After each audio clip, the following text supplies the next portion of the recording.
run smoothly and on time. Now, this isn't my first time in Yerevan.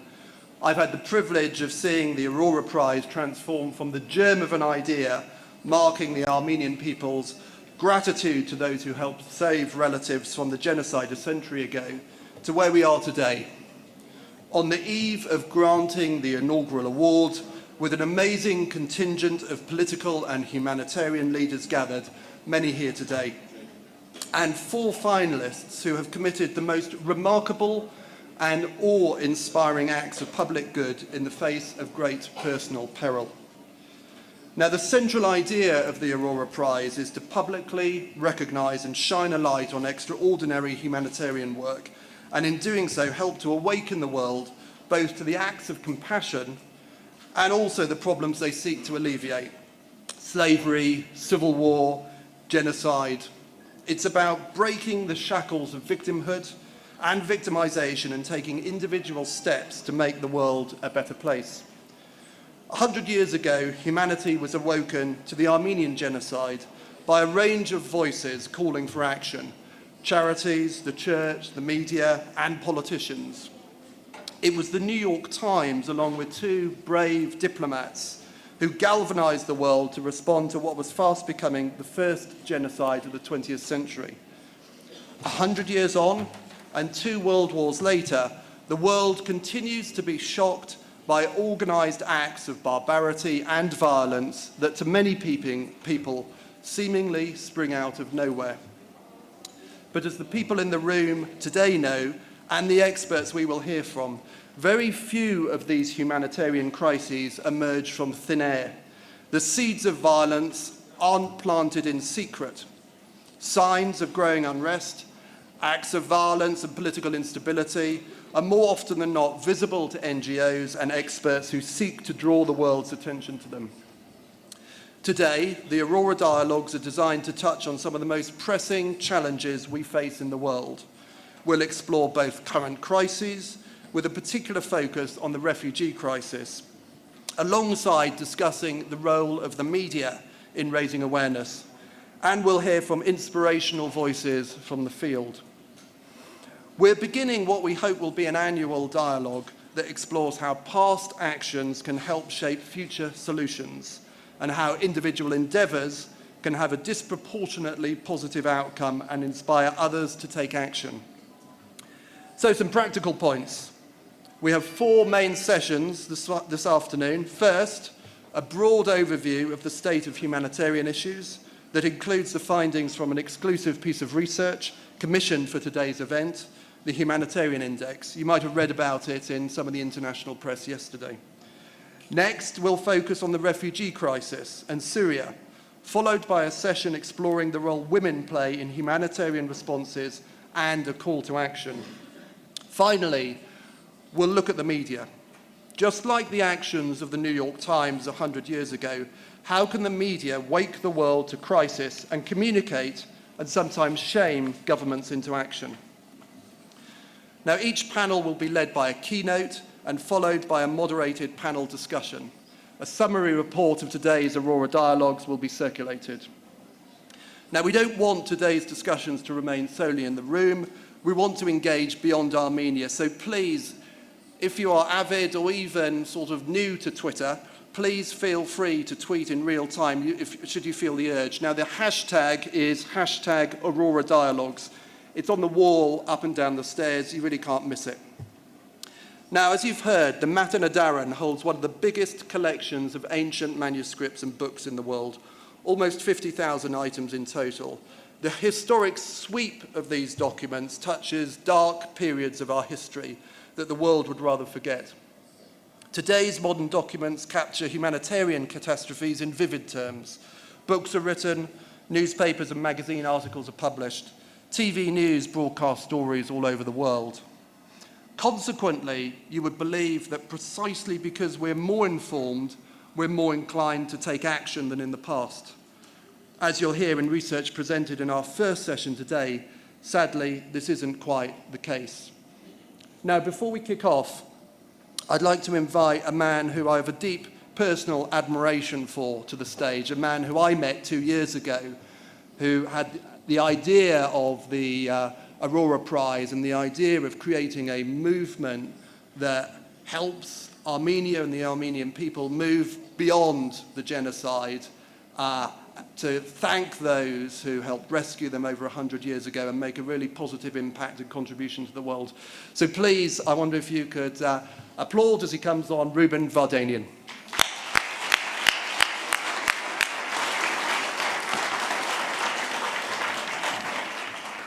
Thank you, Ed. Thank you, everybody. I'm really happy to see all of you here, and especially Matenadaran. It's an ancient library for history of the world civilization. 2 years ago, when we met with Ed, and I told about the dream, it looks like something unrealistic, and today we're all sitting here in Armenia, in Yerevan, in one of the most beautiful places in Yerevan, the library of the manuscripts, and talking about very important problems of today, what's happening in the world. We started our initiative with 100 Lives, which was combined a couple elements. It's Aurora Prize, which you're present, and today and tomorrow we'll have a discussion about what's happening today. But also what we did, and I'm very glad to report now to you, we said let's collect the stories about the survivors of Armenians 100 years ago. And we got already around 300 stories of the people who are living in different parts of the world, who define their roots of the past, what happened to their families. And it's in 6 languages you can read whenever you want to have a time to read about the stories which people telling about their families, how they survived because somebody put life under risk and helped them. And I think it's very symbolic what today we're talking about something was happening in the world. Sitting in the past, there is a library of the past, of the history of the world. This 100 Life Stories is really stories about 100 years ago what's happened, but at the same time I think it's very influential for what's happening today. The other part what we did is we did special archive, digitalization of the Armenians archives, because we have a lot of documentary, but unfortunately, in the time it was happening in Turkey and Ottoman Empire, our genocide, there was not so many documents were saved by people, and this is why we try to keep all the documents in a different place of the world and try to digitalize for the future. The third element what we did, and I'm very glad to announce this, is we did this scholarship for Syrian refugees, the kids who lost their parents. We got the special fund who was doing donation for education for 100 kids from orphanage schools in Syria, Iraq, and Lebanon, will be allowed to study in the best schools in the world, and because of the Armenians saying thank you. And it's all together is about, we're trying to keep and remember our past, we're trying to help today people who today suffering, and we're trying to talk about the future. With the Aurora Prize, I hope, and Aurora Dialogue, which is a very critical element of this event, we can talk about something which is very critical, how we, people who are living in different parts of the world, not always being heroes, we have a couple of heroes here, but we all not heroes like them, can do something, and really I believe we can do it. And I want to wish us strong belief that everything is possible, despite all the obstacles we can do it, and I'm strong believer that only together we can change the world. Thank you.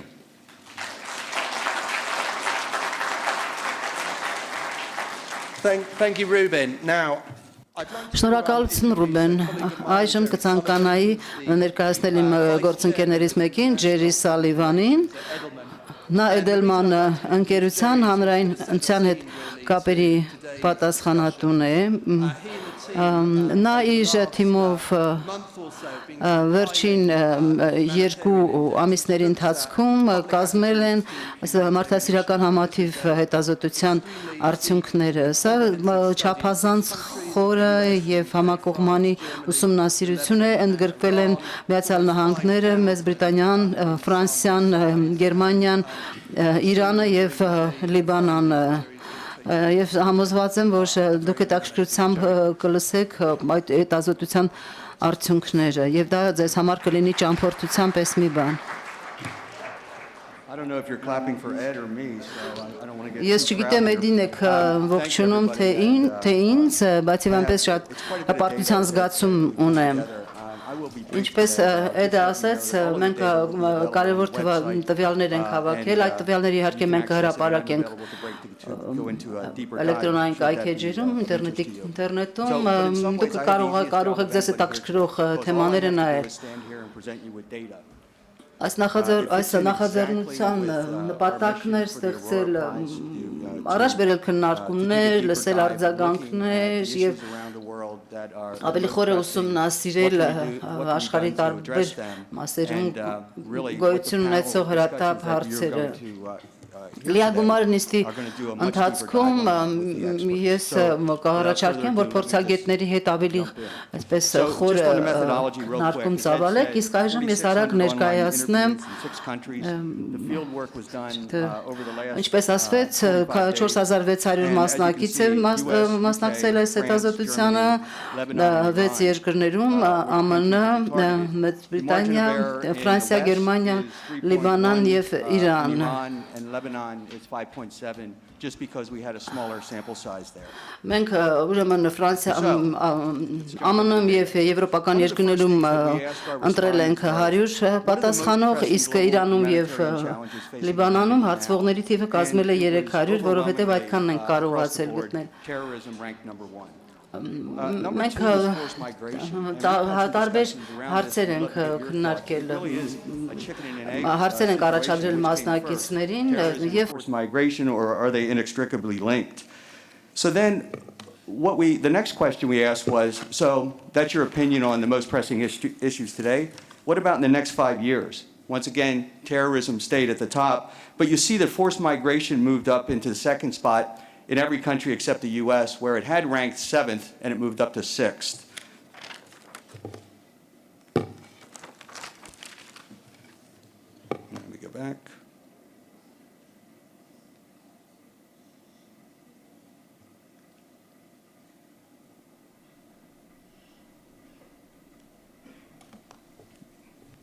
Next slide, please.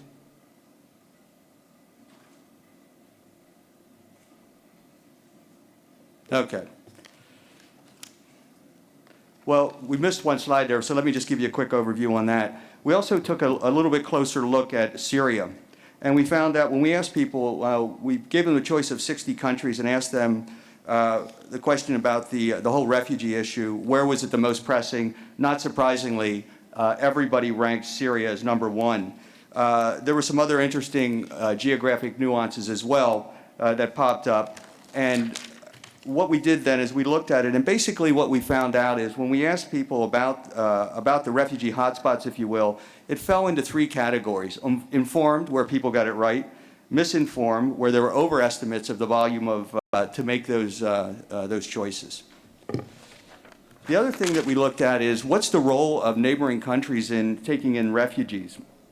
On the left is the data from the UN that points out the estimates around who are the major refugee hosting countries. And as you can see there, it's Turkey, Pakistan, Lebanon, etc.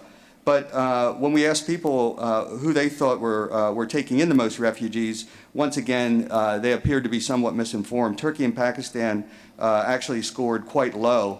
The only group in the top 5 that that Lebanon got right was Lebanon, obviously because they're so aware of the situation there at home. We then wanted to look at, okay, so we know we have a problem out there. So who has the ability to make a real difference? And the question we asked them, we wanted to see which groups they thought could make a difference by taking action. And overwhelmingly, at about 70%, they voted for the international community, and by that, the United Nations. It was followed by civil society, the NGOs, and then regional organizations like the EU and the Arab League. Interestingly, though, when we asked them about their ability personally to make a difference, they didn't rank that very high. The 2 anomalies were the US and Iran, but they scored much below these other organizations.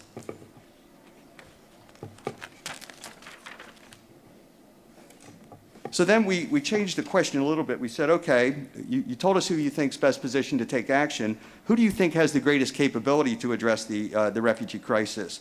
And what popped up was the European Union and the UN. This was specific to the Syrian crisis.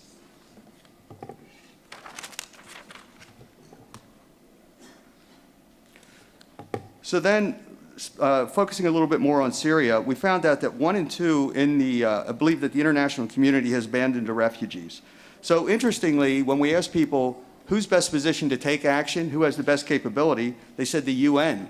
But then when we talked about Syria specifically, they said, well, the international community is doing little or not enough to manage the Syrian crisis. As you see there on the left, quite high numbers. Furthermore, they felt that Syrian people have been abandoned by the international community, and as I said, that was about an average of 50% across the board. Now, this is my favorite slide, because we said, okay, let's go a layer deeper. As we look at our international leaders, who's the best position to really make a difference? And overwhelmingly, at the top were Angela Merkel and Barack Obama, who both were in the 46% category. Interesting to me, as an American, was Vladimir Putin came in third, above David Cameron. We couldn't resist, and we said, well, let's look at the presidential frontrunners in the current presidential run-up in the U.S., and we asked about Hillary Clinton and Donald Trump, and as you can see by the numbers there, they didn't score very well. Hillary came in about half of Barack Obama in the U.S., and globally she came in at about 17%. And Donald Trump was in it at about 8.5% globally. So I'm not quite sure what that means for us in November, but keep a watchful eye on that. The other interesting nuance here was when we looked at the results from the Middle East, Lebanon and Iran, Ban Ki-moon moved up to the top. And the other interesting point on this slide is what I thought was in Iran, Ali Khamenei was ranked at 36%, and Barack Obama bested him at 47%. So some interesting nuances around the leader. I think one of the big takeaways from this is what we are calling a compassion gap. On the left-hand side, we asked the question, do refugees deserve help? And not surprisingly, everybody, pretty much unanimously agreed that they do. We took it one step further and said, okay, if you had the ability to help the Syrian refugees, would you do so? So the numbers drop a little bit there. But what really surprised me was when you go from emotion to action and you say, would you donate money? Would you donate time? Would you donate goods? The numbers drop off precipitously. The only place where they didn't was in Iran. But that was a bit of an anomaly. But across the board, there was this interesting gap there. So before I go to the next slide, this is sort of the quiz portion of the presentation. And I would just ask you to think to yourself, what do you think is the number of Syrians who have been forced to flee their country in the last 5 years? So as you think about that, if you said 100,000, you should move to America, because we got it tremendously wrong. As a matter of fact, everybody got it wrong except Lebanon. And it was just interesting how this issue, which is front and center in the media at all categories, doesn't appear to be seeping into the general public. They know about the issue, they don't know much about the specifics. And then we asked them to talk a little bit about their own government's response to the issue, how many refugees they've actually taken in. And once again, there's a big disconnect there. As you see on the top, with the number of Syrian refugees the public believed that their country had accepted, right underneath it is the actual number. So we did not have that data for Iran, as you can see. Interestingly enough, though, we also asked them, do you think your country has already taken on too many refugees? And quite high numbers there, particularly in the Middle East, where they feel that, in Lebanon, they've done more than their fair share. But I'm not quite sure how this is going to bode for future refugees. That said, there's an overwhelming sense of compassion and respect for those delivering humanitarian aid. As you see there on the left, the question was, I have a great deal of the comment, I have a great respect for individuals who travel to conflict areas to deliver humanitarian aid. That scored quite high. We also found out, we said, well, what would move you to action? And people were really moved by a couple of things. Number one, personal stories and showing individual responsibility, transparency about where their money is going, and the global community recognized those that are delivering aid. So they really want to be told this story, why they should get involved and why they should care. So that is a very, very quick overview of the data. And as I said, I'm available and we have all of the information on the website. I think the big takeaways for this as it relates to the Aurora Prize for Awakening Humanity is, I think the first is, it's obvious there's a need to get out there and educate the public on the most humanitarian issues. While there is some level of concern, they just don't seem to grasp the data. The other thing is, and I think this really is a perfect fit for what we're all trying to do here today and what we'll do tomorrow night when we honor the finalists for the Nobel, or for the Aurora Laureate, is personal stories. Personal stories can drive action. And they also demonstrate that individuals can really make a difference. And I think tomorrow night, when you hear these stories of our finalists, you will be totally moved by it. And I think the other thing is going back to this need to educate, we have to fill this compassion gap. Because while we say in principle, yes, these people need help, when it comes to action, we're not very active. So with that said, I'm going to turn it back to Ed and get the experts up here to give us some insights. Thank you very much. Terrific. Thank you, Jerry. I think you'll agree some very interesting findings in the humanitarian index that Jerry set out this morning. I think findings that will inform and no doubt many of our panelists will want to respond to. Like many of you, I suspect, I'm particularly taken by this gap between the public's awareness of the real scale of Syria and what's actually happening out there.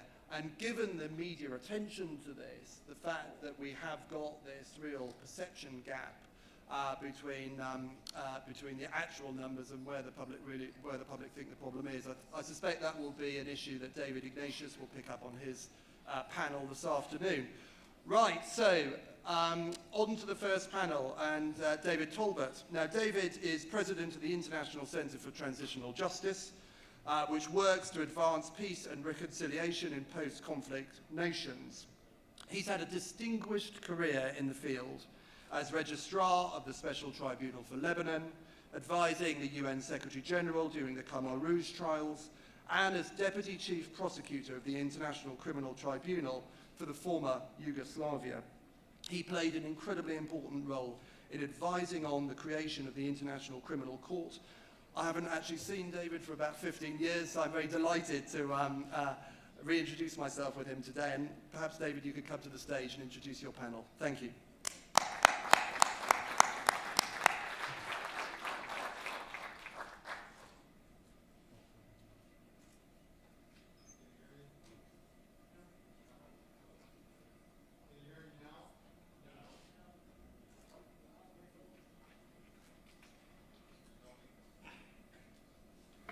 All right. Thank goodness I wasn't an engineer.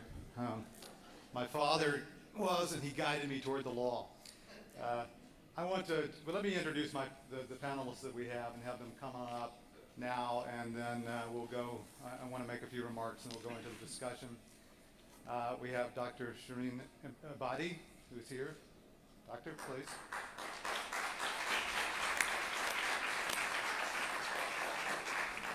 Let me just say a few words about her before we introduce the next panelist. It's a very great honor to have her with us today. She's a Nobel laureate. She's the first female judge in Iran, a longtime human rights lawyer, and a member, importantly, of the Aurora Prize Selection Committee. So it's an honor to have you here, Judge. Thank you. We now have Hannah Jelani. Here we are. Please.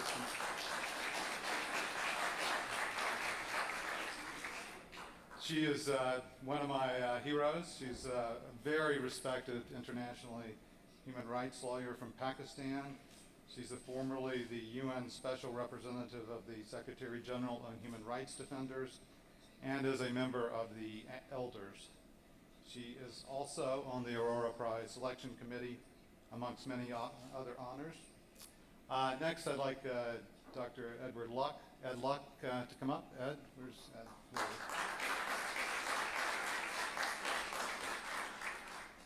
Ed is currently professor of professional practice in international and public affairs, as well as the director of the specialization in international conflict resolution at Columbia University. And he is, very importantly, formerly the Special Advisor to the UN Secretary General on the responsibility to protect, which is an important element of our discussion today. And finally, last but not least, we have Dr. Stephen Luckert, who is the Senior Program Curator at the Levine Institute for the Holocaust Education at the United States Holocaust Museum. Steve.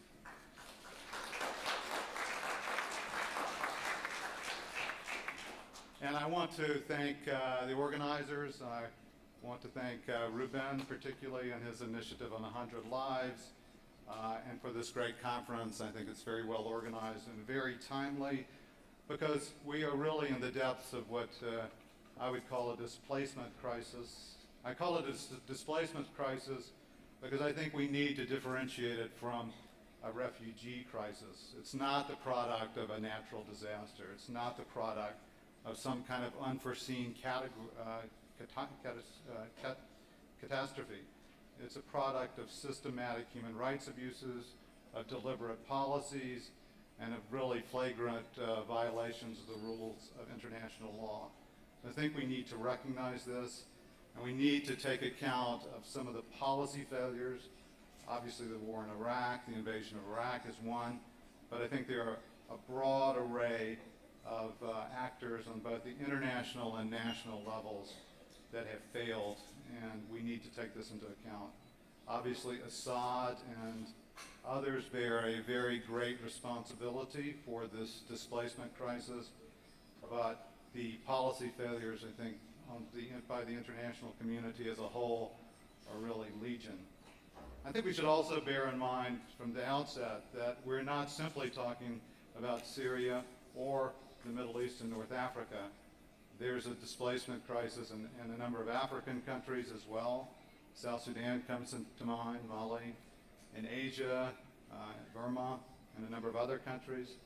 And I think that it's a very good discussion that we can have now that's framed a bit around the humanitarian index that's just been presented by Jerry. I think it's very valuable in showing particularly this lack of understanding of this very serious displacement crisis. And I think we all bear some responsibility in ensuring that it is properly addressed and properly understood. So I really asked the panelists to address two broad questions, and we'll have a discussion here and then hopefully have enough time to open it up. But one is really the roots of the displacement crisis. What are they? How do we identify them? And secondly, how can we address those crises? That crisis. I think we need to think more critically about how we can prevent displacement crisis in the future, as well as address this one. Now, it's hardly the first time we face such crises, but I do think that this is probably the level of displacement is at a scale that we haven't seen in this world since the post-World War II period. So we have a truly outstanding panel to talk about these issues. And I'm going to start on my right with Dr. Abadi. Now, I wanted to note that she will be speaking through simultaneous translation, and I believe it's channel 1 that she'll be speaking on. So, Dr. Abadi, I wanted to ask you what you see as the root causes of this displacement crisis, and what are the failures both in terms of policy and on the ground in these countries. And I'm particularly interested in your assessment of the situation in the Middle East, Syria, and beyond. So, Dr. Abadi, if I could give you the floor.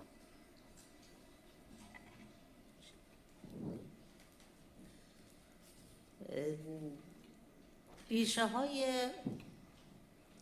The جابجایی root causes متعدده. of displacement are گاهی اوقات there are several جنگ، roots. Sometimes it's war. برخی از اوقات فقر و Sometimes it could be بیکاری، poverty and unemployment. گاهی از And اوقات بحران sometimes it could زیست be محیطی environmental crisis that leads to و displacement. زمانی هم And at هیچ کدام از times اینها it could نیست be none of the استبدادی aforementioned. که It could be در یک کشور وجود داره.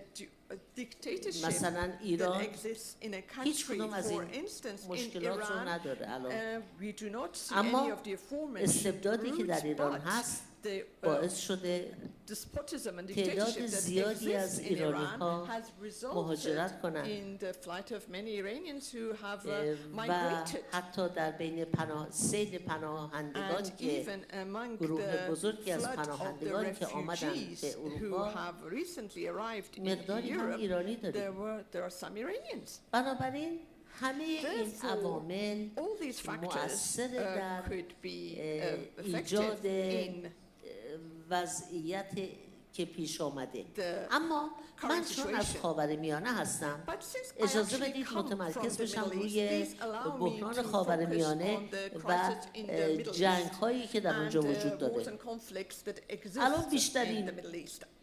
پناهنده ها Currently, همونطوری که در the آمار هم highest number of شنیدید refugees, از as you have heard, سوریه است، statistics are from بعد از Syria, عراق. then it's Iraq. چرا اینطور شد؟ And why has this happened?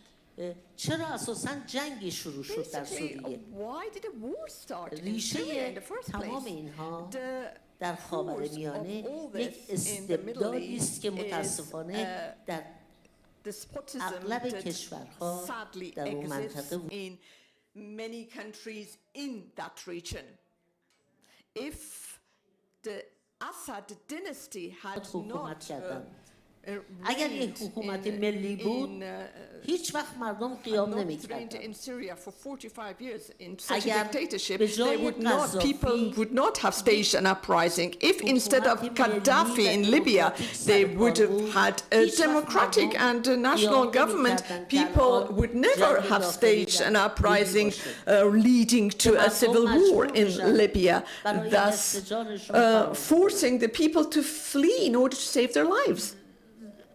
بحث راجع به این گونه مسائل بسیار طولانیه. If I want to really delve into such issues, it would take a very long time, and sadly we don't have much time. That's why I have to quickly highlight a few factors. And now there is one big question here: why in that region there are so few democratic and governments? Why is it that in that part of the world there is such a degree of despotism? Why is it that somebody, when somebody becomes president, he becomes president for life in that region? And they don't want to give up power, the likes of which were Saddam Hussein, Hafiz Assad, and there were hundreds of others. And it's here that we should say that the reason for that is the weak culture of democracy in that region, and we shouldn't put all the blame on the West. Of course, the West is to some extent responsible, especially the capitalist world. We cannot say that they should not bear any guilt, because this region has been an oil-rich region and therefore victim to avarice and greed. So had the governments in the region actually thought about the interests of the people, it would have been different. And they would not have spent the main bulk of the budget on buying military weapons and luxurious goods. Yes, the West and the capitalist world is to some extent guilty, but I think at the same time, I think the civil society and people in that region are not doing enough, and we need to empower them so that they can spread the culture of democracy. I know I don't have much time, but I would like to highlight this point, that the West is guilty, but from many years ago there was another person that has been guilty, and that was Iran. Had Iran not supported Assad, there would not have been this war in that country. Or the situation in Yemen. And that is also because of Iran's interference in that country that the situation has been created in Yemen. The same applies to Iraq and Iranian interference. And now there's also Saudi Arabia, which for many years has seen itself as the leader of the Islamic world and thought that it is Saudi Arabia who should have the final say on everything. However, after the 1979 Islamic Revolution, the Iranian government decided to started seeing itself as the leader of the Islamic world. So, thanks to the ambitious of two dictatorship, there's a conflagration in the Middle East. All these factors together has led to the current state of affairs and crisis. And in the second round, I will tell you what the solutions are. Thank you. Great. Thanks very much. And we're really looking forward to the second round now. So, Hannah, why don't I turn to Hannah Jelani now and ask her, you've just heard Dr. Abadi's description. She talked about despotism, lack of democracy, even across that region. I wonder if you might talk a little bit more broadly, because this crisis goes beyond the Middle East, it goes throughout the world. And I would be really interested in your thoughts on what role does the failure to protect human rights play in this?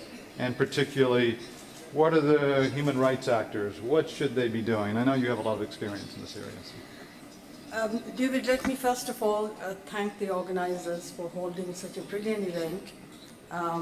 As a human rights defender, I feel extremely privileged being a part of such events and being amongst people who give human rights defenders that inspiration, but also that sense of security. Because our security doesn't come from any policeman guarding us. Our security really comes from people around the world who care about the issues that we are addressing in our own different capacities in our countries. And not only care about, but there are so many people who are actively engaged in struggling against different factors that cause human rights violations. Now, coming directly to the question you have asked, we all know that human rights violations are both the cause and the consequence of several factors that we as academics, as human rights defenders, as civil society actors, journalists, lawyers, we are trying to address those factors. These include bad governance. These include use of plurality for negativity and creating divisions and creating conflicts, rather than celebrating the diversity of our populations and finding the common interest which will draw them together and work towards prosperity. We create an environment of competition, whether it is between religious groups or ethnic groups. We create an environment in which many times states have an interest. And many of those factors are exacerbated and conflict provoked by state policy very deliberately. At other times, states ignore their responsibility to hold accountable actors who are creating the environment for a conflict, many times for certain political or economic interests. And we are seeing this all over the world, and I don't think I have to go into the details of these with this kind of an audience, because all of them are in many ways dealing with either the state's open connivance with powerful economic groups, political groups, religious groups, that has led the state in many parts of the world to increase its power of control, but diminish its commitment to protect. And I think these are some of the causes that lead human rights defenders into a field where there are so many challenges. And I believe that the work of defense of human rights is impossible to do, and strategies are impossible to be constructed until we are very well aware not only of the national political climate, but also the global political climate, because this is a globalized world, whether we like it or not. What happens in one part of the world affects the other. Coming from South Asia, I know that we live in a region where both our social, economic, and cultural rights, as well as our political rights and civil rights, are very much affected by what is happening across the border. This is a region where we were one people at one time, but the whole question of plurality was very negatively resolved, and we were divided. So when we shared a common interest, we were more willing to accommodate each other's needs and to look more tolerantly at the way of life that our neighbor had. Now we don't do that. Just to enter into the next thought that I had in my mind very briefly, I know that there are many, many things that need to be done in terms of correcting politics, in terms of correcting the style of governance. But let us not forget that many people say poverty is the root cause of many of the displacement crises that we are looking at. I feel a little differently. I think it is the failure to address poverty that is leading to these crises. Poverty is a reality which we have to change. So, and it's not the condition of poverty that we have to focus. We have to focus on the poor. So when people talk of alleviation of poverty, it gives me a little bit of a discomfort. We can alleviate poverty only progressively. But while poverty is being alleviated, what do we do to alleviate the suffering of the poor?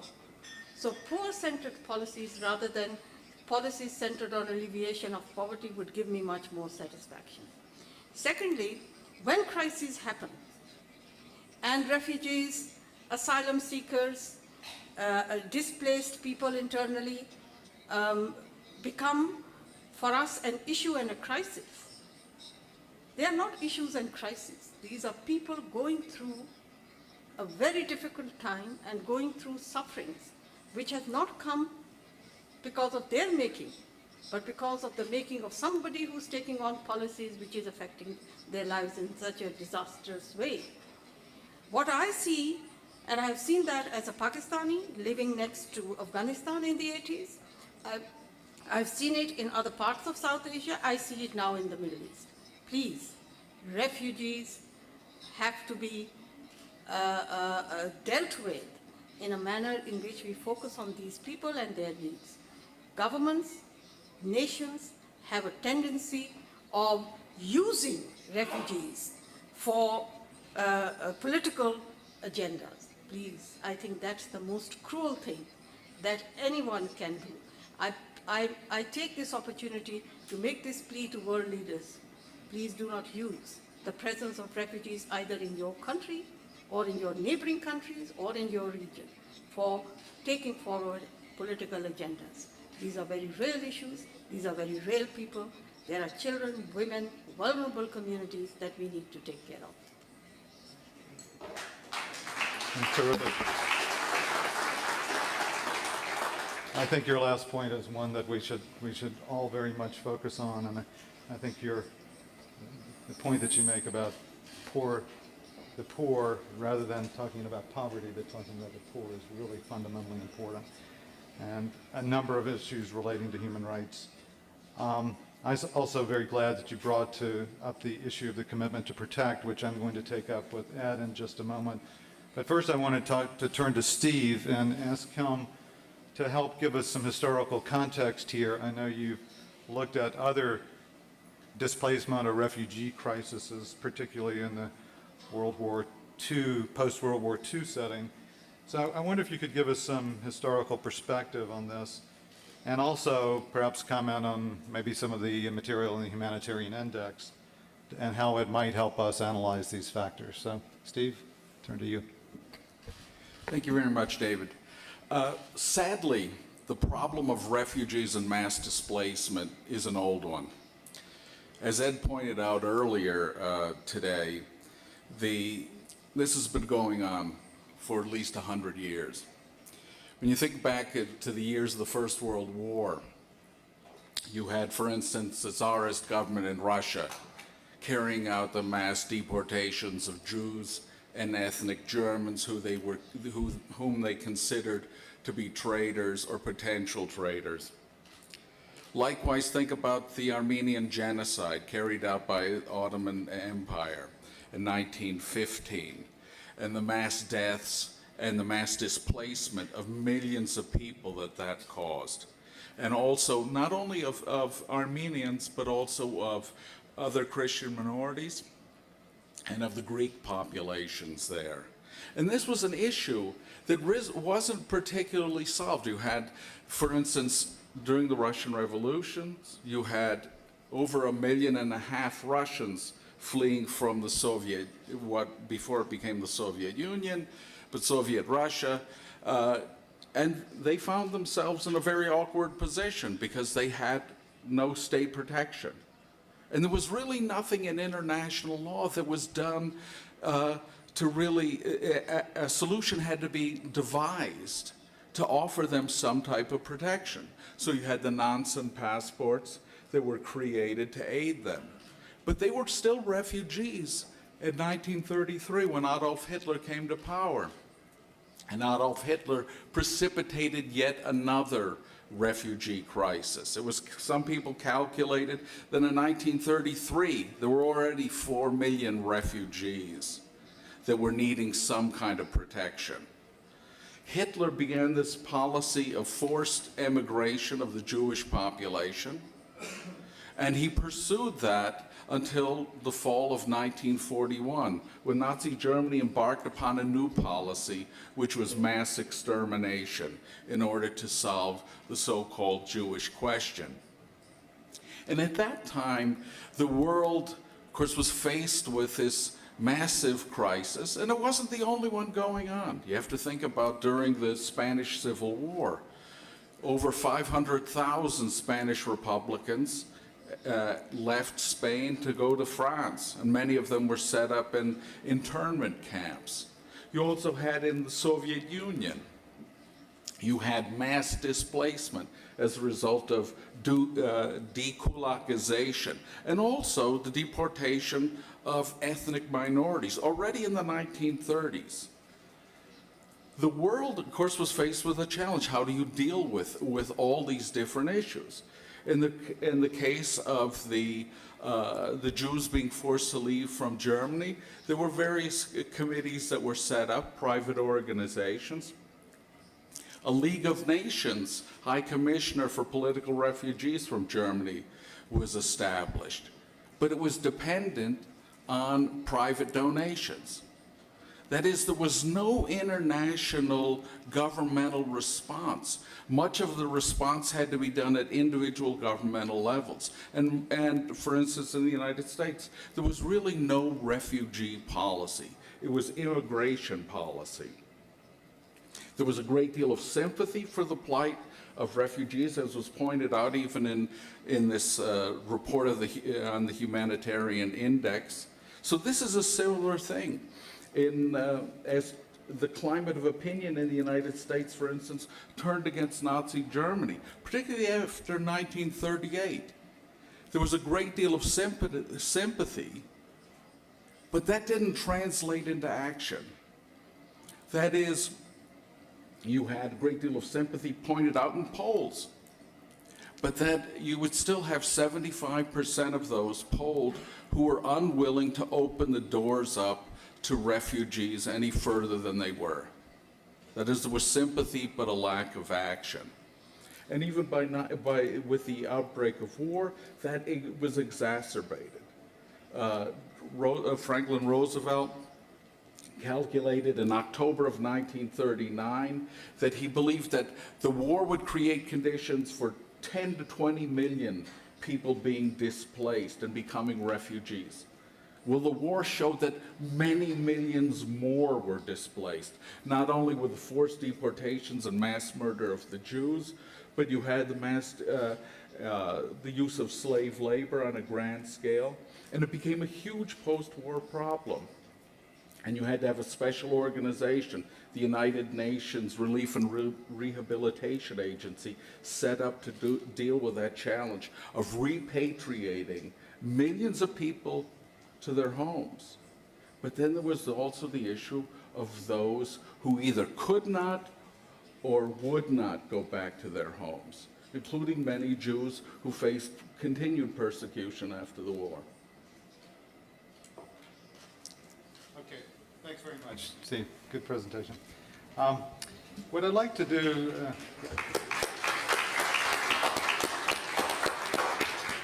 Ed, I'd like to turn to you. And I'd be interested in your take on the displacement crisis.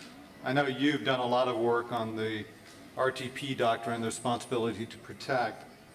And how do you assess the RTP doctrine and the crisis and how it's handled? What can we learn from it, this experience? How might it be more effective in the future? And I think we tend to, when we're considering the right to protect, responsibility to protect, we think of states primarily. But does the individual have a role? Do we have a role in this responsibility to protect, or is it simply our governments and the international organizations? Thanks. Thank you very much, David. I appreciate it. I should acknowledge at the beginning that the father of Responsibility to Protect, Gareth Evans, is here. We'll be hearing from Gareth later. So I always have to be a little careful what I say on the subject in case I might be corrected later. But let me say a couple things based on my experience of working with the Secretary General for about 6 years in this area. And it was a very embryonic area. And I must say one that was quite controversial and remains in some ways controversial. I do think there's been a lot of progress on the normative side. I think there's general acceptance that there should be state responsibility for the people, populations on its territory. I think there's general acceptance that there should be an international responsibility, certainly to prevent and to respond. There are controversies still about military response. There is controversy about military response on any subject, and this is one more. And there are questions about Security Council decision-making. But I must say we've made a lot of progress, I think, with the member states, and I think this is something that's here to stay. It wasn't a passing idea. It's something that has very deep roots. And unfortunately, as we see the growing ranks of refugees and forcibly displaced, as we see the number of mass atrocities, some people would say, well, that means that R2P hasn't cured everything. Well, of course it hasn't. But it also means that it's needed more and more. And what I think people don't see are the many cases where quiet preventive action has been taken, either so that atrocities didn't begin, or they began and were cured before they became too large. And I think we also have to look at a lot of places that have had this kind of crimes in the past and trying to prevent them to be a reoccurrence. It's often said that the best predictor of genocide is past genocide. So I think the accountability issues, many of the things that you've worked on so much, David, are very important in this regard. Now, let me say a couple of things about the sources, because I think it's relevant to this experience. I haven't found that there's a direct correlation between human rights violations per se and the likelihood that there will be mass atrocities committed. We found a number of cases, the first one I dealt with, Kenya, after the 2007 election, a place where there had not been a particularly nasty human rights record. But with the election results that people didn't accept, power struggle, very quickly this was turned into sectarian violence. It looked like it was going to escalate rather badly. You remember masses of people being burned in churches, other things. It had a lot of the feeling of Rwanda to it. So the former Secretary General the current Secretary General, many others were involved in the mediation. It worked out in the end, I think, reasonably well. But if you had simply looked at places that were with the most chronic human rights violations, it wouldn't have been a perfect match. There have been other places with quite bad human rights records, which unfortunately have been chronic and weren't changing in the way that might have led to mass atrocities. And so one of the things that we found out in this experience is you have to look particularly at the issue of preventing genocide and other mass atrocities, not simply say it's a subset of human rights or a subset of peacekeeping or a subset of conflict resolution. You ask different questions and you look for different things. And these are very uncomfortable questions. They're not the sorts of things that fit naturally and easily into international diplomacy. You're saying things to leaders that they don't want to hear.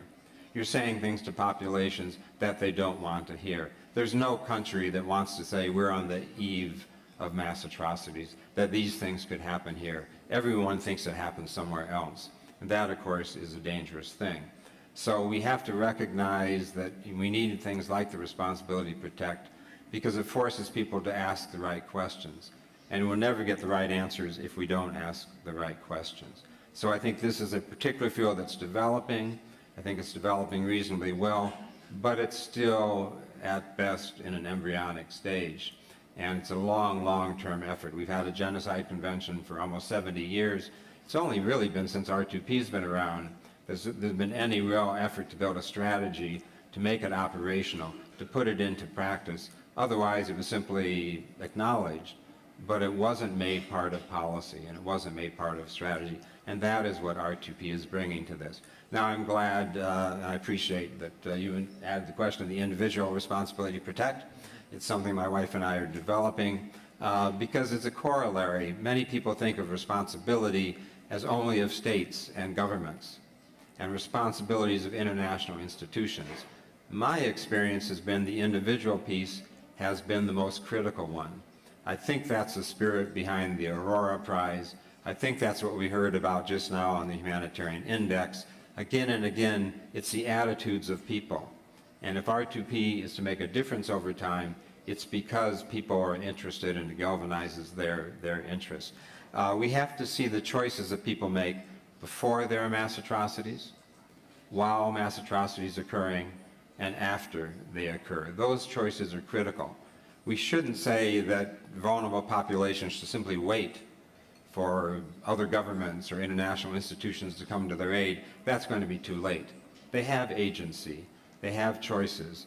And I was just at the Genocide Museum here yesterday, a very moving account of those who did resist and those who did save lives. And that's extremely important. So we don't want a static enterprise where people sit and wait and hope that someone is going to come and help. And if the Security Council doesn't vote in the right way, or people aren't going to have a military solution, that we have no other way through it. Because it is very much a question of prevention. It's very much a question of person-to-person attitudes. It's very much a question of the choices all of us make in these kinds of situations. So I'm very delighted that the Aurora Prize is recognizing those individuals who have made the courageous decisions, because that is the core of R2P, and that is the core of preventing mass atrocities. Thank you. Thanks, Ed.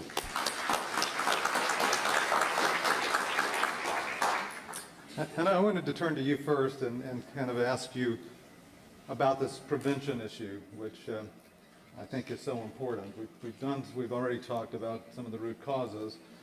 Ed has outlined responsibility to protect as a key element to prevent displacement crisis in the future, human rights abuses.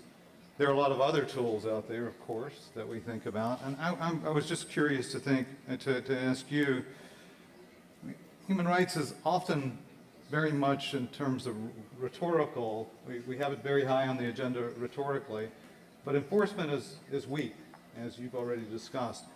So I wonder what's your view on the issue of prevention. Where does RTP fit in? Where do other tools fit in? How can we best assure that these kind of violations don't happen in the future? Well, I wish I had the right answers for what you're asking. And if anybody did have those answers, I think the world would be a different place. But what I look at these issues through the human rights defenders' prisms. And we are in the business of finding solutions, even where tools are not available. Because like we just heard, you can't ask an affectee to wait till change is brought about. So you have really to make do with whatever there is that is available. Prevention is possible if the world has patience with plurality, with democracy, and allows it to develop. I agree absolutely that there is that individual responsibility also to protect rather than the state. Today, the crises that we are looking at have a greater element of mischief by non-state actors. Nevertheless, we have to believe and find ways of enforcement through the power of the state. After all, as individual citizens or members of a society, why do we give that power to the state? So that that power can be used to protect us. Impunity for human rights violations gives non-state actors encouragement to continue with that. And in that, I include not only non-state actors who commit political violence, but also non-state actors who misuse economic power. Secondly, impunity for individual violations are as important as mass violations. I know that when, as a human rights defender, we take up causes for advocacy to show the injustice of what we are trying to address in the abstract is not easy. To get public support, it is very important that you put a face to a problem.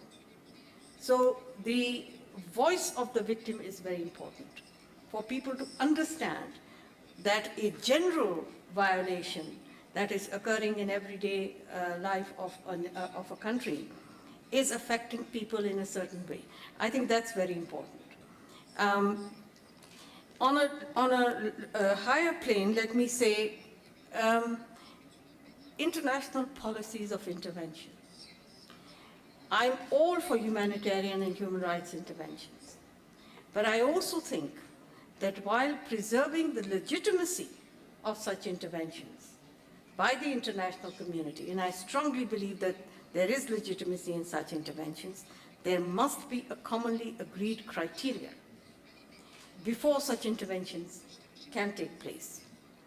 An analysis of what will happen afterwards. And we have seen in Libya, in Iraq, now we are also, I'm afraid we'll see it in Syria. Regime change has to be a policy or a kind of intervention that has to be, or objective that has to be revisited. Regime change in my kind of countries and my kind of regions create instability. It throws up greater challenges for the defense of human rights. It throws up greater challenges to find harmony. We are already living with divisions. It is, I think, better to find ways of more dialogue, more or better global leadership that has both the capacity and the ability and commitment to draw people to a table and hold talks and dialogues. I don't mind if it takes longer, but as long as change is brought with a blueprint for what happens afterwards. I think that's extremely important. And then the role of the United Nations. I know people have a great deal of skepticism on that. I think it could improve. I don't know if the authority of the Security Council needs to be enhanced, but certainly its structure needs to be changed. Secondly, not the authority, but the capacity of the United Nations must be enhanced. Countries that are members, states of the United Nations, sometimes take on a role of competing with the United Nations and trying to weaken it. I think that's a mistake. We need a central authority where you don't have the sense that a particular country is dominating you, but that the sense of the international community comes from a multilateral organization. But also, remember, the United Nations is not just states. The Charter of the United Nations starts with we the people, and then somewhere we disappear. We need to bring the United Nations closer to we the people so that what decisions are taken reflect in many ways and to a greater extent the will of the people of the world.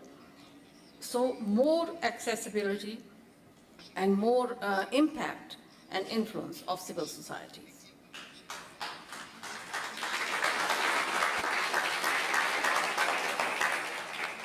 Dr. Abadi, I wonder if I could call on you first in terms of what Henna just said and what your reaction to it is, in terms of a greater role for the United Nations, the possibility in some cases of humanitarian intervention.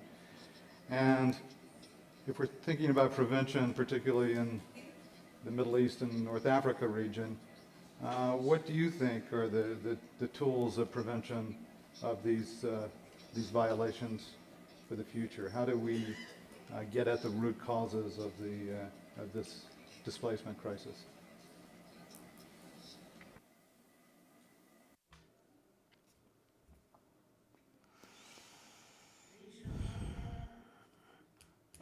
The root causes of displacement are not only human rights violations. For instance, there is the environmental crisis or poverty that stems from financial shortages. And all this lead to enforced displacement. However, allow me to focus on the existing crisis. In other words, the situation that has come about. And with much regret, I have to acknowledge that this situation will continue. On average, 6,000 people a day flee the Middle East and Africa towards Europe. And this situation will continue and it will not end. And in my view, if we don't adopt any decisions now, I think the humanitarian crisis will even go further than how it was in the Second World War. Now, what are the solutions? I will divide the solutions into three categories. One is a long-term solution, then there is a medium-term solution, and then there is a short-term solution. As for the long-term solution of these crises, one is that we should bring about a situation in which human dignity is safeguarded. In other words, there should be no wars, there should be no hunger, there should be no despotism. And of course, as I said, this is a long-term project which may take years. But there is no other choice, and this is something that we have to focus on, and which is the dignity of human beings. If we manage to safeguard dignity of human beings, nobody will face dangers such as even risking being drowned in the sea in order to reach Europe. As for the medium-term revolution is to put an end to the current suffering that exists. And by that, I mean that the ongoing wars must end, and I hope that the peace talks on Syria will not be merely rhetoric, and so far it's been only that. And I hope that the ceasefire in Yemen will not be just temporary. On the one hand, they declare a ceasefire, and on the other, they throw bombs on the people, and they expect the people to be killed in these bombings and not flee for Europe. So that they must be displaced. They have no other solution. As for the short-term solution, that is that many of these refugees, as we heard earlier from one of the panelists, they live in camps in Turkey, Jordan, Lebanon. They mainly live in these camps. And I hope that one day you will actually personally go to these camps to actually witness for yourself the plight, the horrific plight of these refugees. They are deprived of the most basic needs, even water, drinking water. If somebody has run away from bombs, to save their lives, they want to go somewhere where they can live. Living in a camp where there is not even drinking water, how long can you live? 6 months, a year, 2 years? For how long can you survive? There are no schools. And sooner or later, and gradually, you are going to have a generation that's going to be illiterate, because they live in these camps which there is no hygiene, no food, and so they have no other choice, these people, but to accept these dangers and go in search of sanctuary to Europe, and in later stages maybe even to go to the United States. Instead of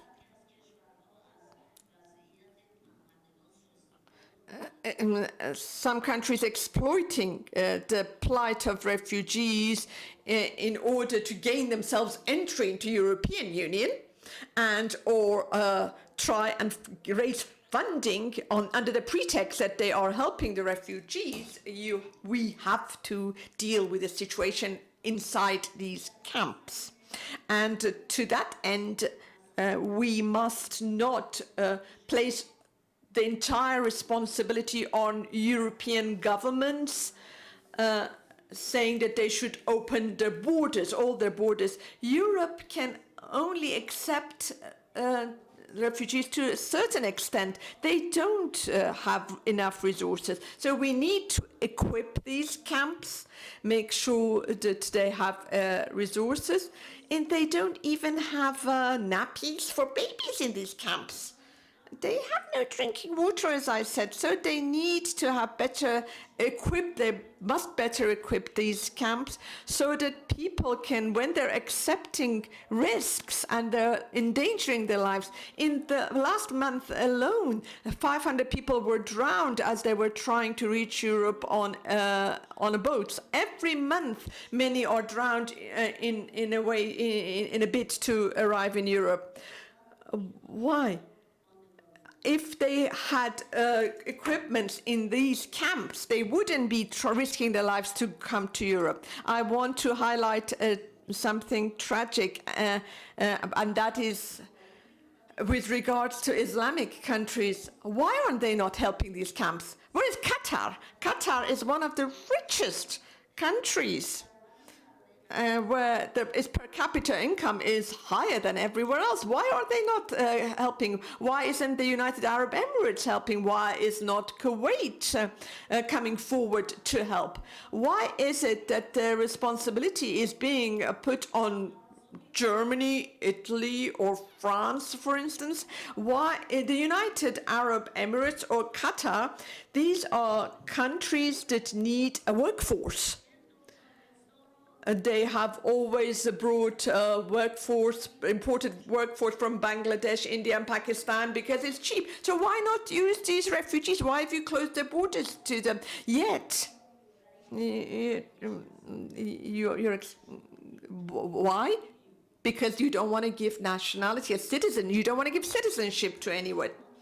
You only expect Germany to give citizenship to these people. So if you're talking about Islam, if you're talking about Islamic countries sympathizing, where are these Islamic countries? They're not giving money. They're not giving any kind of humanitarian assistance. Plus the fact that, unfortunately, many Islamic countries are the causes of this predicament, such as Iran and Saudi Arabia.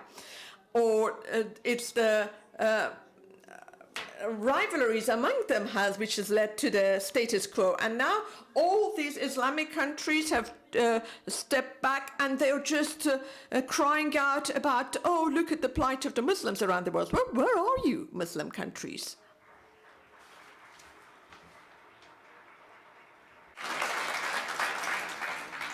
Steve, I wanted to turn to you. We're kind of running out of time, but I wondered if you, from your research and experience, what your view on steps for the future, prevention, you might propose based on your study of a number of refugee crises in the past. Well, I think what's very interesting, and Edward brought this up earlier, was the example of Kenya.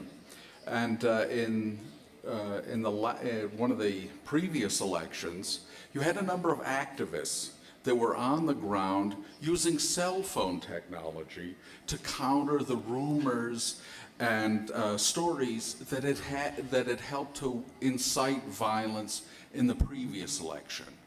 And so that helped to play a role in kind of calming things down.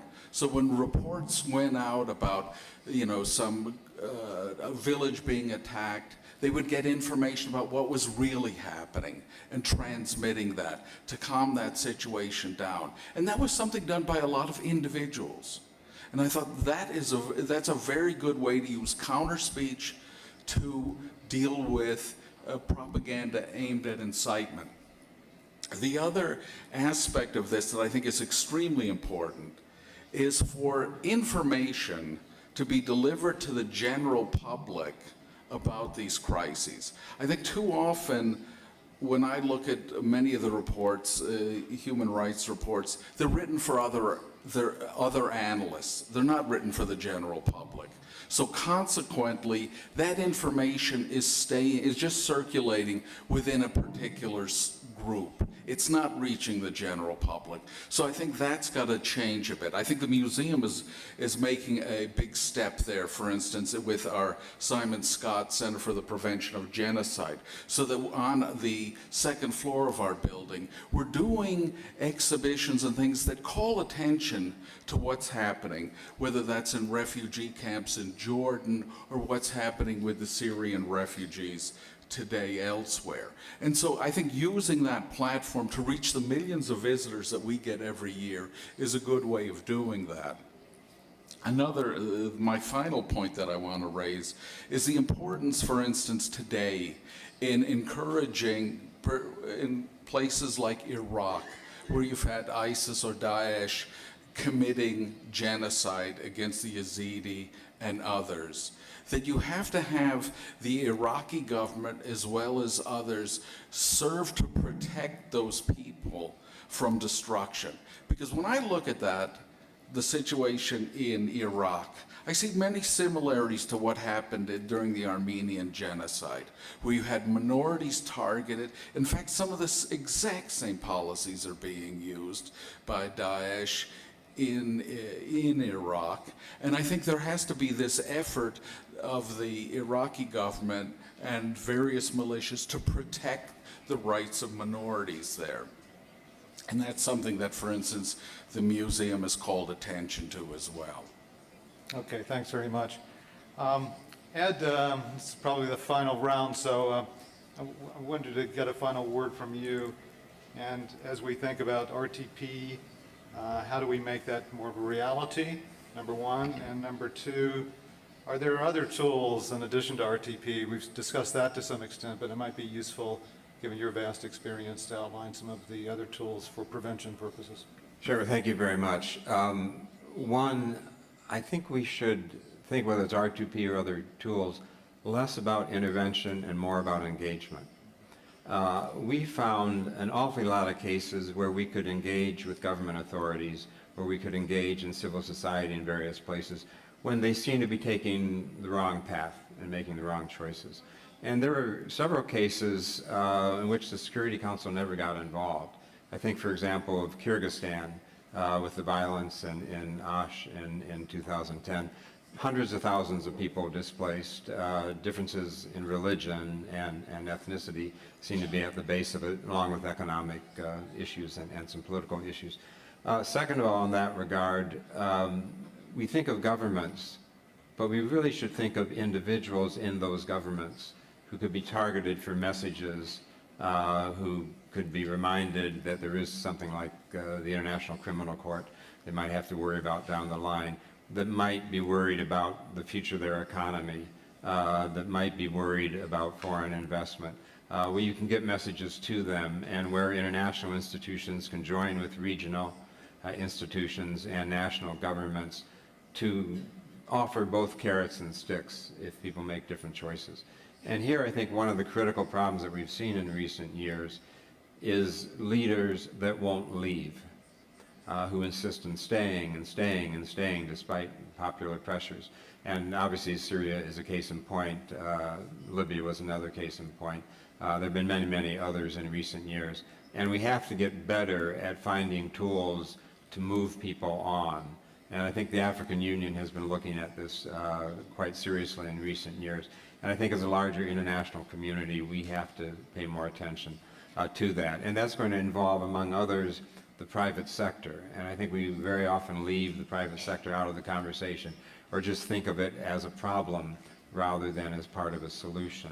The question of investment, the question of companies that have large numbers of employees in particular places, we should be thinking of them as part of civil society potentially, and not necessarily only as part of the problem, but potentially as part of the solution as well.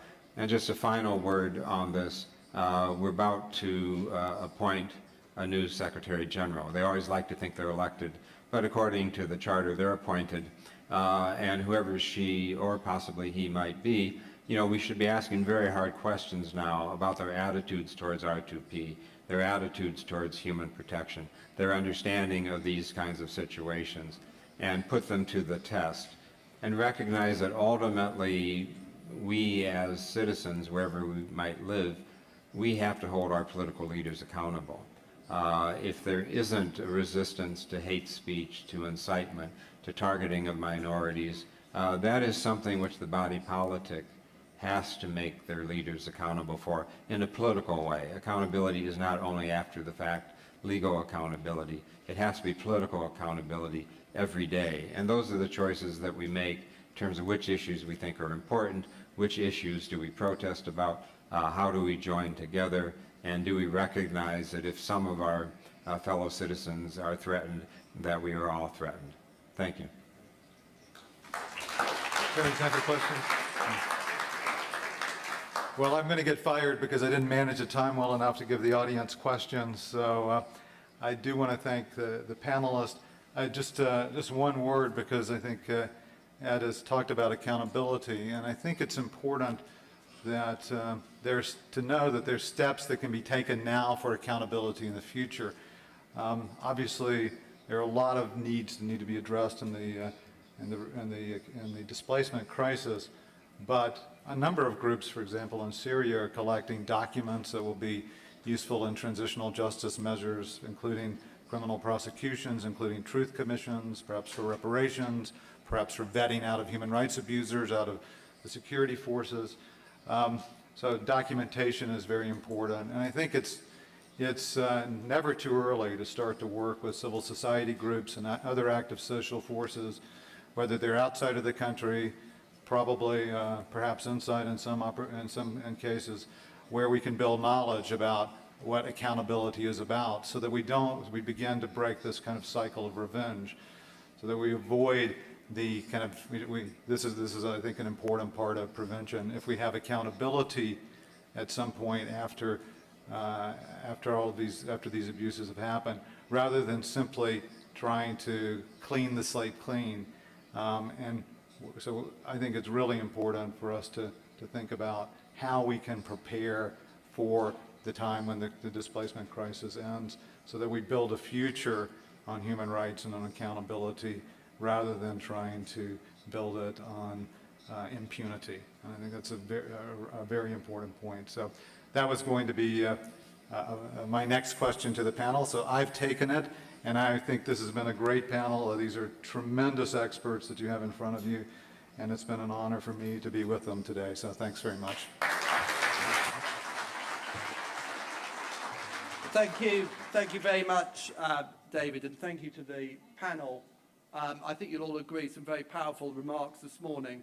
Shirin Ebadi talking about the deep-seated structural issues behind the refugee crisis, despotism, control, diminishing commitment to protect. Spoke very, very powerfully about the need to tackle the camps, particularly help coming from Islamic countries that's required. Hina Jalali made, I think, an incredibly important point to us all this morning about how politicians mustn't use the refugee crisis as an excuse to advance domestic policy. These are real people, as she said, children, young people, women, men. Stephen Lockhart gave us the historical perspective. This is nothing new. He gave us a statistic that in 1933, 4 million refugees were already displaced through World War I, and then you talked about the Spanish Civil War, but despite sympathy, you said it wasn't translating into action, which brought us on to Ed Luck and the responsibility of the individual. Ed said this is the most critical issue. It's the attitudes of people that's the most important thing. And I think these are important remarks to think about as we move into the coffee break. We've got about 10 minutes, and then we're going to come back for session 2. I do promise you lunch, but it will be after session 2, I'm afraid. So do make use of the biscuits when you're out there. Thank you very much. Thank you to the panel.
Right, ladies and gentlemen, I'm going to turn from a benevolent headmaster to rather a stricter one, as our discipline around the breaks is already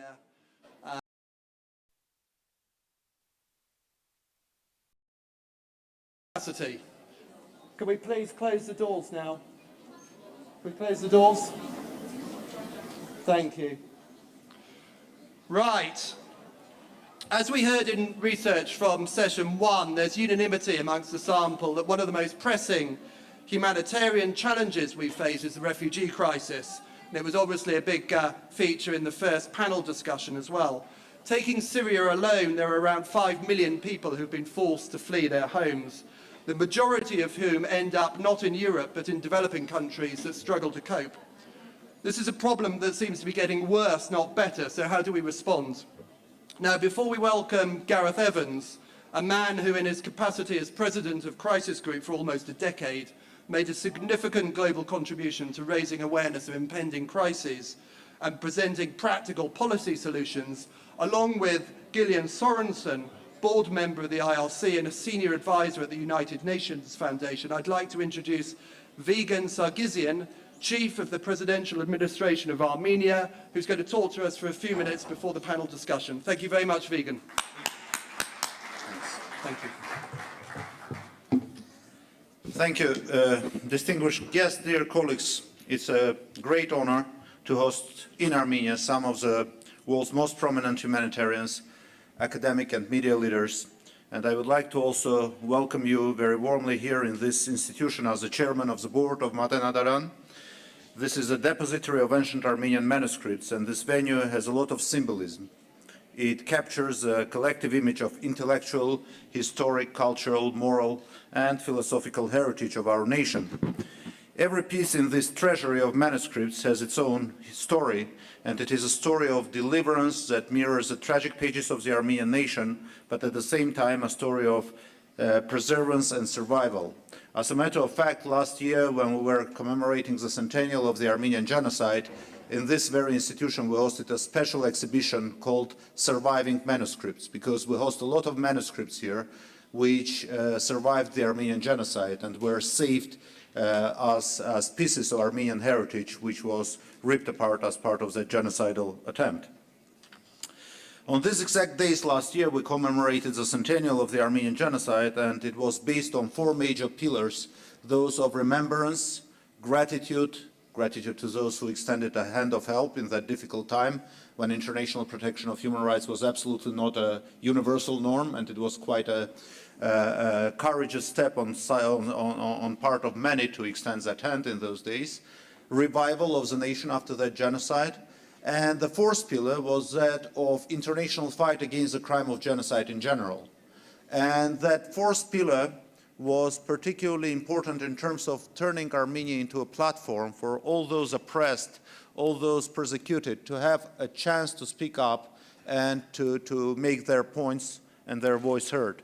And during the first global forums that took place in Yerevan last year, many of the participants advised us that it's not only Armenia's right, but rather Armenia's duty to really turn into such a platform. And that's how we came to the idea of institutionalizing that forum.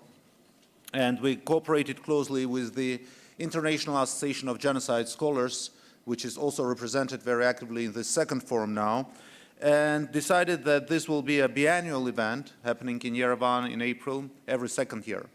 This year, the topic of the forum, and it's never aimed to concentrate on the Armenian genocide particularly, but on the crime of genocide in general, we responded to the existing major crisis of refugees and dedicated the forum to the problem of living witnesses of genocides. Because it seems that these people, as much as we speak about them, don't really have sufficient protection in international law and practice after they do face that most difficult moment in their lives and when they need to really revive after that crime and that tragedy. We started the forum this morning with a high-level panel, and many of you were present there. The President of the Republic, in his introductory remarks, spoke of the fact that international law still lacks sufficient mechanisms for protection and restoration of rights of the victims of crimes against humanity, war crimes and genocides. He called on to review the existing mechanism and come up with ideas to empower international institutions to reach out, protect and provide help to those who continue to face unacceptable and inhuman treatment in the 21st century. In the short video clip shown to us earlier, we saw images of refugee camps and caravans, images from a century ago and from these days, these very days. And resemblance of those images is startling. It is difficult to imagine that the age of progress, education, decolonization, and revolutionary breakthrough in international protection of human rights has altogether avoided the vicious minds of perpetrators of these new crimes against humanity. For us in Armenia, it is a particularly painful topic because many of those who fled to Armenia to find refuge from ISIS horrors in Syria and Iraq are children and grandchildren of those who marched that same Syrian desert escaping the Armenian genocide a century ago. And when one sees those similarities in the refugee marches then and now, one can only ask, how long is this going to continue? We are proud that close to 20,000 Syrian refugees have easily integrated in our society in these last couple of years. As a government, we have tried to extend a hand and help with a speedy naturalization, recognition of main documents, providing health care and support education in responding to what appears to be one of the biggest per capita refugee waves in Europe. Unfortunately, the lessons learned from the two main catalysts of the international society, namely the two world wars that occurred in the 20th century, seem to be contained and limited to regulations of relations between the big and powerful only, while the weak and peripheral are left to suffer without meaningful resort to law and justice. We therefore need to understand as a society, as leaders in our respective fields, what is being done wrong, where have we failed to establish sufficient safeguards to meet our promise of never again. Aurora Dialogues and the Global Forum are two important steps, additional pieces in this big puzzle. In direction and contributions they make will mark a real change in the sea of formalistic indifference, deafness and blindness towards hate speech, xenophobia, and any form of discrimination in case any of this happen in places which we consider to be just too far away from us to worry about or to think about.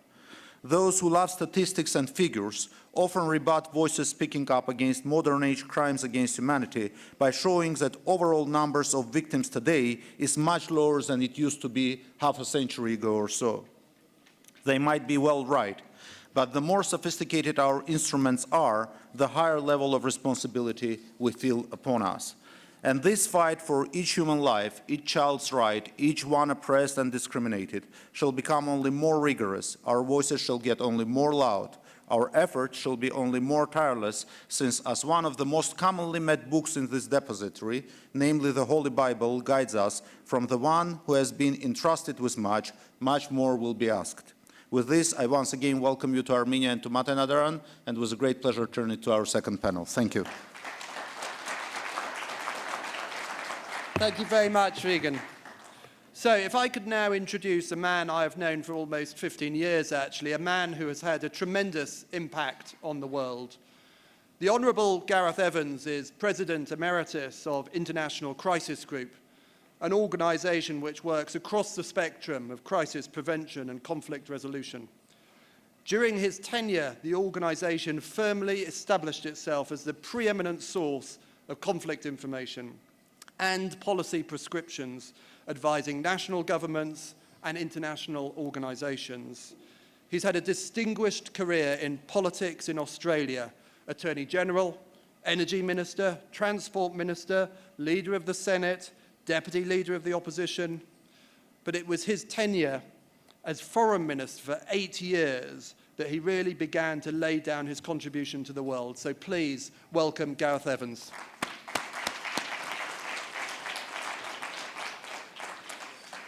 Well, thanks very much, Ed, for that rather over-generous introduction, but here we are. The European refugee crisis may have been a little less prominent in the world's headlines the last couple of weeks, but the Syrian conflict, which lies at the heart of it, continues to defy any kind of lasting solution, and the overall global situation in relation to refugees and other displaced persons is as bad as it has ever been.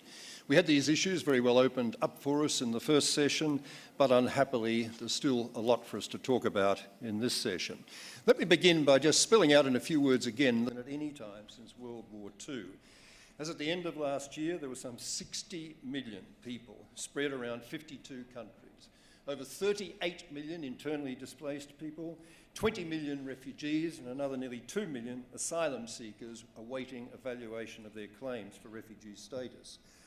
More than a quarter of all those displacements are due to conflicts in Syria, Iraq and South Sudan, while more than half of the world's 20 million refugees come from just 3 conflict-ravaged countries, Syria, Afghanistan and Somalia. The conflict in Syria, which has been going on now, as we happily know, for over 5 years, killing over 260,000, maybe as many as 400,000, reducing national life expectancy from 75 to 55, has been the biggest single contributor to the tide of human misery we are now witnessing. The total, as you've heard, of some 4.8 million Syrian refugees, even if Americans think there's only 100,000, 4.8 million Syrian refugees and at least 6.6 million internally displaced Syrians is currently the largest number of people displaced by any conflict in the world. There are, in addition, overall, some 13.5 million Syrians now in need of protection and humanitarian assistance of one form or another. While in recent months Western attention has focused on the flood of Syrian refugees into Europe, as we've heard again in earlier sessions, the overwhelming majority of them, some 95% in fact, have not been taken in by the West, but Syria's neighbours, Jordan, Lebanon and Turkey, creating enormous problems for those states. And this reflects the global situation elsewhere, with developing countries, states immediately adjacent to problem source countries like Burundi and Somalia, invariably bearing the biggest burden. For example, the Dadaab refugee camp in northern Kenya is currently the largest in the world, hosting, as it does, some 330,000 Somali refugees. In the case of Syria, while no doubt it's the case that some of those who've left the country have been economically motivated by the country's crumbling economy, it's clear that by far the greater motivation has been raw physical fear.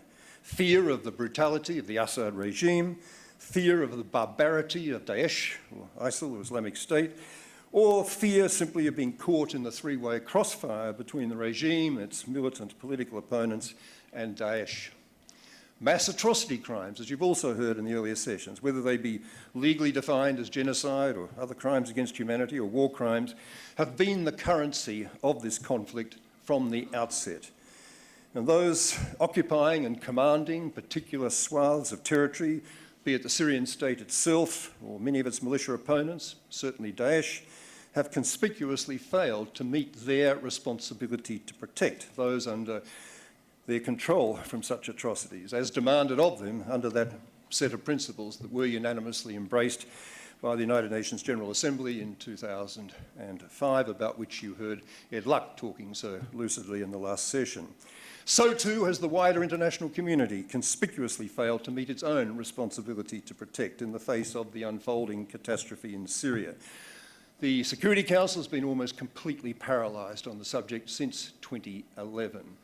Nobody has really seriously suggested that coercive military intervention was ever going to cause more good than harm, but as sure as hell the Security Council should have done better than it did, particularly back at the beginning in 2011, when it was essentially just one-sided manageable violence and a very strong resolution of condemnation from the Security Council, combined with sanctions or threats of International Criminal Court prosecution or whatever, arms embargoes, would unquestionably have made a difference. But instead, the paralysis induced by earlier policy failures over Libya, which we can talk about in question time if we get a chance, the reality is that that paralysis led to a complete failure even to condemn what was going on, and that gave Assad a sense of impunity, which resulted almost immediately in the situation unfolding into the kind of terrible civil war we've seen now, and gave the opportunity then of Daesh to take advantage of that subsequent chaos with its own primeval brand of savagery.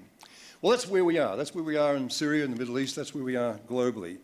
What can we possibly do to address these situations? In saving Syria's and the world's refugees, there are really two kinds of constructive, coordinated international response that are always necessary.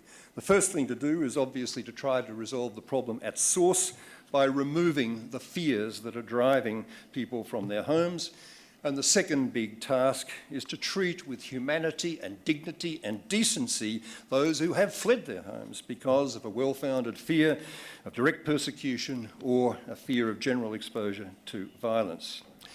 Beginning then with the issue of addressing the problem at source, I think it has to be acknowledged that the main game when conflicts are involved has to always be political negotiation. The reality is that it's only quite rarely that a major conflict is actually resolved by outright military victory by one side or the other, rather than by political negotiation. And of course, if it's the bad guys who do win outright through military victory, that's not likely to guarantee any kind of long-lasting peace and certainly won't do much to help refugee return. But good political solutions can be incredibly difficult to construct. Every conflict situation, as I know very well from my years as both Foreign Minister and heading the International Crisis Group, has its own dynamic, and there's simply no cookie-cutter solutions. Successful peacemaking requires a lot of things to come together, at least a modicum of political will on the part of the major actors themselves, certainly high-quality diplomatic resources, certainly on the part of those diplomatic resources, creativity, stamina, and a willingness to work with some very ugly customers indeed. Something I had to do in the Cambodian peace negotiations, sitting across the table from the Khmer Rouge leadership, was not, I tell you, a comfortable experience. It's a matter of having the resources and the commitment to deal with spoilers that so often destroy these peace processes, and it's a matter also of getting the balance right between peace and justice. Giving amnesty to war criminals is not very good for anyone's moral digestion, but can sometimes be the only way of stopping even more large-scale bloodshed. In the case of Syria, it's long been clear to most observers that neither the government, with or without the help of Russia, nor the Sunni rebels are likely to win outright. And it is only a political negotiation that can contain and ultimately eliminate the violence between them and enable a successful common front to be constructed against Daesh. Any such political negotiation would always have been difficult given the intensity of the emotions which are obviously surging on both sides. But for a long time, political negotiation was made quite impossible by the United States and wider Western insistence that President Assad himself was so much the problem that he could never be even a small part of the solution. Now, with the United States, if not yet the Syrian opposition, having quietly modified its position in this respect, some political progress has been made, with the UN Security Council last December unanimously endorsing Resolution 2254, a roadmap for a peace process that outlined a blueprint for a national ceasefire and set out a timetable for UN-facilitated talks between the government and opposition members. The cessation of hostilities, which has been in effect, formally, since late February, has certainly not stopped completely government military action taking place under the guise or pretense of attacking extremist groups that were excluded from the ceasefire, nor has it now, of course, as we've unhappily seen in the last few days, some opposition offensives claimed to be in turn in response to government excesses. So one has to say the ceasefire at the moment is in an incredibly fragile condition. But at least until very, very recently, the ceasefire does seem to have lowered overall levels of violence while creating the conditions for some military progress to be made against Daesh, allowing increased flows, certainly of humanitarian aid, to meet those in need. And it did seem to be beginning to create a somewhat more conducive environment for a political process. On that political process, one, I'm afraid, would have to be a rather supreme optimist to think that those talks mediated by the UN Special Envoy, Staffan de Mistura, are going to produce positive results any time soon. Having restarted in Geneva on the 13th of April, they've now been suspended again, as you've all seen in the press, with the opposition refusing to talk, if not yet to leave Geneva, which is a hopeful sign, following the regime's alleged ceasefire breaches around Aleppo and Idlib. But All that said, this process remains the only game in town, and we can only hope that it will eventually bear fruit. What about the second big problem? Meeting the humanitarian challenge. Return home for the foreseeable future, if indeed in some cases ever. On any view, the UN High Commissioner for Refugees, the agency entrusted with wrestling with this problem, faces a nightmarishly difficult task, and it's being made even more difficult, one has to say, by the behaviour of many governments who seem to have lost all sight of our common humanity in a bid to pander political favour with electorates spooked in particular by anti-Islamist extremist sentiment, sometimes also economic anxiety about losing jobs, or even less defensively by general nationalist, racist, anti-outsider sentiment. I should say in this respect that I have absolutely nothing to be proud of with respect to the behaviour of successive Australian governments, my own country, from both sides of politics, whose policy actions have in fact been called in aid by a lot of European governments, saying how terrific we were. In the name of stopping the boats, in order to stop drownings at sea, of which we did experience tragically some 1100 before policy was hardened, Australia has introduced a regime of quite indefensible harshness for dealing not just with so-called queue-jumping economic migrants, but also with dealing with those who are unquestionably genuine asylum seekers. And at the same time, we've done little or nothing to advance a regional processing kind of solution with major increases in settlement quotas, which could quickly and fairly move people out of limbo. So with so many governments in default in so many ways, what are we to say about how the European refugee crisis has been and should be handled?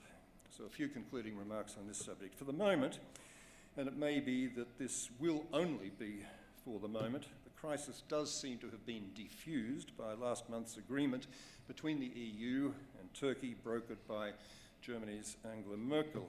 Under this agreement, as you know, all new arrivals arriving in Greece across the Aegean are to be sent back to Turkey and supported there, with a process then of orderly settlement of equal numbers back into Europe, with quotas established for EU member states and Turkey itself generously financially reimbursed for its costs, because in doing this, and given some other political concessions. All of this has been very widely criticised, as you will have seen, as being, among other things, illegal, impractical, immoral. Massive downsides. Greece is under massive strain as the transit location tasked with assessing the origins and asylum eligibility of those already there and still arriving. Serious doubts are being expressed about Turkey's bona fides. Too many EU member states are still being totally uncooperative or insufficiently generous about resettlement, and the whole scheme does seem to be manifestly underfunded.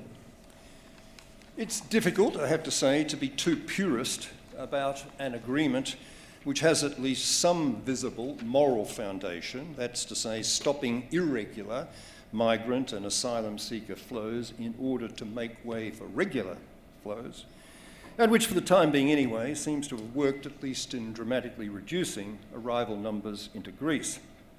But that said, it's obviously an agreement built on very fragile foundations and could fall apart at any time, not least when it comes to EU members honouring their resettlement obligations.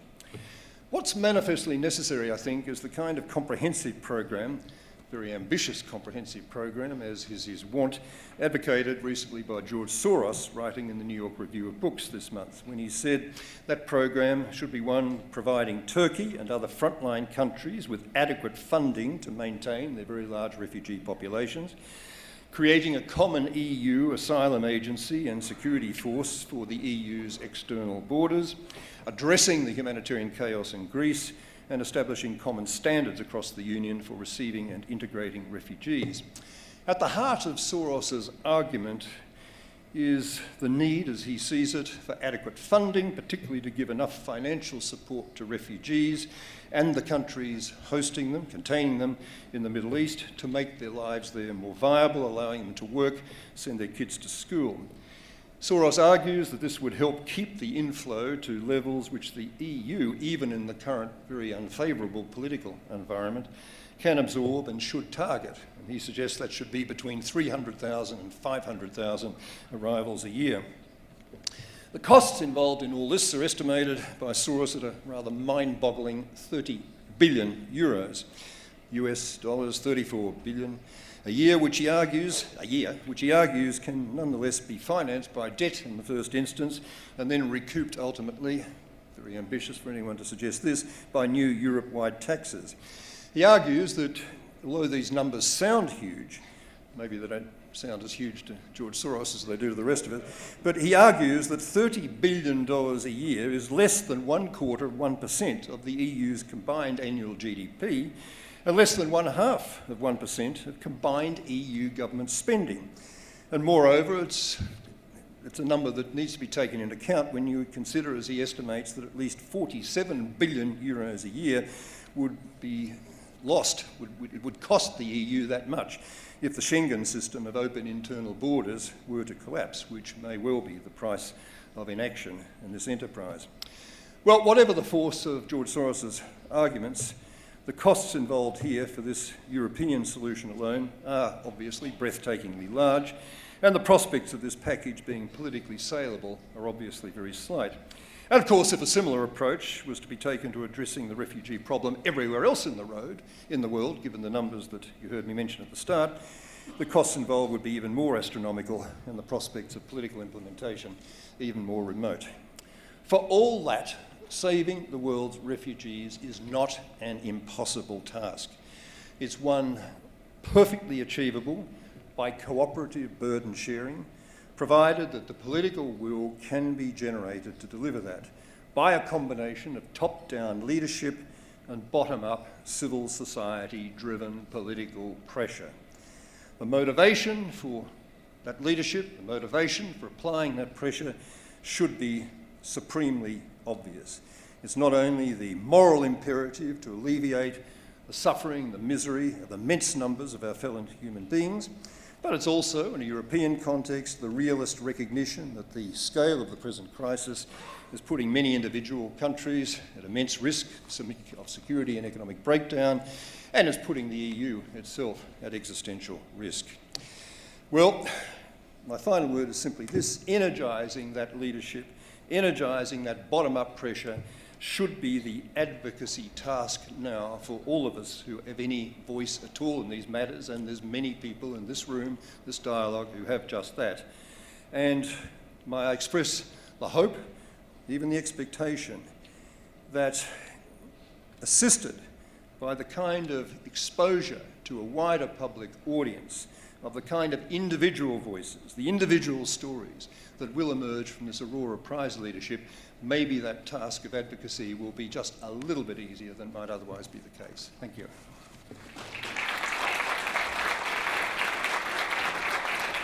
Gareth, thank you very much. I wonder then if I could ask Gillian Sorensen to come up to the stage. She's our moderator for the next session.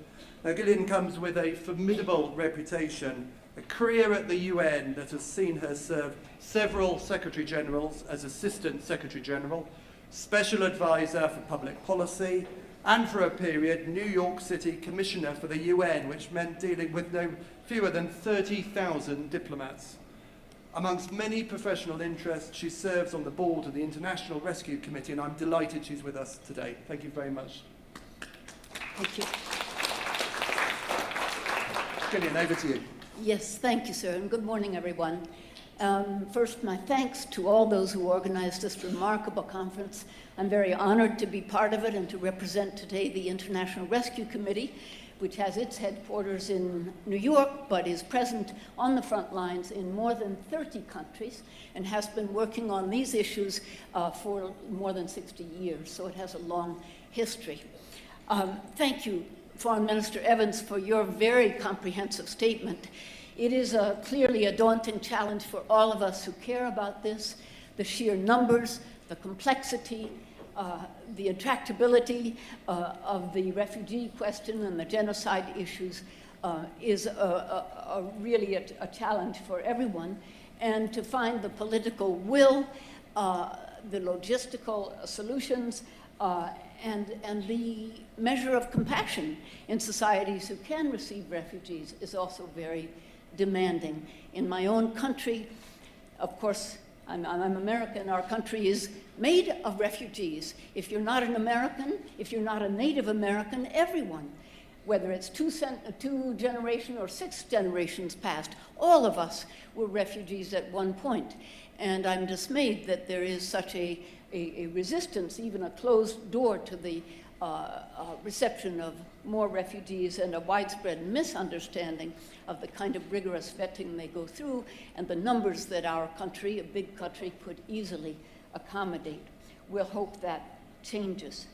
In any case, I'm very honored to chair this, to moderate this session, and after thanking Gareth Evans for his eloquent and comprehensive words, I would like to introduce our next 2 participants.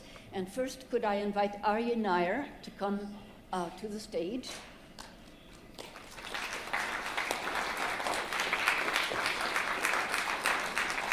Mr. Nair is president of the Open Society Foundation.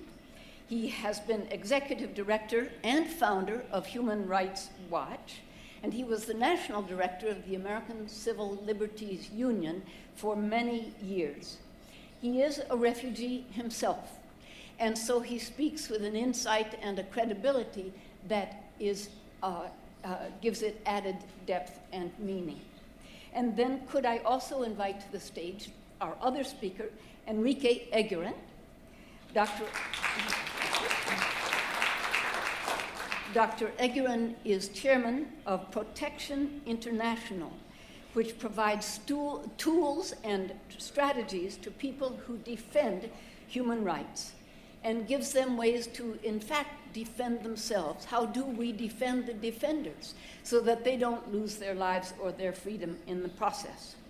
He has been particularly active in Central and South America, but he does have activities in the Democratic Republic of Congo and Sudan and Indonesia as well. So perhaps, sir, we would begin with you.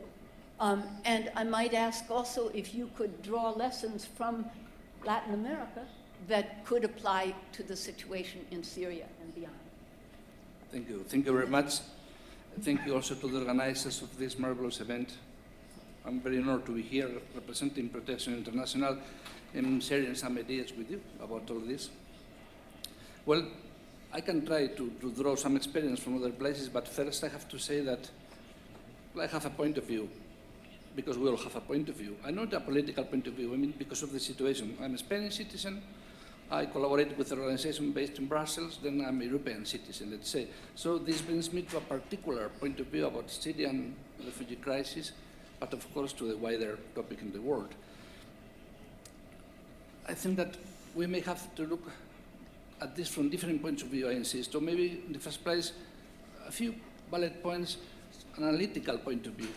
I mean, I think we are facing a growing refugee crisis in the world, but this crisis is like an assemblage, a combination at least of 2 main issues, let's say. Of course, there is a refugee and human rights crisis, but also there is an economic and human rights crisis from the point of economic, social and cultural rights altogether in the world. And I think those 2 dimensions become intertwined in different crises. In the case of Syria, probably, and I agree with Gareth, mainly a refugee human rights crisis. People didn't want to leave the country, but they had to. They felt obliged to do it because of the situation they were living. But in other cases, like Latin America, for example, you have this intertwining between this economic crisis and then motivation, the economic driver to migrate, together to the pressure, especially in Mexico and Central America, because of the organized crime, to flee, to look for somewhere better future.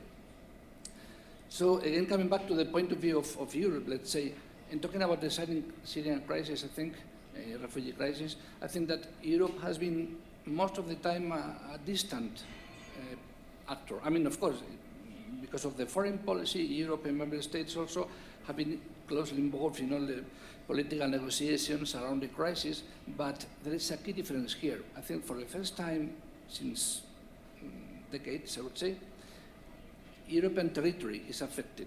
So there are hundreds of thousands of asylum seekers and migrants knocking at the door of Europe. So it's Europe's territory now is at stake. And I think it has caused a number of consequences that I will talk about them very briefly afterwards. Of course, there is also a legal point of view about all this. I mean, refugee law was passed years ago in a very key and also historical moment also, but now the world is different and we need more protection, I would say, not less, but more protection, but also maybe the advances in terms of the protection of civilians, this was also mentioned before, has made it possible that now people, at least people try and people may flee, at least, so they are not killed on the spot, as it used to happen too often years ago. If we look briefly at the current responses from Europe, I insist, I think there is a clear thing. I mean, Europe has been dealing with the migration crisis in general from the point of view of some responsive policies. I mean, defining a restricted policy access to Europe, trying to have ad hoc responses to the number of people knocking on the door of Europe. And I think Europe, perhaps we thought we had all the responses ready, and then the questions were changed. So we have no responses anymore. And I think that this crisis has found a very ill-prepared Europe to respond to the crisis from the point of view of Europe as a territory, I would say. And I think we keep on offering, looking for very specific ad hoc solutions, maybe responses, but I think what worries me is that the idea of Europe as an structure is cracking down under pressure, I think. And for example, we have this worrying process from my point of view of what some experts call the renationalization of migration policies, so that instead of looking for a common solution as a structure, some countries are starting to look for their own solution as a country. And this goes against the very basic idea of Europe, and I am a strong believer in the idea of Europe rights. So I think we have a complex situation, a complex problem. I think we have to go for complex solutions. I don't think that tactical responses can honor this complex situation. And I think we need to tackle all dimensions at the same time. So again, there is no single actor in charge, of course, and then we are at a historical moment and we have to define our position. And I finish with this, maybe saying that in order to define this position, this starting point, I think we have to honor both the political and rights approach, but also a personal approach as a citizen, let's say. I think we have maybe addressing this compassion gap the humanitarian support is talking about. And I think, again, combining this political and personal approach, we cannot think anymore of Europe as a fortress, as a castle, let's say. And I would, if we are thinking in terms of a fortress, I would like more to draw to the idea of the Portuguese writer José Saramago, who used to talk about the stone raft. So if we think that we can set sail as Europe, as a stone raft, if we can look for a new place in the world, we will find no place in the world with no refugee crisis and problem. And then I think we would have to finish, I mean, to get to the place where we have to be, exactly where we are, but opening our raft, our stone raft, to all the citizens in the world in a careful and political, smart point of view, of course. So, thank you. Thank you very much. Mr. Nair, could we hear from you? Yes. Well, I want to focus specifically on the Syrian refugees.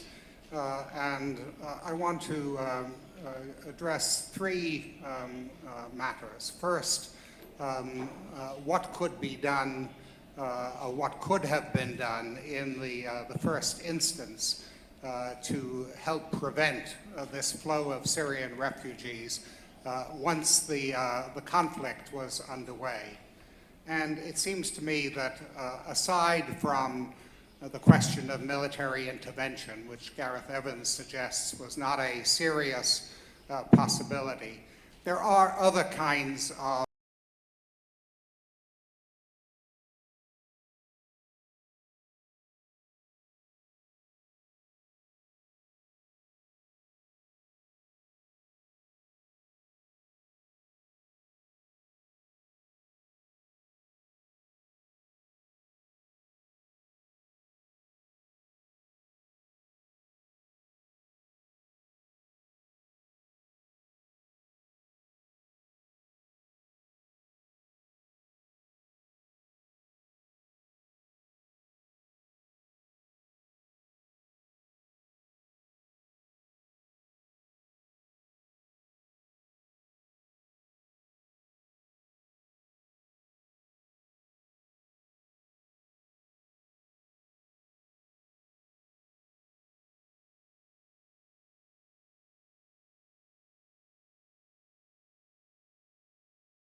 most of the refugee children in Turkey, for example, are not in school at all, and those refugees desperately want education for their children.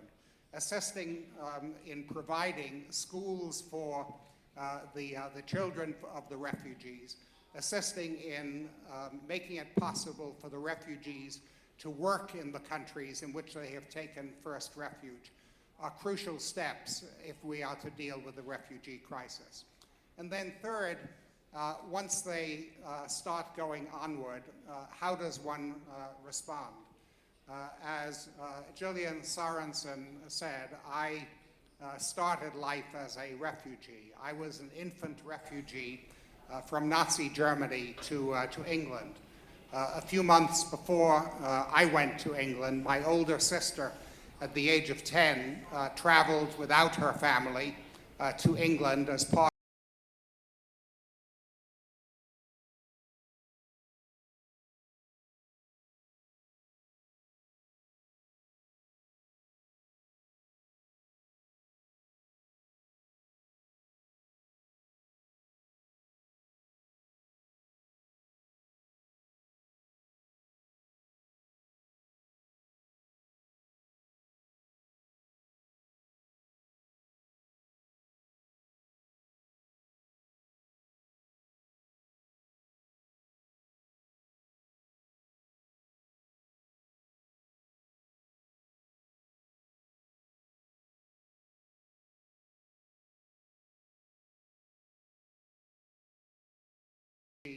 in England. I could not have asked for better treatment, more respectful treatment, more assistance. And I'm a lifelong Anglophile as a result of my childhood experiences in England at that time. It seems to me that Angela Merkel stands out as the figure in today's political universe who has taken a similar position to those who made it possible for me to survive, and she should be honored for playing that kind of role. There are others who have also displayed a humanitarian response, a generous response to the refugees. I think proportionately Sweden has taken the largest number of refugees. Canadian Prime Minister Justin Trudeau has taken a significant number of refugees and is interested in taking more. And one of the things about the way the refugee program operates in Canada is that some of the refugees are sponsored by the government, and about 40% of them who have gone to Canada are sponsored by non-governmental organizations, church organizations, school groups, and the refugees are being treated, the Syrian refugees are being treated extremely well in Canada. The countries that exemplify the way we want countries to respond to refugees should be honored for demonstrating what humanity means. Thank you.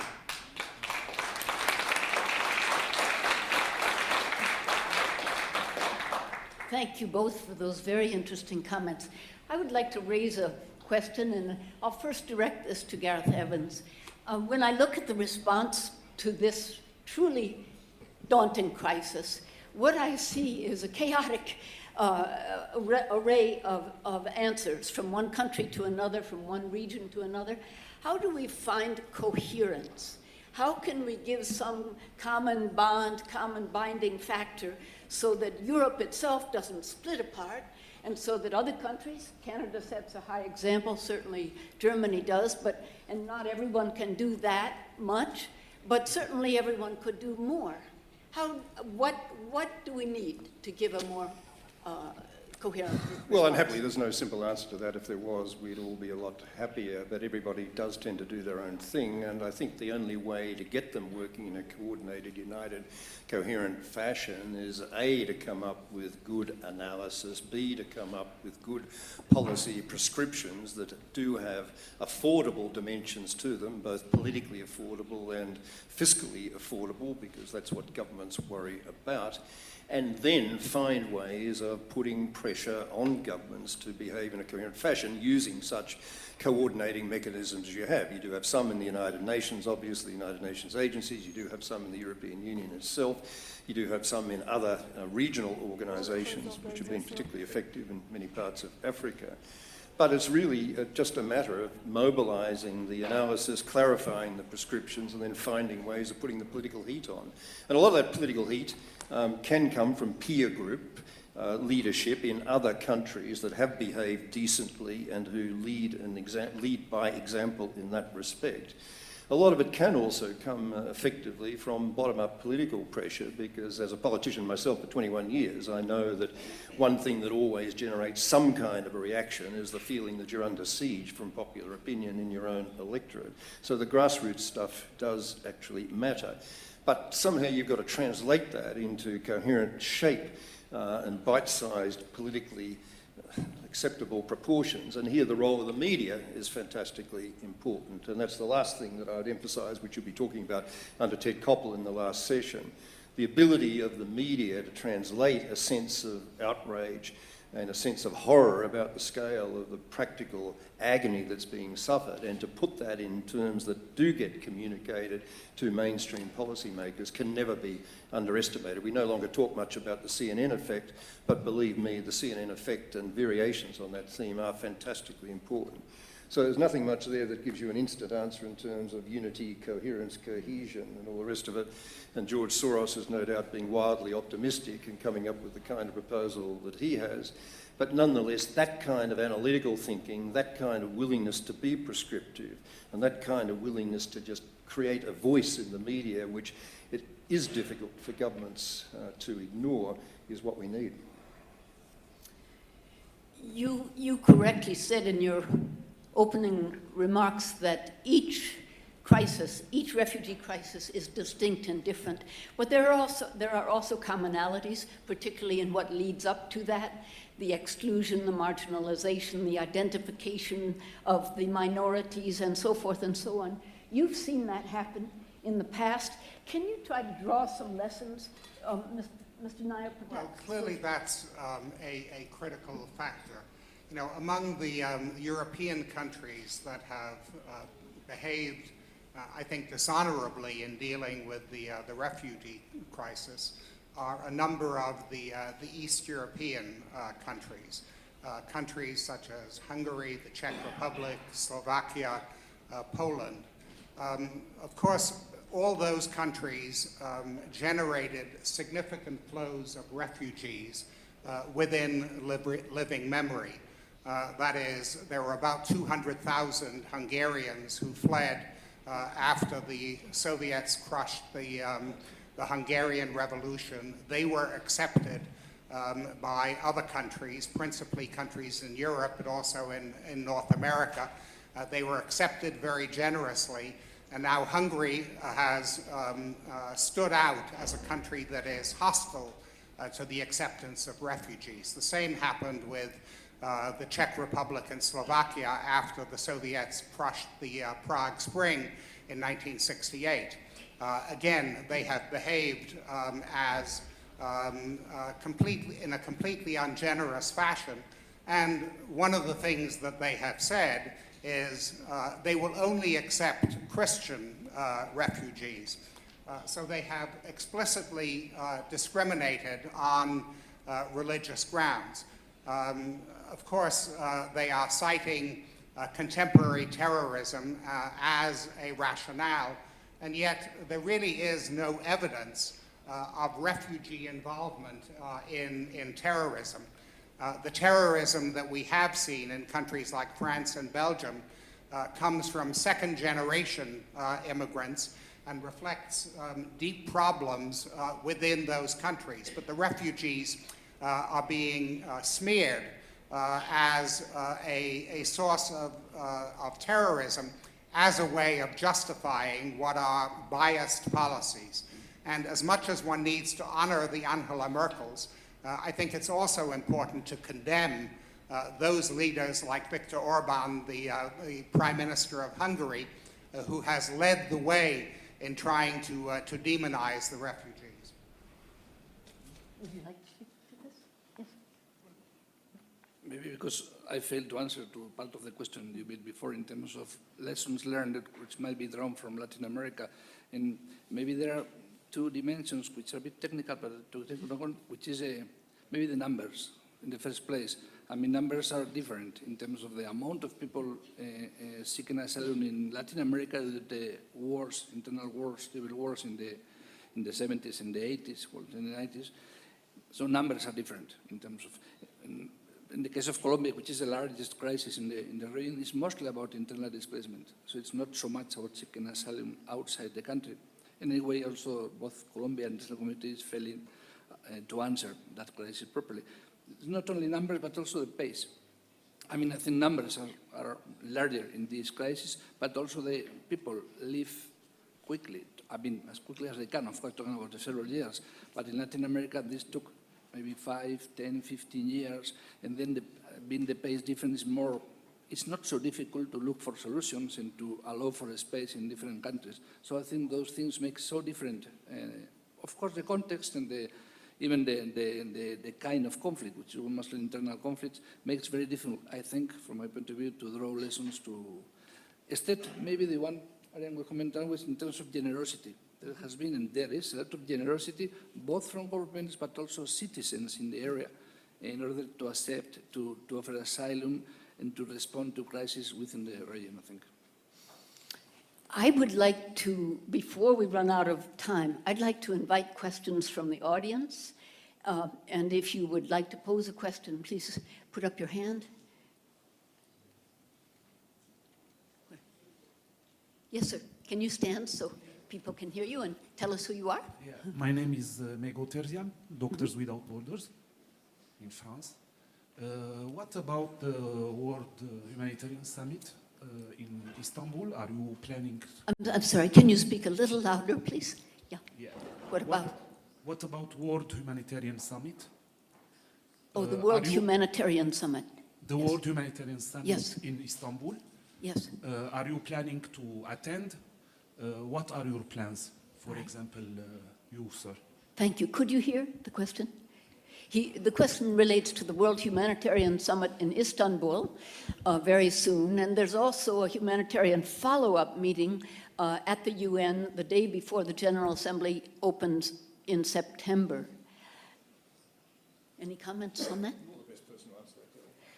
Well, it is the meeting in Istanbul really is an effort to give some, I repeat the word, some coherence to responses to this, to learn from each other, to set some high standards, to persuade or pressure certain countries to do more. I'd like to be positive about the outcome. I think to me the most important fact is that it is happening, it's taking place, and nearly every country is coming. And this session in September will be a very important follow-up to that, with a great deal of press attention at that time, because it's happening in New York and just before the opening of the General Assembly. Big meetings like that can be productive if they're well led and if they're focused. Otherwise, it can be a lot of talk that tends to disappear. But I'm optimistic. I'm hopeful for this one. Yes, please stand so we can see you.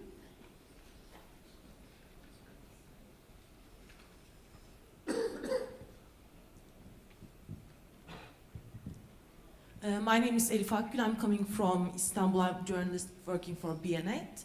I would like to ask you about the ongoing so-called negotiations between the European Union and Turkey in the names of the Syrian refugees and the refugee crisis. When it comes to the terms of generosity of the European culture and the position of the Turkey and the whole hosted countries, but mostly this negotiation is going on for Turkey. How do you evaluate this position that one-to-one negotiation that we send, if they send back one refugee, we are going to send back 2 more refugees, and what does it mean to you? Could you hear the question? All right. Well, as I said, in describing that deal, it's got its colourable dimensions, and a lot of people are feeling very uncomfortable about that particular part of it, sending everyone back from Greece, wherever they come from, whatever the credibility of their asylum seeker claims, sending them to Turkey, and then hopefully matching that by having some proper settlement program, either 1 for 1 or maybe better than that ratio of people coming out of the existing store of people in Turkey and coming to Europe.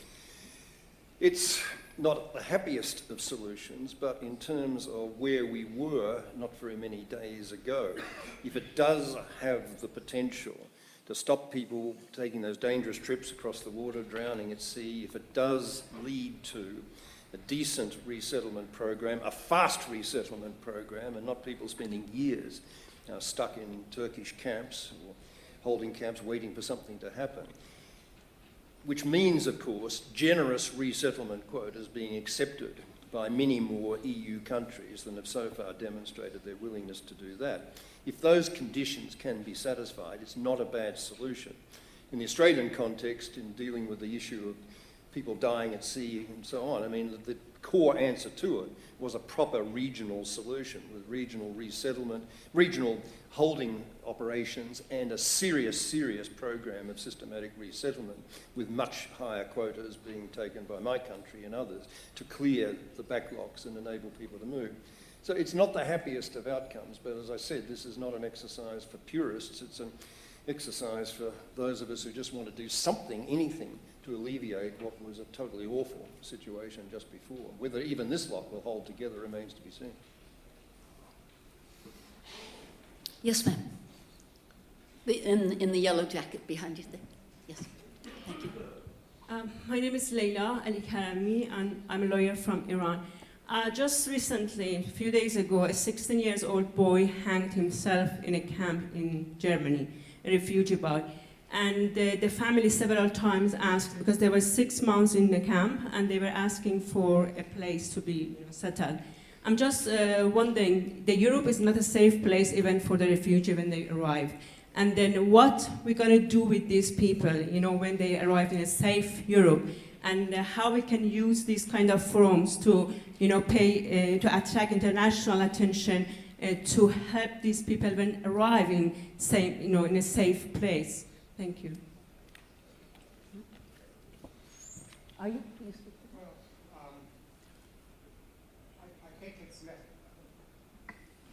I think it's necessary to try to call attention as much as possible to episodes of that sort in order to dramatize the human cost of some of the policies that are implemented today. Overcoming the fears and the prejudices of people in an era in which, as the survey that was discussed earlier suggests, that terrorism is the issue that people are more concerned about than anything else. That's a very significant challenge. That's not a challenge that we've faced previously in trying to respond to humanitarian crises. And I don't know that anybody has a solution to that problem. But I do think that it is important to stress both humanitarian success stories and humanitarian failures, to put the human face on these stories, to make people understand the individual circumstances which produced episodes of this sort. I think one of the things that can be said is that political leadership is all important.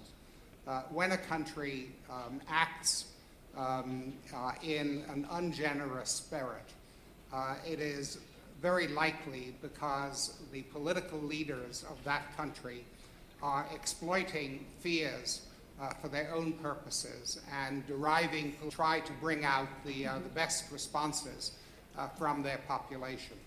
And I think we have to recognize the different kinds of leadership that we have, the leadership that plays a constructive role, the leadership that plays a destructive role in addressing these issues. Yes, sir, up there. Please stand. Thank you so much for this very robust panel so far. Paul Mikov, Vice President for Institutional Partnerships with CMMB in New York City. To the extent to which genuine civic revolt against the regime in Syria contributed to the genesis of the crisis, there have been some recent credible commentators and analysis challenging that whole narrative. So I wondered whether, especially Gareth, you and Mr. Neer could speak to the geopolitics that sometimes seem to contribute significantly to artificial generating of crises that unfortunately sometimes lead to genocidal situations such as the one that we're faced with now in Syria. It's a very long and complicated story untangling the roots of the current catastrophe in Syria. I mean, the beginnings of it are obviously the Arab Spring, the civil revolt against just an authoritarian leadership, which was basically unarmed and non-violent, but which generated a massive overreaction from the Assad regime. Had that been responded to internationally with a massive condemnatory reaction of the kind that Gaddafi received in Libya first up when he did the same thing, killing demonstrators in the streets, I think a lot of the subsequent catastrophe might have been averted. But when you have that happen and the regime doesn't immediately crush all dissent, what happens is that you get defectors from the military, you get other people finding support from multiple international actors, all with a role to play, an axe to grind, something to pursue. And these situations do quite dramatically morph into civil war situations. And the Syrian one has been just a classic example of that. Beyond that, we can talk about the role that Russia played in propping up the regime, in restoring a degree of military credibility to Assad, which he seemed in danger of losing the latter part of last year. I don't think any of that would have ultimately resulted one way or the other in an outright military victory, as I said before. I think at the end of the day, a political negotiation is going to be required. And a lot of other external actors with their fingers in this particular Syrian pie are going to have to get the hell out of there, stop imposing their own priorities and their own prejudices on the situation, and try and find enough internal players that have enough common commitment to the future of the country to craft a solution. That sounds incredibly romantic. It's not impossible, but it's still, at the moment, I'm afraid, some distance away. If I can supplement that, you know, a number of the countries in which the Arab Spring was a significant factor were countries that were not only characterized by political repression, but by extreme corruption involving the family of the head of state. That was certainly a crucial factor in Tunisia. That was certainly a crucial factor in Egypt. And I think it was also a crucial factor in Syria, where the president's family and his wife's family have been at the center of very extreme corruption. In addition, of course, political repression in Syria involved the father Assad before it involved the son Assad.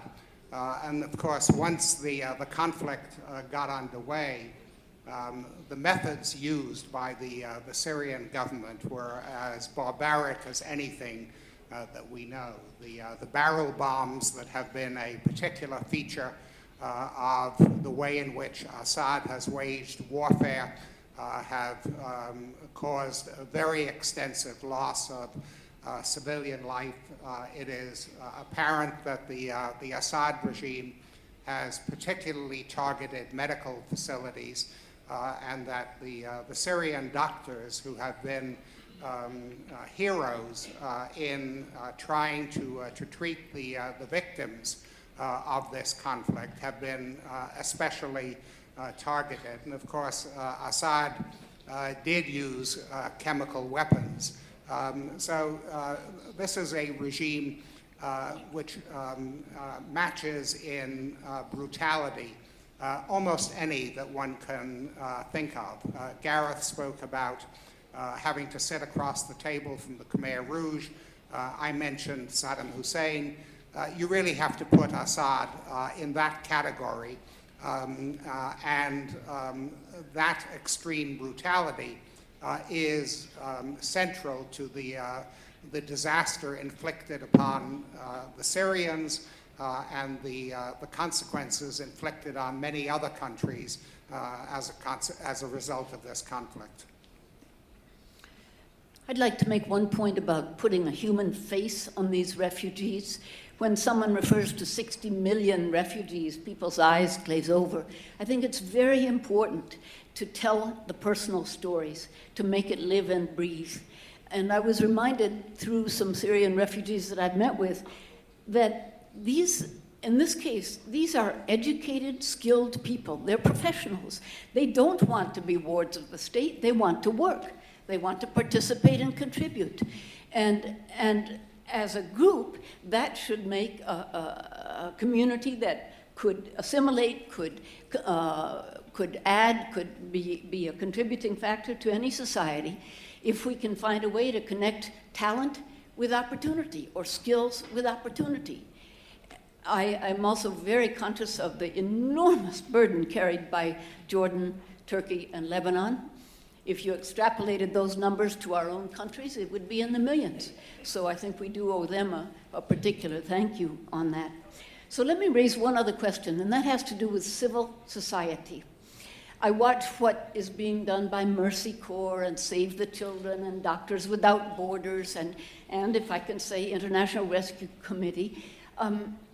Does that make a real difference? Is that meaningful? What more should be done, and how can we get coherence among the work of civil society so they don't bump into each other or compete with each other, and so that what they do adds in useful ways? If I could just say, if you were picking the humanitarian organizations, which are especially deserving, the ones you mentioned are the ones I would put very high on my list. Okay. Maybe it always makes me curious to understand what we mean by civil society. But I say it in a positive way because I try to be also optimistic as you try. I think civil society has a role, but the problem is how to navigate all those narratives around. I mean, some of the humanitarian organizations have a narrative about immediate response, as they have to, because they have this mandate and these skills. Some human rights organizations have a more maybe overarching or more utopist approach in terms of the full respect for human rights, but this needs to be fulfilled only because of the political will of some or most of the states who have a stake here. And at the same time, I think that most of those narratives have to do not only with the responses by the governments, but with the acceptance of responses by citizens. So at the end of the day, we come back to square number one. We have the challenge to develop this critical approach to this. And sometimes I find that we don't have enough tools. I mean, talking as a citizen, if you read the media, the newspapers, if you watch TV, you have a very partial and poor view, I would say, of the whole thing. So I think the challenge is about education, once more, basics as always, but education in the widest sense of the word. And we all have some duty here to make sure that we have a critical approach to these issues, I think.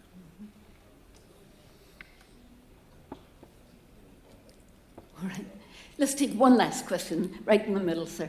Yes.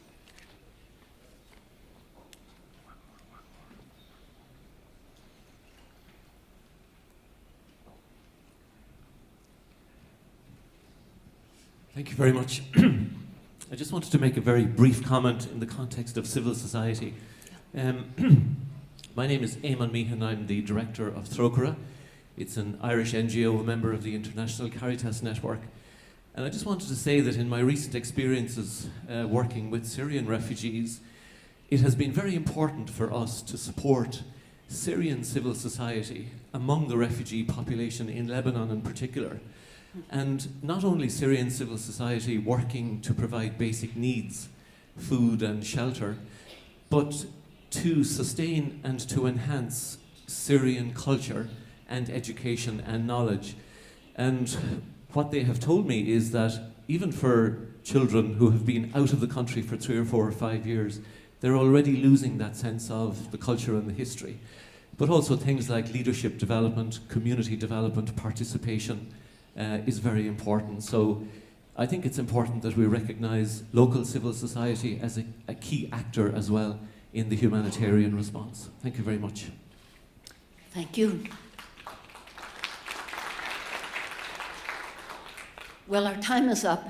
I can't say we have resolved the Syrian crisis, but we have a lot of ideas that should provoke our thinking and our work, and I want to express my very sincere thanks to my 3 wonderful panelists, and thank you all for being here. Gillian, thank you very much. I thought a very interesting panel. Before everyone jumps up for lunch, just a quick recap, actually. I was very taken by Arianaya's comments about what could be done, what could have been done in Syria, citing the protective zone in northern Iraq and Turkey that was there to protect the Kurds.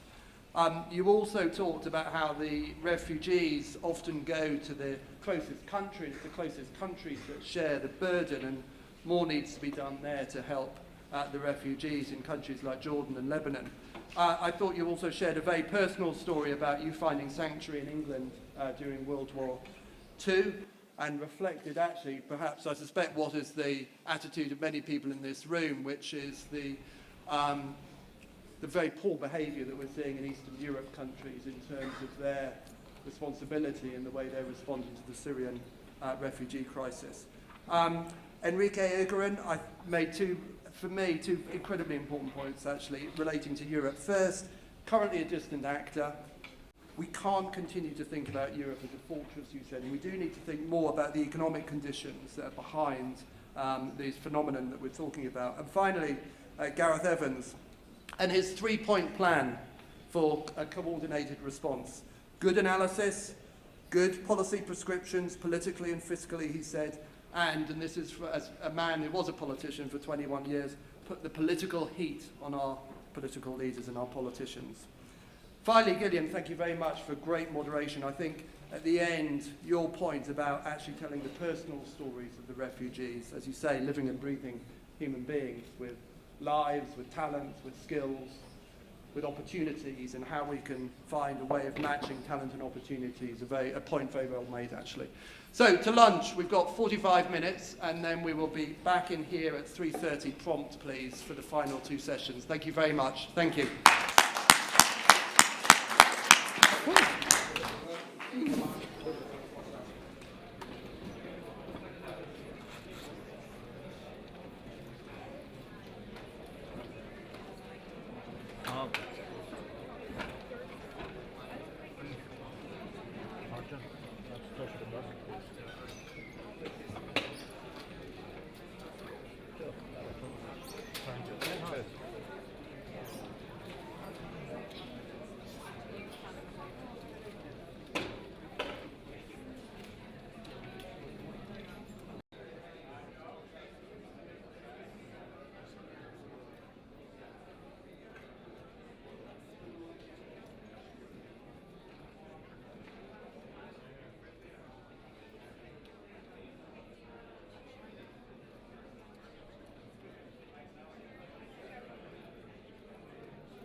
Может быть, конечно.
Right, if we could take our seats, please. I think we're about to start the afternoon sessions in about a minute's time.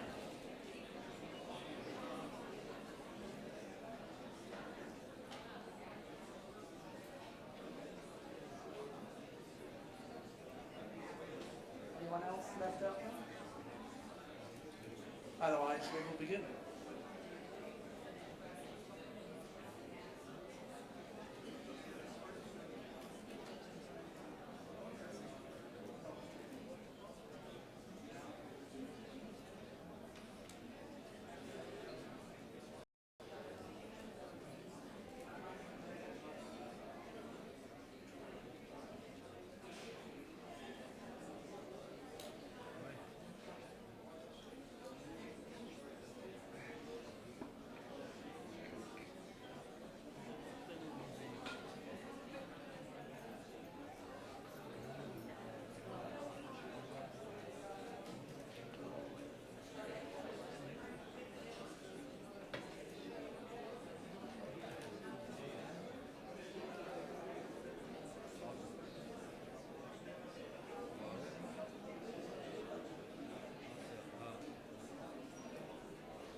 Okay, good afternoon, ladies and gentlemen. Hope you had a very nice lunch.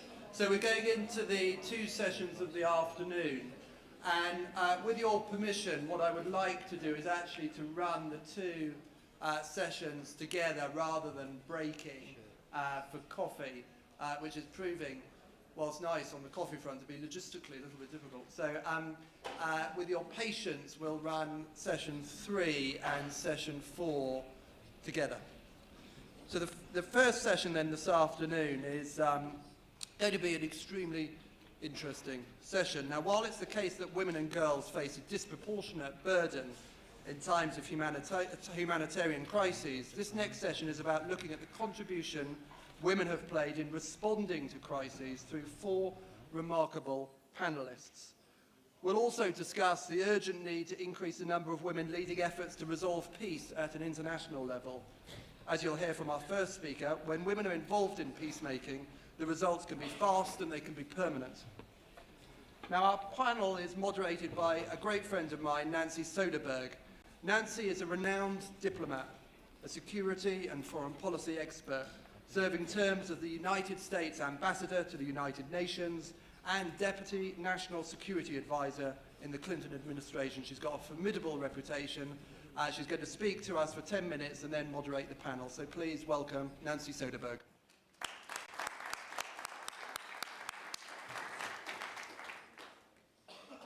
Well, good afternoon, and thank you again for joining us here in Yerevan for the launch of the Aurora Prize. And I want to just commend again the founders, Vartan, Rubin, and Nubar, for pulling together such an extraordinary event, the volunteers. It's just wonderful to see all of you here today. We have an extraordinary panel this afternoon of women changing lives in their own communities. And thank you all to the panelists for joining us today. As Ed said, I'll speak briefly, and then we'll turn to our panelists for a half hour of discussion and then save time for questions from all of you. The debate about the role of women in conflict is as old as Adam and Eve. And you all remember what happened to the original Eve, right? She brought knowledge to the world and, of course, got blamed for everything bad that happened afterwards. And yet, women's curiosity and knowledge are exactly what we need today. And as our panelists today can attest, our challenge simply cannot be solved without taking women into account or without women at the table to craft the solution.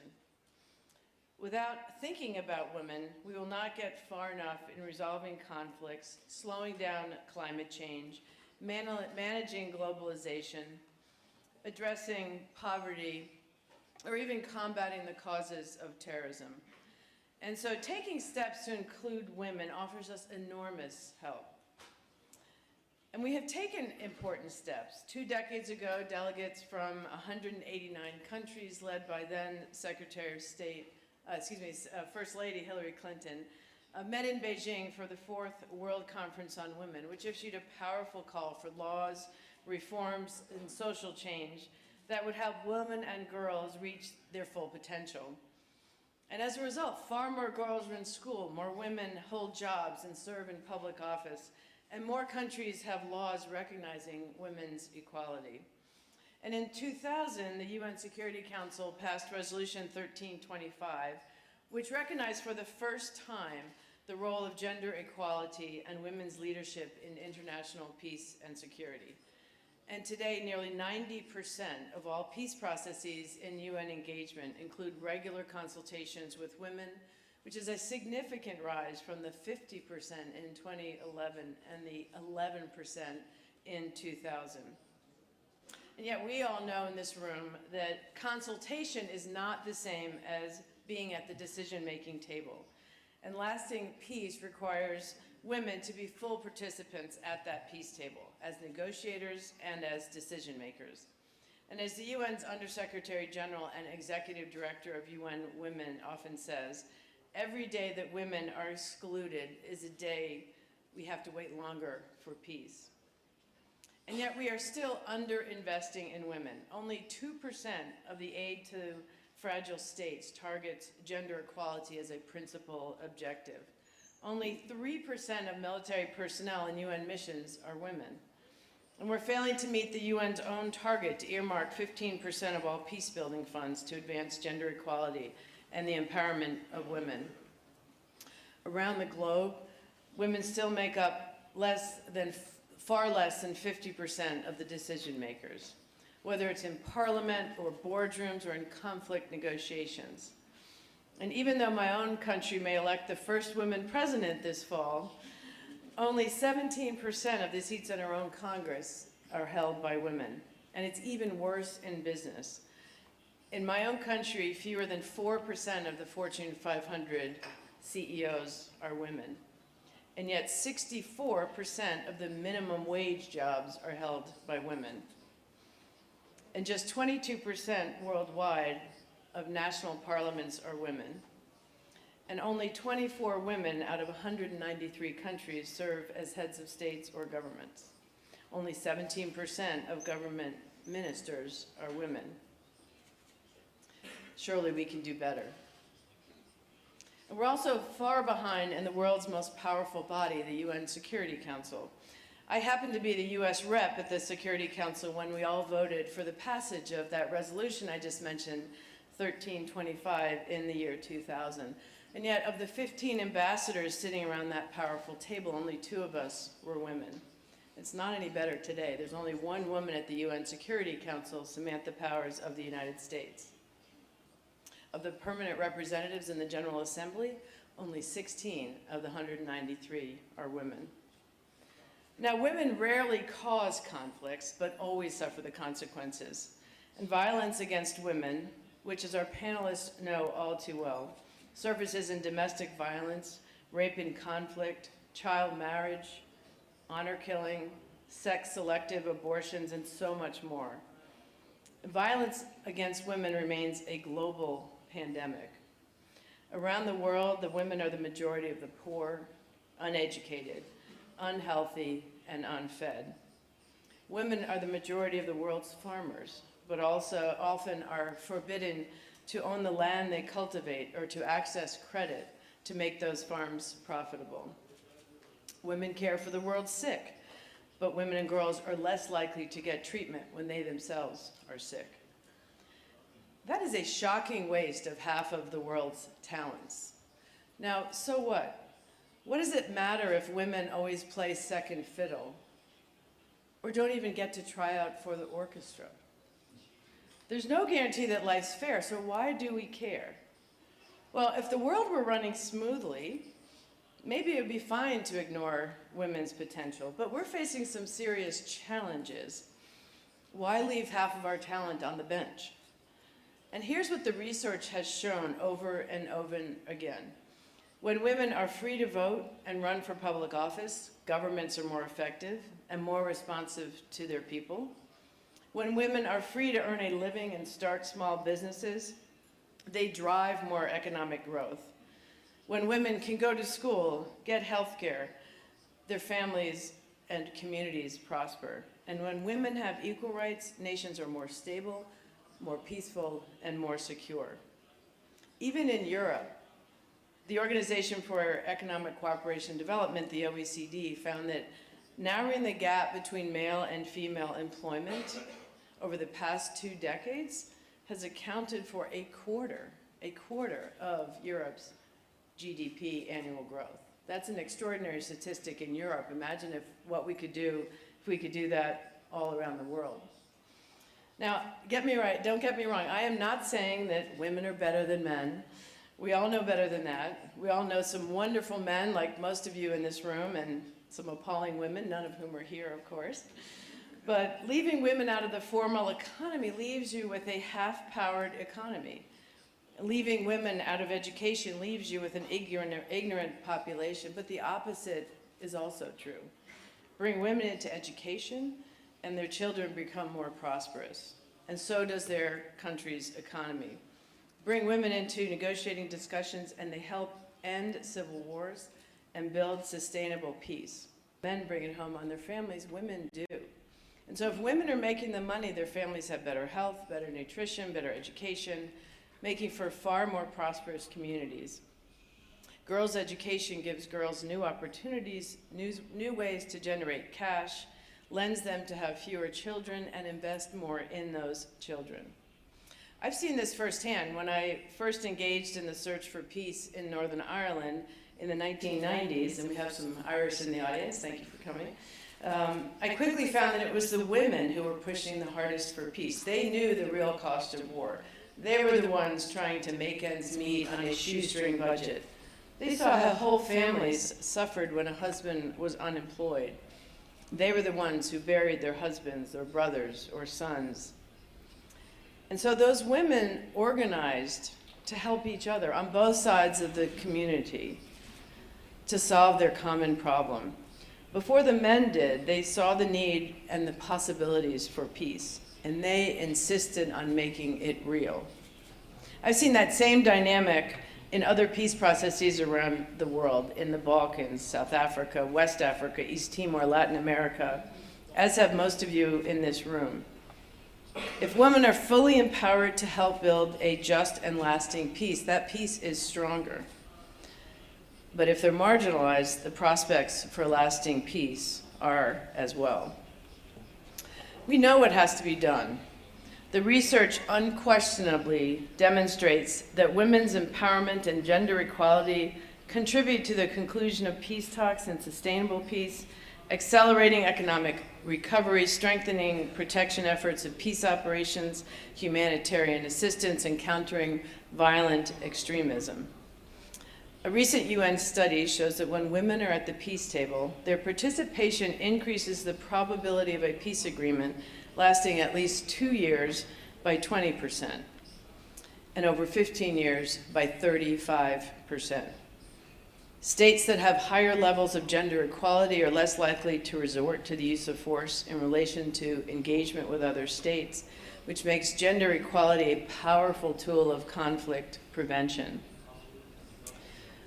Like John F. Kennedy, my country's president in the 60s, I believe that since all problems were made by man, they can also be solved by man.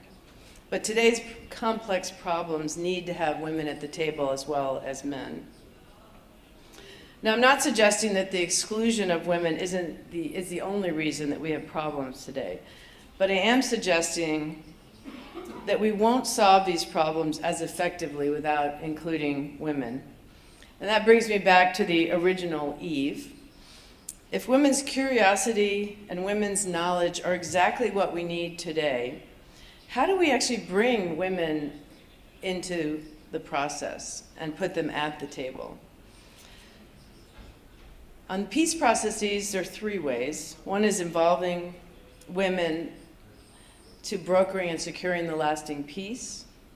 Second, involving women in maintaining the peace. And third, invest in girls and women. And that's the way you build a sustainable economic development.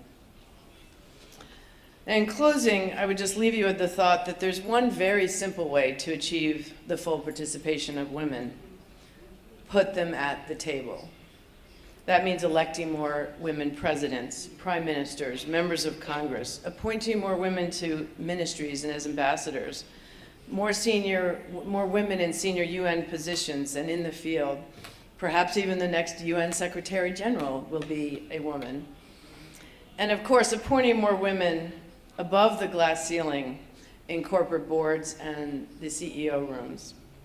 Because when women can achieve their full potential in today's challenges, progress that today seems impossible can truly come to pass.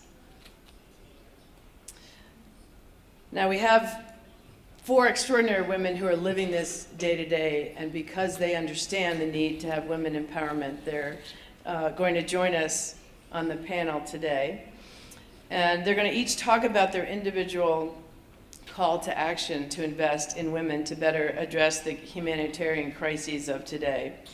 I would say each of them truly embodies the spirit of the Aurora Prize: courage, commitment, and impact. And we're honored to have you here with us today. And I'd ask you, as I introduce you, to come up and take your seats on the stage, and we will get started with our panel. First is Dr. Lema Gbawi, who is a Liberian peace activist and women's rights activist.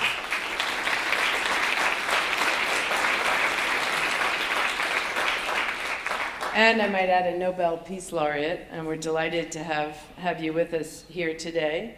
Dr. Josephine Kulia, who's founder and executive director of the Samburu Girls Foundation in Kenya. And she's done extraordinary work rescuing young girls from marriage and other abuses. Marguerite is also known as Maggie Barankitsi. She's the founder of Maison Salmon Shalom, whose mission is to protect and promote the rights of children of Burundi. She's one of our Aurora Prize finalists, so she's been in our sites for some time. And finally, Sayeda Ghulam Fatima, who's General Secretary of the Bonded Liberation Front.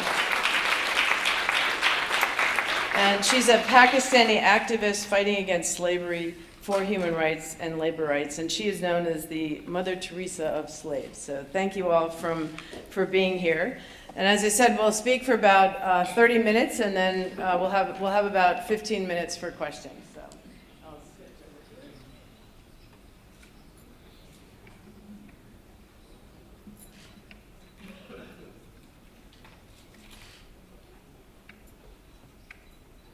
Can you hear me all right? Okay, so first we're going to start with our Nobel laureate, Lema Gbawi, and I'm going to ask each of the participants to draw on their personal experience. Յուրաքանչյուրին խնդրեմ ուսի անձնական փորձառություններ, կանչպես կանայք կարող են փոփոխություն մտցնել, այնտեղ խնդրեմ որպեսզի առաջարկեն գործողությունները ինչ պետք է անել աշխարհում, որպեսզի պաշտպանվեն կանանց աղջիկների իրավունքները եւ իրենք ներգրավվեն գործընթացում։ Խաղաղության եւ անվտանգության ցանցի անդամ է Աֆրիկայում։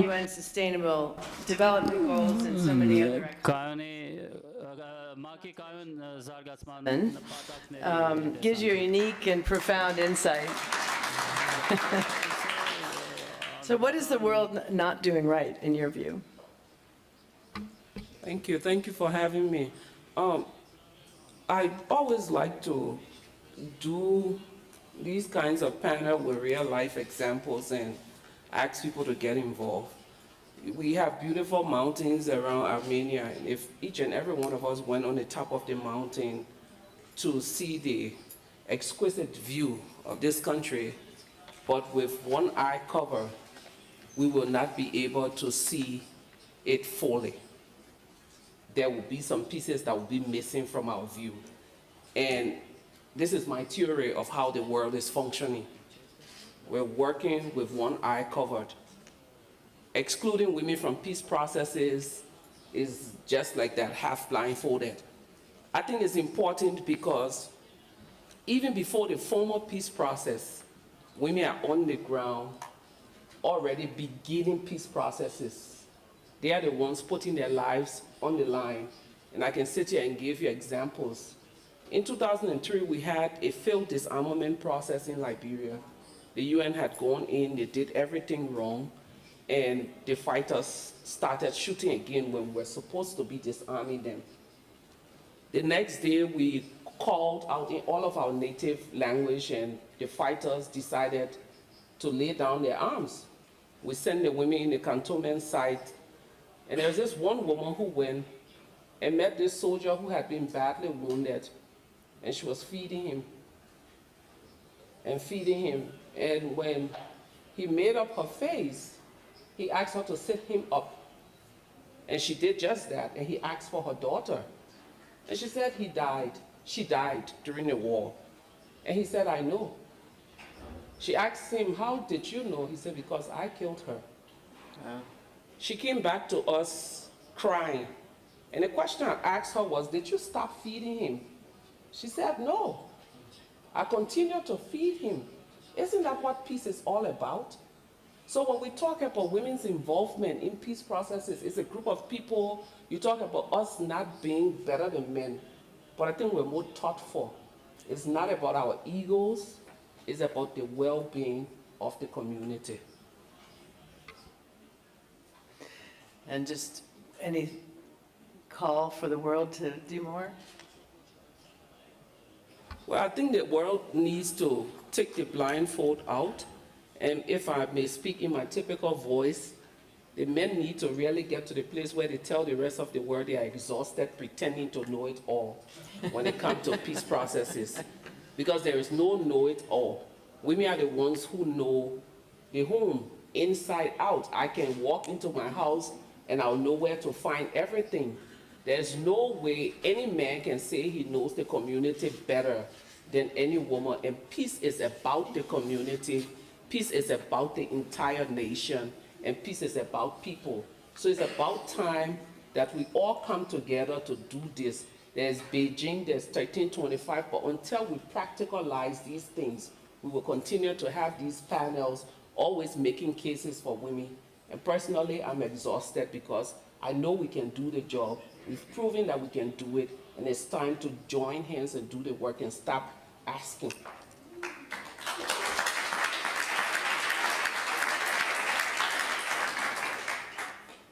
Now, let me turn next to a courageous youth activist who is on the ground doing it. She traveled here from Kenya, where she's been rescuing girls from virtual slavery and getting them an education.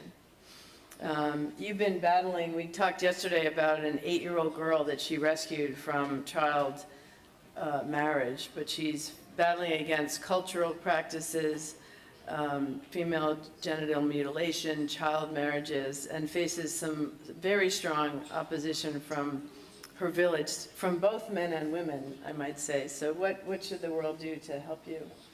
Thank you very much, Nancy. I grew up in a typical village in northern Kenya where girls going to school is history. Girls are a source of livelihoods for the family. And if you look at the picture on the screen, that's an 8-year-old we rescued on Wednesday, and now she's in school. The next picture is me with her, and that's our girl center. And those are the kind of girls we rescue from harmful cultural practices. And these are child marriages, where the youngest bride we've rescued so far is 7 years old. And we also rescue the girls from female genital mutilation, which happens during the day of the wedding.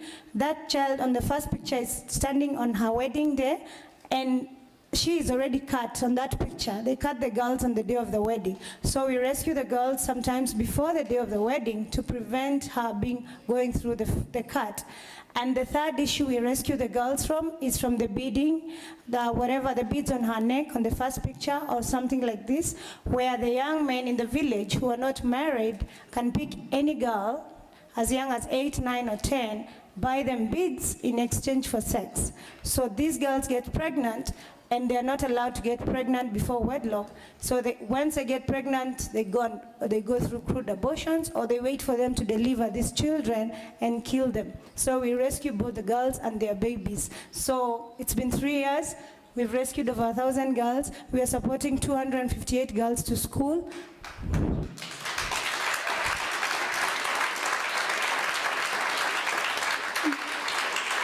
But it's been tough for us because being a girl from my village, one, I was not supposed to go to school. I should have been married a long time ago. But because of one strong woman who was my mother, and she fought for me to be in school because she was taken out of high school, second year of high school, to get married to my father as a third wife. But she fought for us, her children, to be in school. So I went back to my village. I'm a nurse by profession and worked there, continued rescuing girls. My own cousins, who was married at 10 years, and took her to school and had my uncle arrested and had the whole village be against me. I got cursed by the elders, and they were hoping I should die because I'm going against their culture. But today I'm happy because Kenya as a country has laws protecting the children, and those are the laws we are using to protect the girls through our organization. But it's been tough for us because we do not have the resources, and that is where I ask the world to support us, because we need most of these girls to go to school, because if I did not go to school, I'd not be here today sharing with all of you the good work that we are doing. Thank you very much. Thank you very much.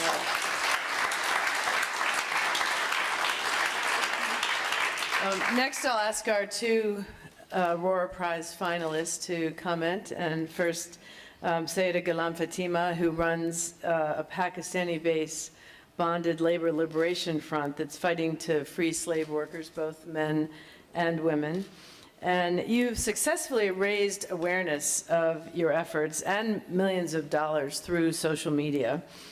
University students around the world are preparing documentaries on your efforts. And I wonder if you could comment on your own experience and explain how the rest of us might use social media to address the issue of bondage and better galvanize the world to address slavery.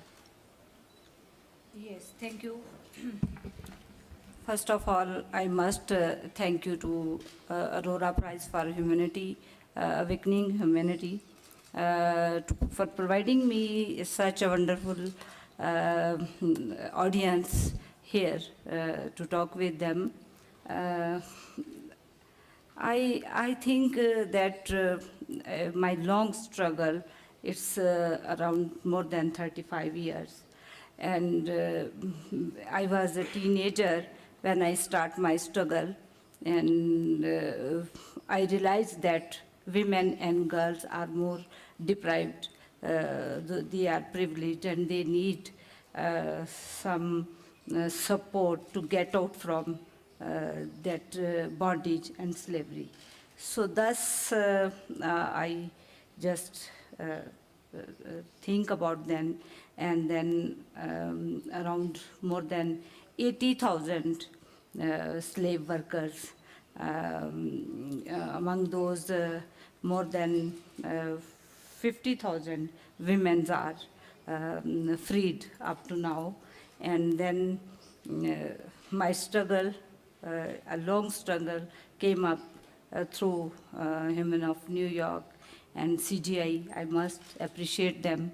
They give the voice to voiceless workers, and in this way, this became the social media campaign. And how would you like the world to help you? Yes, I must say that my fight, my struggle against slavery, bonded labor, injustices, and discrimination. So please come forward and join hands. Together we can end bonded labor, slavery, injustices, and discrimination, and we can bring the change. We can bring the change, and we can change the world, a peaceful world without free of bonded labor, slavery, without injustice, and we can change the world. You are changing the world, so thank you.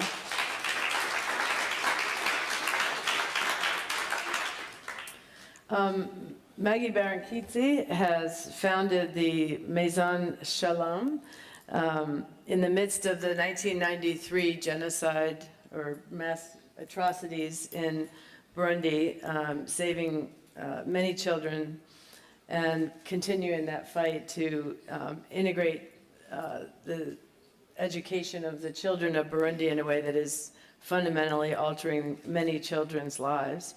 So could you maybe just comment on that experience and what the world can do to help integrate children into solving today's humanitarian crises?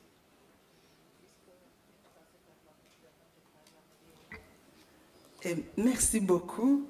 Je suis aussi reconnaissante de venir ici rêver avec vous, mes frères et sœurs, un monde où il fait bon vivre. Je n'ai jamais voulu créer réellement un centre pour accueillir les enfants. Je n'avais jamais pensé faire le travail que j'ai fait. Je suis née dans un pays où, je crois, depuis l'indépendance, c'était toujours des massacres. Je suis née rebelle. J'avais grandi dans une famille profondément chrétienne. J'apprenais à prier le Notre Père. Et dans la maison de ma maman, c'était toujours accueillir même les différences, les Hutus, les Tutsis.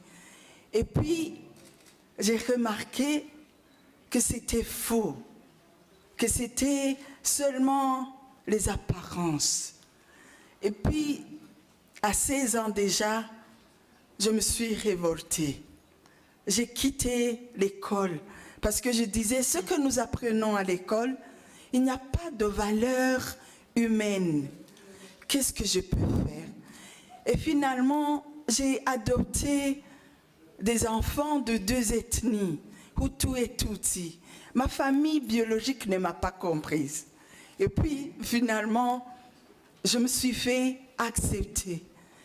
Mais ce qui m'a poussé à créer la Maison Shalom, c'est ce mois d'octobre 1993.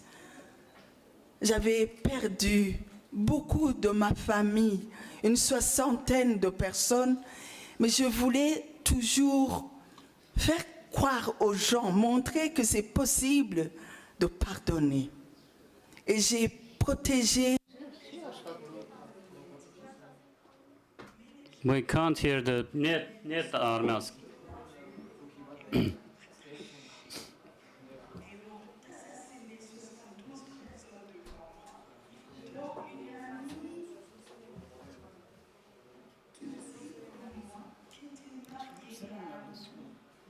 We can't hear the relay from. Yeah, and told. I give my children to you. Okay. You have to surround them with care and love. And I will die with the husband and with my husband. And I understood that my mission is to create new generation who would commit itself to break this deal of violence. I don't want deal with orphans. There are people among you who are decision makers. You were a US ambassador. You have to stop the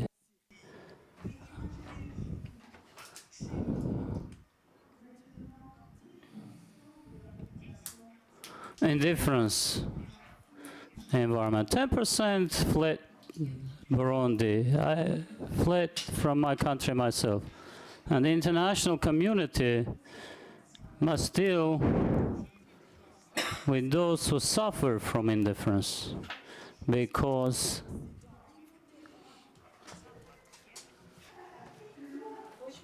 the staggers run to you, because in Africa, one family, and I want to ask you, those who are trading in arms, who create misfortune about sisters and brothers, listen to us. Think that we're one family.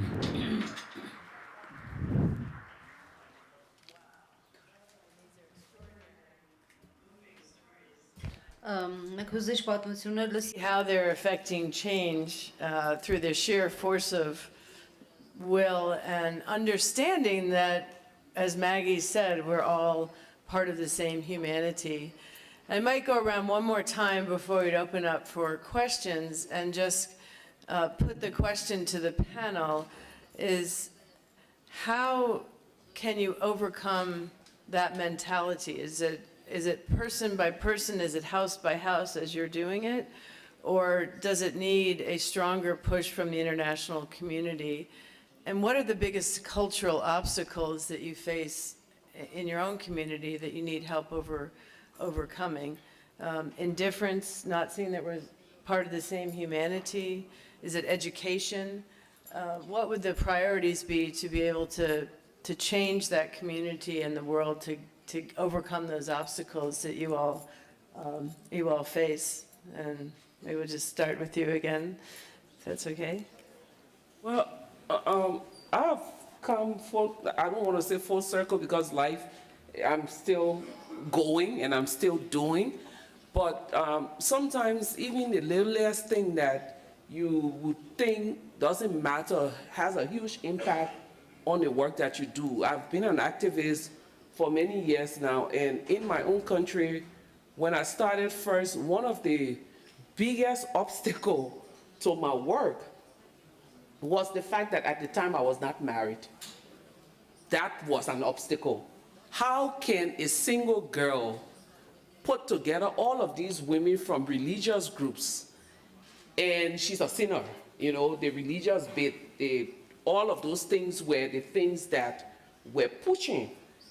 But at the end of the day, I think the most important thing is looking at the bigger picture, not the obstacle. For me, as the leader of the mass action, it was about those women who would never sit on this platform, those who could never get on an airplane, those who had been raped and victimized numerous times. How could I be their voice and put it out there? In 2003, we went to see Charles Taylor, our president at the time, and when we asked to meet with him, he had said we could only see him if we were more than 25. At that time, we were a police state. We were 2,500 that showed up that morning. Wow. And this is just to show how fed up the women were with the war. When we got there, the women were somewhere else. I walked down to negotiate with the security, and they said, boss said, if you're less than 25, we can't let you in. And I asked, what if we're more than 25? He said, and he smirked and said, we'll see. So whip out my phone, call the women, ask them to form a queue, and all he could see was a sea of white. Oh my God. We came, and then President Taylor said he won't see all of us because he was sick, he'll only see 10. At that moment, I don't know what I was thinking, but there were guns all in our faces. The only thing I remember was the day before, the attacks that we had seen in one community, the babies that had been shot at, the wounded people, women who had been violated, and then the same government was refusing to give them humanitarian aid on grounds that they were not at a recognized internally displaced center. Anger has always fueled my work. When I get angry, I don't pick up a gun. I use every moral authority I have to confront, make angry, and to just disturb whatever authority there is. If you call that a revolution or a rebellion, then that's what I am, a rebellion or a rebellious person for peace. So I'm walking straight past his guard, and he said, "Where are you going?" I said, "I'm going to tell the president he will come down and meet us." And then he said, "Why are you going to put yourself in trouble and put us in trouble?" I said, "I'd rather be in trouble halfway up." They said, "Oh, he changed his mind because some people had gone ahead of us and said, there are some angry women coming up." And then he came down and offered us seats. We refused. We sat on the floor. Because for me, in all of the work that I do, in the past, in the present, it's never about where I find myself. It's never about the convenience that I have. It's about those individuals who will never ever find a place. So never thinking about obstacle, just thinking about how can we solve this and problem having a fair amount of and courage. move on.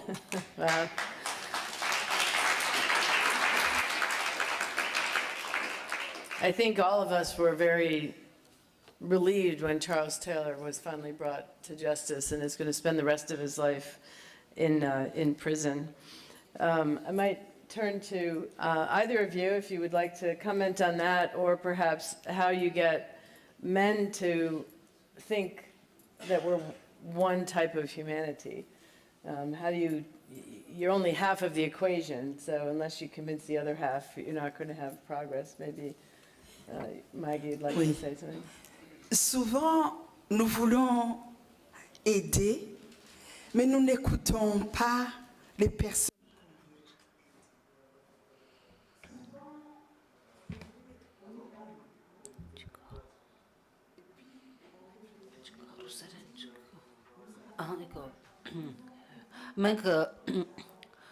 We are thinking, we tell each other that we need to help the African people, but we do not know the culture. We do not listen to these people.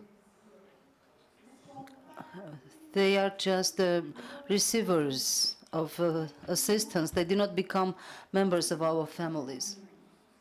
Nobody is listening to them. They do not get love. There's something that hinders us. It's that these people are being used. If you look at what the international organizations have been doing, no matter what, we see poverty and misery continued. But efforts, perhaps efforts need to be made. Perhaps we need to be. We need to give people dignity and love.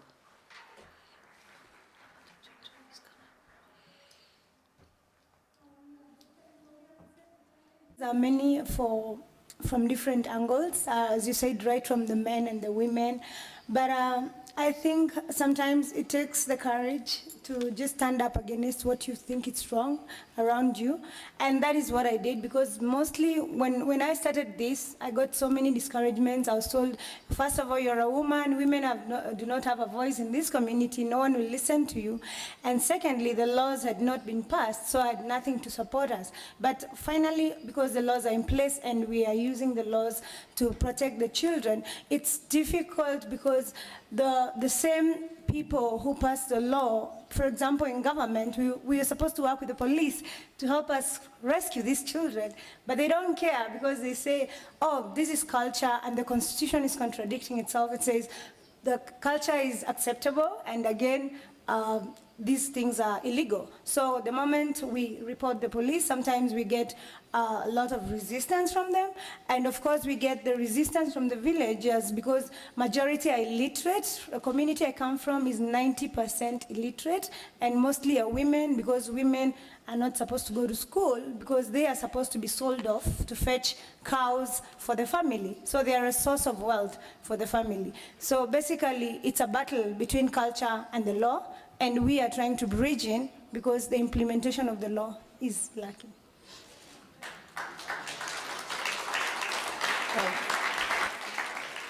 Saida, maybe I'd follow on with a question for your experience in Pakistan, which has laws that are not enforced, and how do you see the the movement that you've created as changing those laws, or is it simply a matter of enforcing them? And how can you use the institutions of government to be more effective in your fight against slavery? Thank you. Actually, what she mentioned earlier, it's a really a fact, and same situation in my country. When I start struggle against slavery, against bonded labor, at that time there was no law in my country. And I struggle with long struggle and very hardships.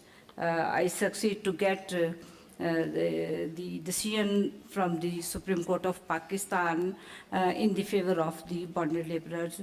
In this decision, court instructions to the legislator, to National Assembly for the legislation.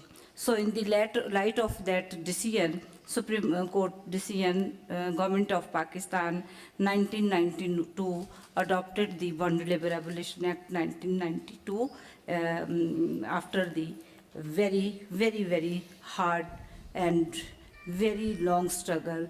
I bore up many hardships. I went many times to jail. I was beaten by the police, and I was attacked many times by the owners. Owners attacked me on my family. In the result, I am on my half leg, and my one young brother, he became permanent disabled. The implementation, so decision came in 1988, and then the law was adopted in 1992, and its rules 95, but still we are striving for the implementation of that law, implementation of Bonded Labor Abolition Act, implementation of legal laws and minimum wage. People are striving for living wage in the world, but here in my country, we are striving for the minimum wage, where for 1,000 bricks, 4 people can make, 2 adults, 2 children, in 11 to 12 hours. And in 11 to 12 hours, they made 1,000 bricks, and they get 300 rupees, 400 rupees, and minimum wage right now, 962 rupees. So the peoples, they are dying, they are suffering a lot, they are not getting minimum wage, they are not free, I have to face many challenges. From one side, when I go to the implementers for the implementation, they said, oh, you should change the name of your organization. There is no bonded labor in Pakistan. If I went to owners, no, you should not interfere in our business. You are destroying my business, our business. So the owner association, masters, landlords, big mafia. So there are 4.5 million only in one industry, slaves, working today in Pakistan and striving for their rights. So what can you imagine about other sectors like agriculture, coal mines, etc. But with the passage of time, I became the voice of voiceless people. And I once again thank you, all of you, who heard the voice of those downtrodden strata of my community, of my country. Thank you.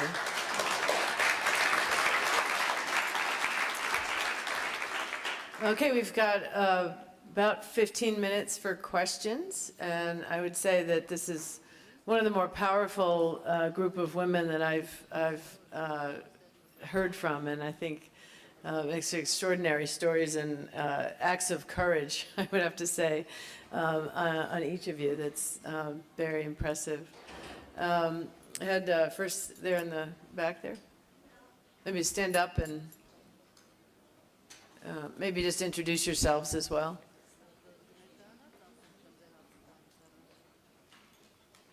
Here, we'll go down here. And, you got it? Okay. Rul, I'm journalist from Lebanon, Beirut, and Nahar newspaper. My question is for Maggie. Quand vous gagnez the Aurora Prize, what will you do with the money? Qu'est-ce que vous allez faire avec l'argent quand vous gagnez? Quels sont vos projets? Et félicitations pour les femmes, c'est intéressant ce que vous avez dit tout à l'heure. Merci beaucoup, mais je vous ai parlé, maintenant que je suis réfugiée, je suis au Rwanda. Now I'm a refugee, now I live in Ireland.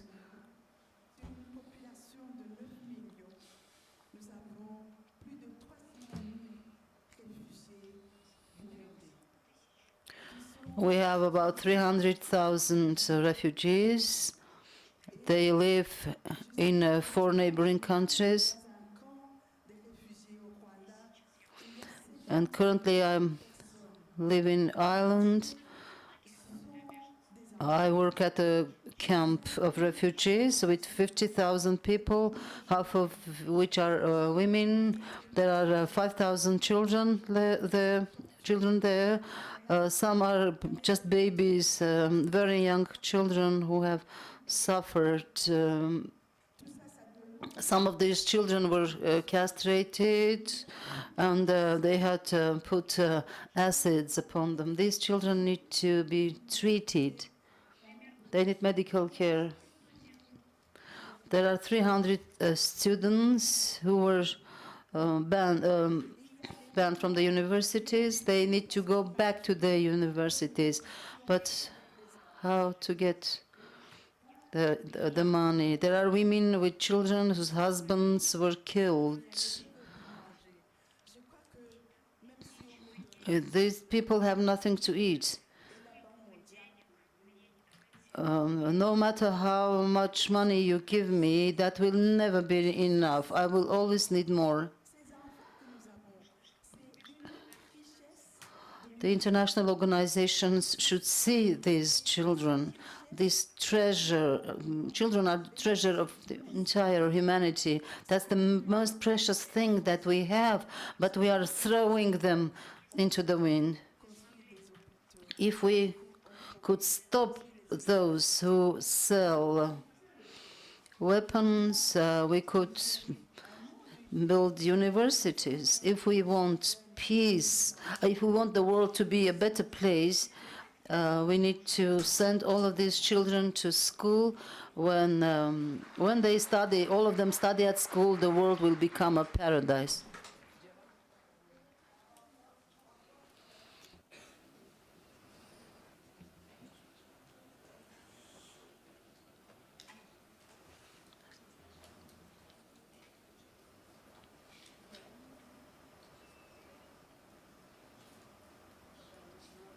Into French, can you hear me? Yeah, into English, sorry. Maggie said that out of 9 million people, there are 300,000 refugees from Burundi to the 4 surrounding countries. And she's now dealing with a refugee camp of 50,000 people. Many women fled with their children, and in Kigali, life is very expensive. What the world is forgetting is that these children is actually the world's wealth. And if instead of just trying to make money and selling weapons, we were remembering that our wealth is these children, things would get better. I mean, the World Bank promised to give money, but nobody's doing anything. So, you know, if she was getting the prize, she would know what to do with it, that's for sure. Is the translation not working? No? Okay. The third row.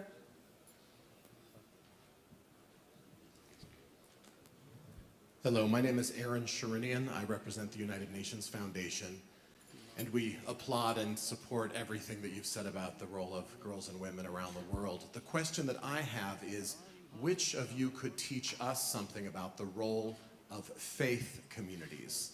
Because oftentimes the role of faith can be detrimental to girls and women, where there are some practices that are dangerous, and at the same time, faith communities can be revolutionary in having the sorts of enlightened approaches that you've brought to the world. So what can we learn about how we work with faith communities around the world on these issues? And I have to give a shout out for the UN Foundation's Girls Up program. If you're not familiar with it, look it on the website. It's great. You do amazing jobs. Would you like to take on the question of faith and religion? Thank you. I think faith community, in my community, they are playing their positive role to change. They support to us and to our community who are Christian. Before, actually, in the bricklands where slave and bonded laborers live, they use some so-called illiterate preacher that you are getting money, you are eating their food, so you have to obey them. So in these conditions, these faith organizations and community, they teach them right way, and they told this is not right, this is wrong, and this is your right, this is not against the religion. So the so-called preacher, they preach that if you will get out, you will free from this place, you will not obey your master, so you will go wrong, you will go to hell, God will not happy with you, and Jesus will not happy with you, so you have to obey your master. Then faith community, they come and they change their mind, they accordingly teach them right way. Okay, we have about 4 minutes left, so I'm going to ask Lema, just Lema, and I think Maggie wanted to say something. Over time, we underestimate the power of faith community. There's a World Council of Churches that set up agendas for different global issues, and I don't see a lot of our activist group or advocate groups engaging them. 2 years ago, they were in South Korea, where they were talking about many different things, including women's rights, and some of the issues of domestic violence and violence against women came up. And by the time you talk about it, the room is as quiet as anything, and you realize that a lot of our global leaders will pay attention to what the Pope will say, what the chief imam will say. So I think what we need to do is take our advocacy to the doors of these global religious entities. Start talking with them, not talking to ourselves all of the time, as my 14-year-old daughter said once upon a time. So I think engagement is the word, real engagement. You want to say something? Only if we can go on to another question, unless you want to.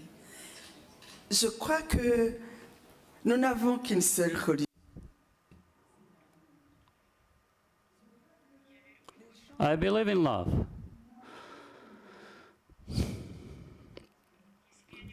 If I weren't a Christian, I would commit suicide. What I survived, loss of family, 60 persons. But I was able to continue to live. Even those who were involved in the massacre, who killed my family, I reconciled myself with them.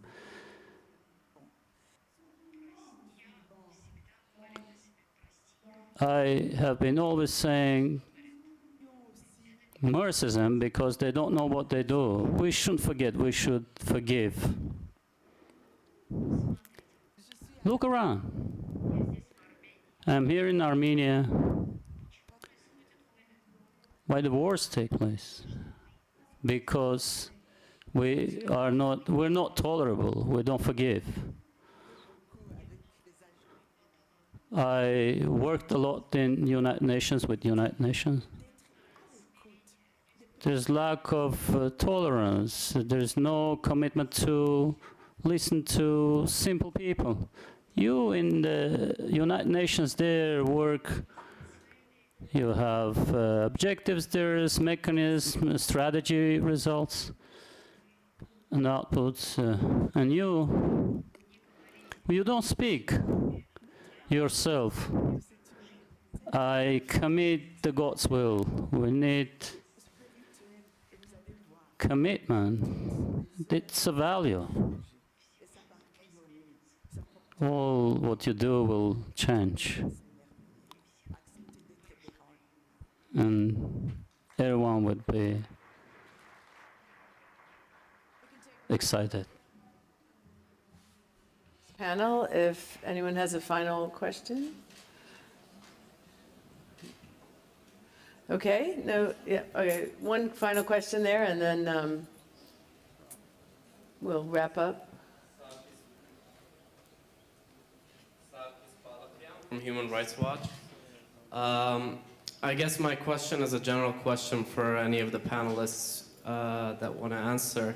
Can you share a bit more about the risks and the threats involved in the work that you do and the courageous work that you do in terms of intervention and helping various groups and defending human rights in general, the threats that you might have received either from governments or even local community leaders or even friends or relatives.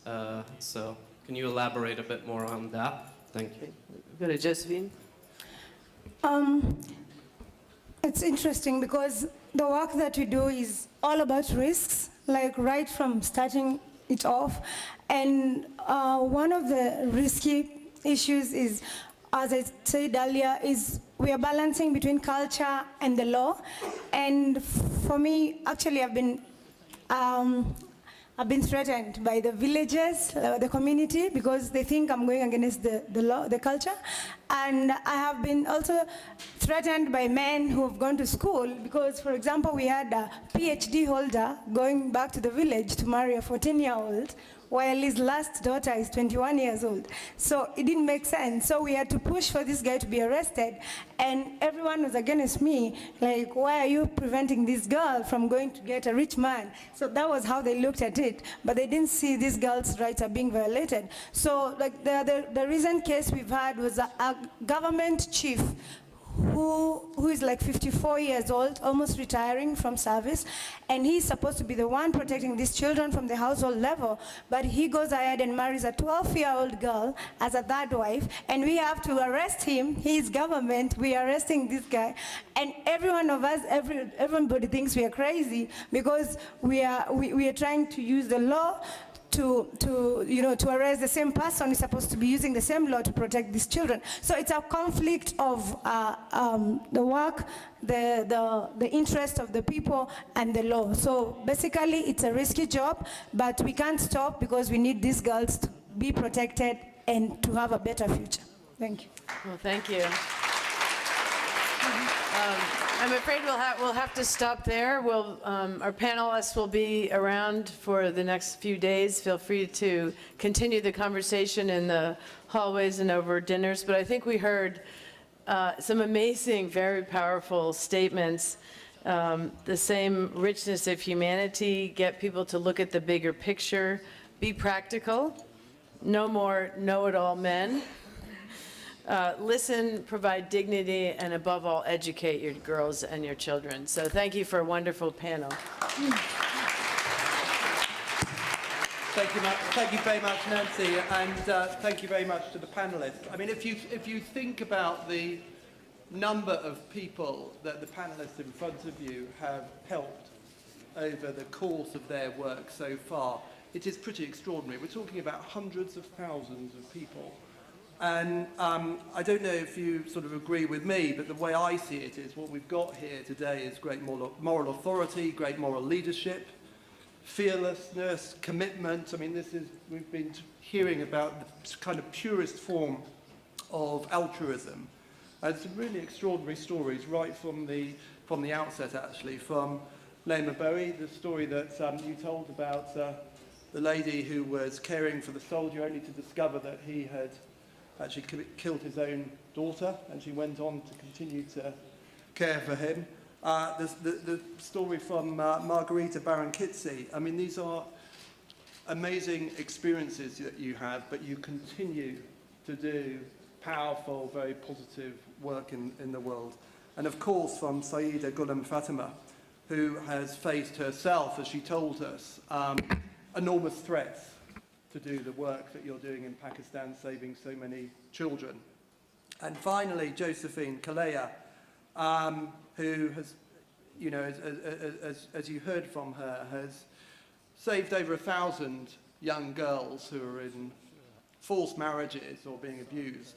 And I think what is most powerful, and it leads us actually on to the next panel, was the photograph that you all saw of the 8-year-old girl that Josephine rescued this week. It's the power of the image to move people actually to take action and do something. And I'm sure, like me, you were very struck by those 2 images that were put up there. So please, one final round of applause for our panelists and our moderator.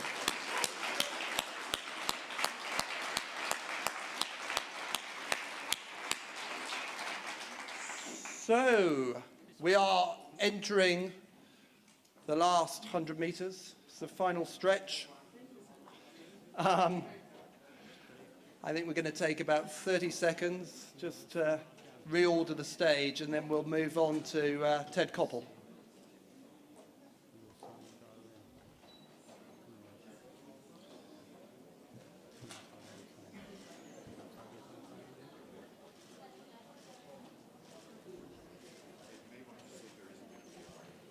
Oh, by the way, there's no break, so please stay in the room.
Leaders from Iceland to leaders here in Armenia have felt the impact of that investigative piece, and it's not over yet. And these are all independent, investigative journalism units, thankfully funded by foundations, and I have to give a nod to the Knight Foundation, Gates Foundation, Open Society, and others who help fund these efforts. But these are incredibly important efforts, and they are bearing fruit. And I guess, you know, I don't want to go on and on about this, but I do think that we have a new ecosystem now. You know, the breaking news is no longer in the hands of ABC or CBS or NBC. Citizens break news. Citizens are usually there on the scene to see what's happening. We need the journalists, and of course we need the great journalists who can come in and analyze and explain and probe. But breaking news is a different story right now. Is undeniable, but for all the great stories that have been broken, and I'll come back to you in a couple of minutes so you have a chance to think about it. Tell me about 4 or 5 other great stories that have been broken by similar groups. Who are the trusted media authority figures, Kirk, these days? Because it sure as hell ain't us anymore. Well, I think Joyce has got you so far on this argument. I like the idea of citizen journalists. Pull that mic in a little closer to you. I like the idea of citizen journalists because we, at the local level, which was where I spent my career for much of my employment at the Globe, we depended on people who believed in the power of the press, the integrity of the press, the fairness of the press, and the thoroughness of the press to pick up the phone and call us. We didn't get the stories we got, whether it was about City Hall, State House, federal government, or the Catholic Church. That did not come from authorities. The authorities want to have nothing to do with us. The authorities want to give out the same drivel of good news and success and enterprise. It wasn't so. And what we depended on is they're giving us the tips that then we use our fairness, thoroughness, professionalism to get at the story, to come out with a complete account, which can have an extraordinary positive effect of, on the citizen body. Right. And that to me is that where we're headed on the international? I hope so. I hope so. I hope we're not fighting to break news anymore. Let the news be broken by, as it was with the finding of bin Laden, via Twitter. Hold on one second. Joyce, you wanted to come back. Go ahead. Well, I just wanted to, I agree, and I just wanted to say that the power of a cell phone, oh, can you hear me? That the power of a cell phone is amazing these days, and even the most authoritarian governments cannot hide from the power of social media.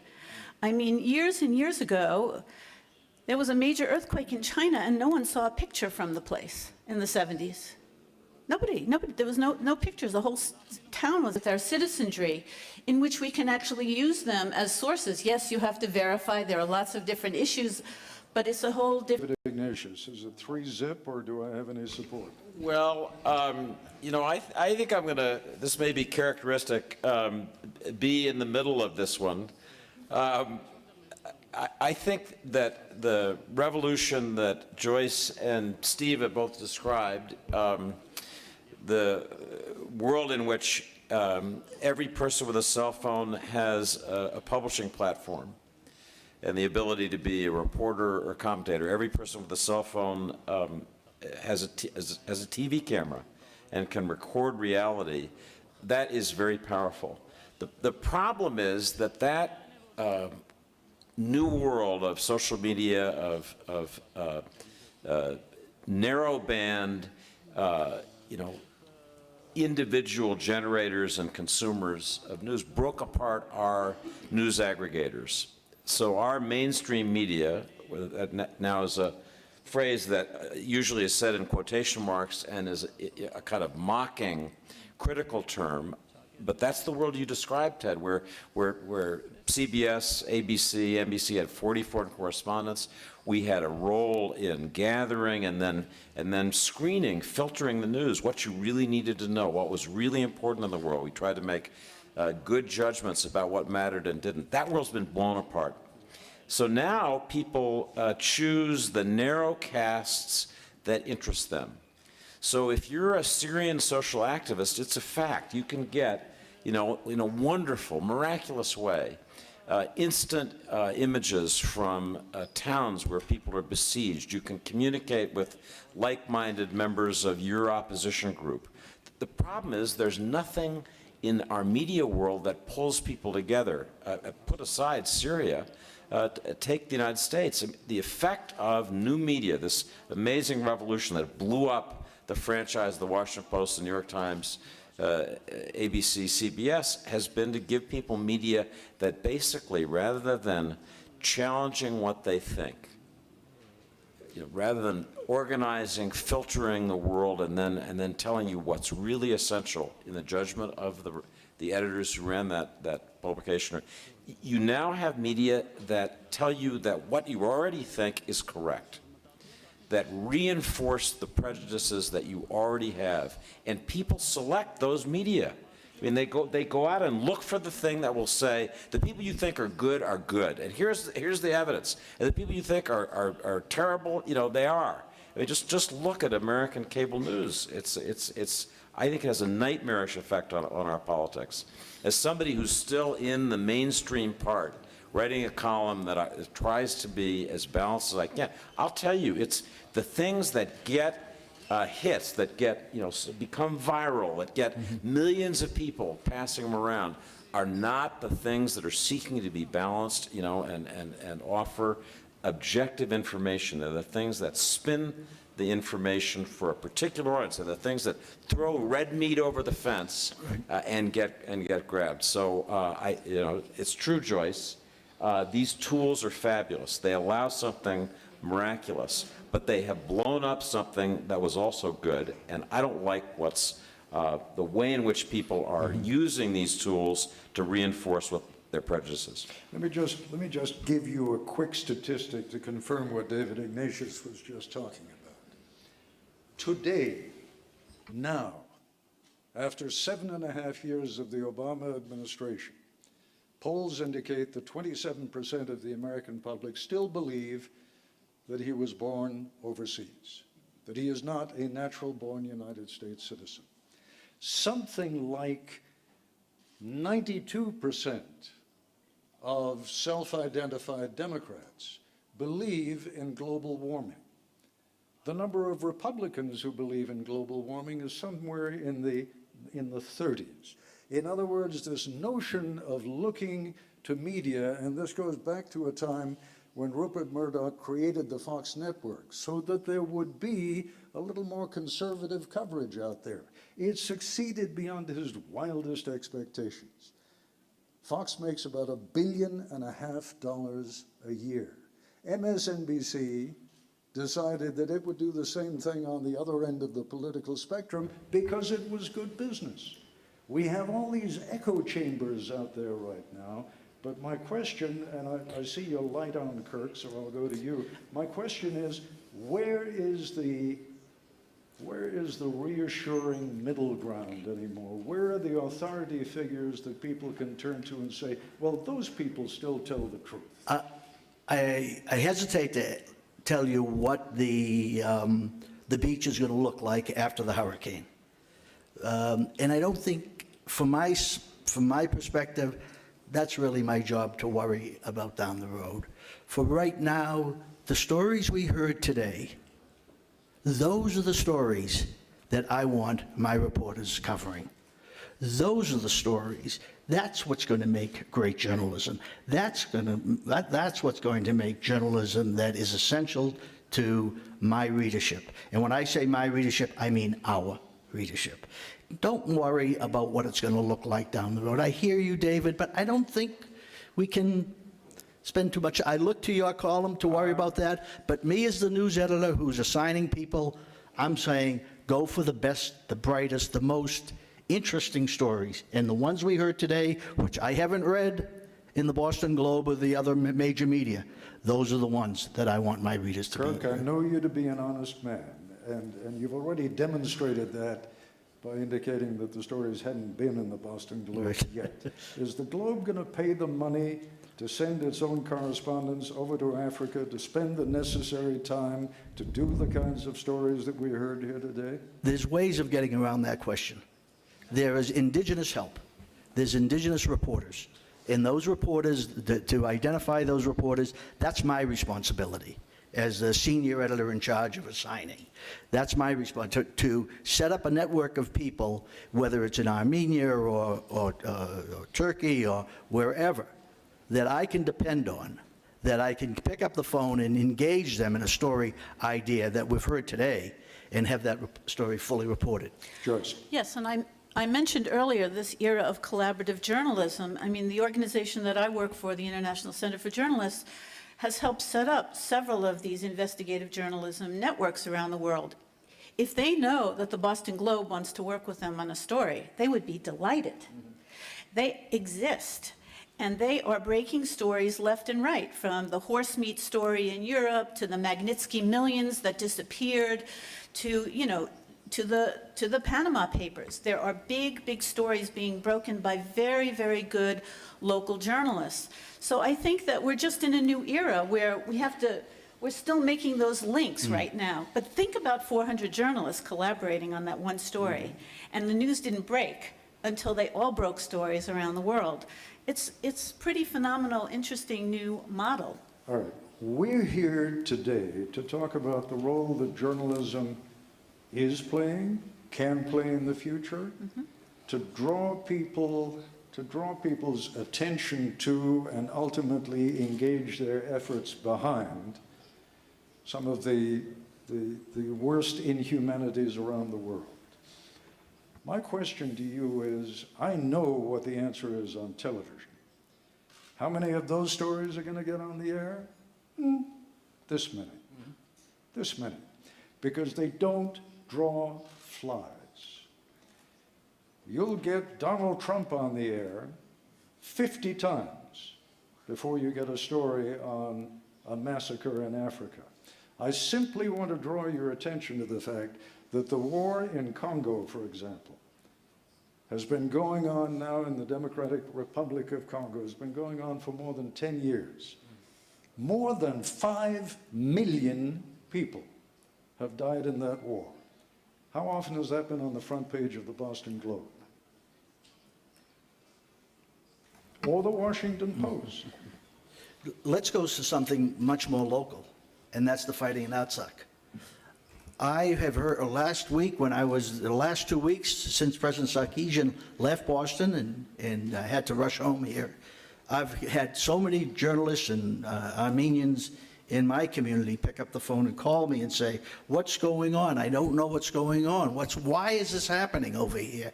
And I've got to, on that, I've got to agree with you. Why don't we have more full reporting, either on the battlefield or at in the government offices, to know why did this happen at this point? And I can't, except for my friend Eddie Bagdasarian, who is the director of the investigative reporting team here, HETQ, I'm not sure there are any other reporters on scene. How can that be? That a country that's as small and as special as this is losing 100+ soldiers in the battlefield less than how many miles from here, and that does not become front page news. Shame on the government, shame on us in not reaching out and saying, well, this has to be covered. David.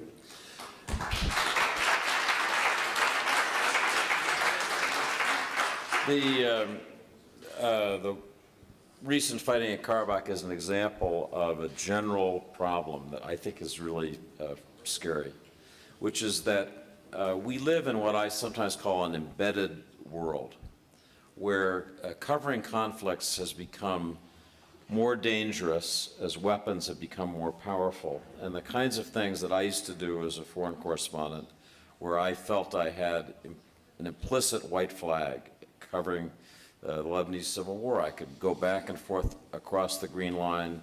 You know, there were a few snipers, but you could get back and forth, and each side would want to see you and want to talk to you and would want to, you know, tell you its view because they wanted to get in at that time the Wall Street Journal. Today, they have their own ways of telling their stories directly through social media and of spinning their stories and using information as a weapon. I mean, you know, we live in a world where Russia is mastering the use of modern communications as a weapon to achieve its national interests. And it is being emulated, I think, by governments all over the place. And our ability as independent journalists to resist that and tell people what the objective facts are in a world where there's one country has one version, or one militia has one version, and another has another. What's the truth? Our ability to make that judgment and be believed is disappearing. I mean, for every video that's posted about a barrel bombing in Syria, the pro-Assad media team is mounting something to combat it. Take a look when you get your phones out at coverage of this event and the counter media programming that's going on right now to rebut, to push back some of the themes that are being expressed here. That's the world we live in. And I honestly, I mean, to me, this is the biggest challenge that we need to think about. It's great to have citizen journalists. It's great to have people around the world who are newly empowered to tell stories. The problem is we can't figure out a way to aggregate them. We can't figure out a way for there to be an objective, believed, verifiable reality on which decisions are made, action is taken, and I see that getting worse, not better. Joyce, about 40 or 50 years ago, there was a social scientist by the name of Wilbur Schramm who came up with the term gatekeeper.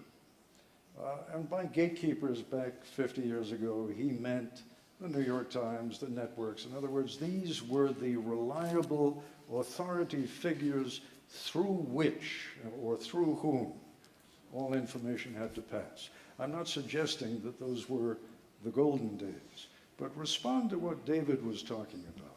The danger of unfiltered information, which does come across the social media all too easily without anyone sitting there, without an editor.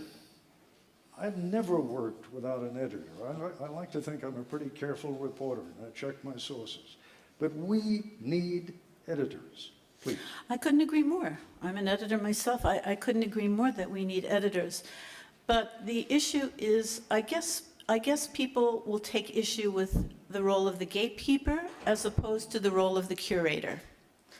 That there's a lot of information, it's not going through a narrow bottleneck, the gatekeeper, and you're telling me what to think, but you're curating a whole variety of information that I can look at and make some intelligent decisions on. There is a backlash by millennials in our country against even the word objectivity, which they think is an artificial concept. Yes, there are all kinds of things. Yes, and it doesn't mean that they want partisanship, which is where I would disagree.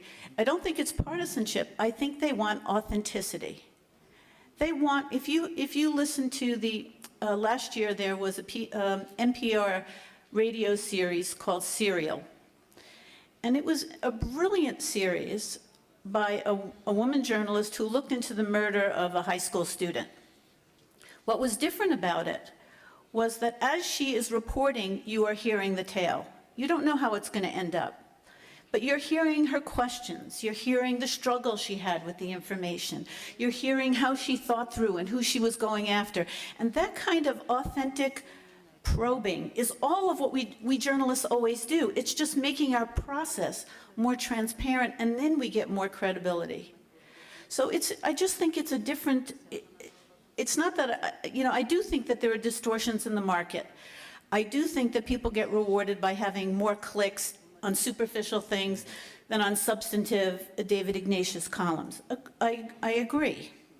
But I think that I actually proposed at a conference I was at recently, we should start up a freaking ad agency that understands what quality news is, so that we can put the advertisers with the quality eyeballs and not with the frivolous Kim Kardashian, whatever. But I do want to go. This is the wrong place to be knocking the Kardashians. Oh, sorry. She's us. Okay, I'll take. Sorry. Okay, Jennifer Lopez. She's from the Bronx, and so am I. But I do believe that this is an incredibly. I would pick Kim Kardashian, right?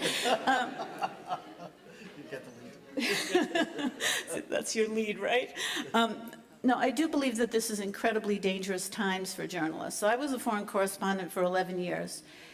And I don't think I'd venture out where I went in the past now.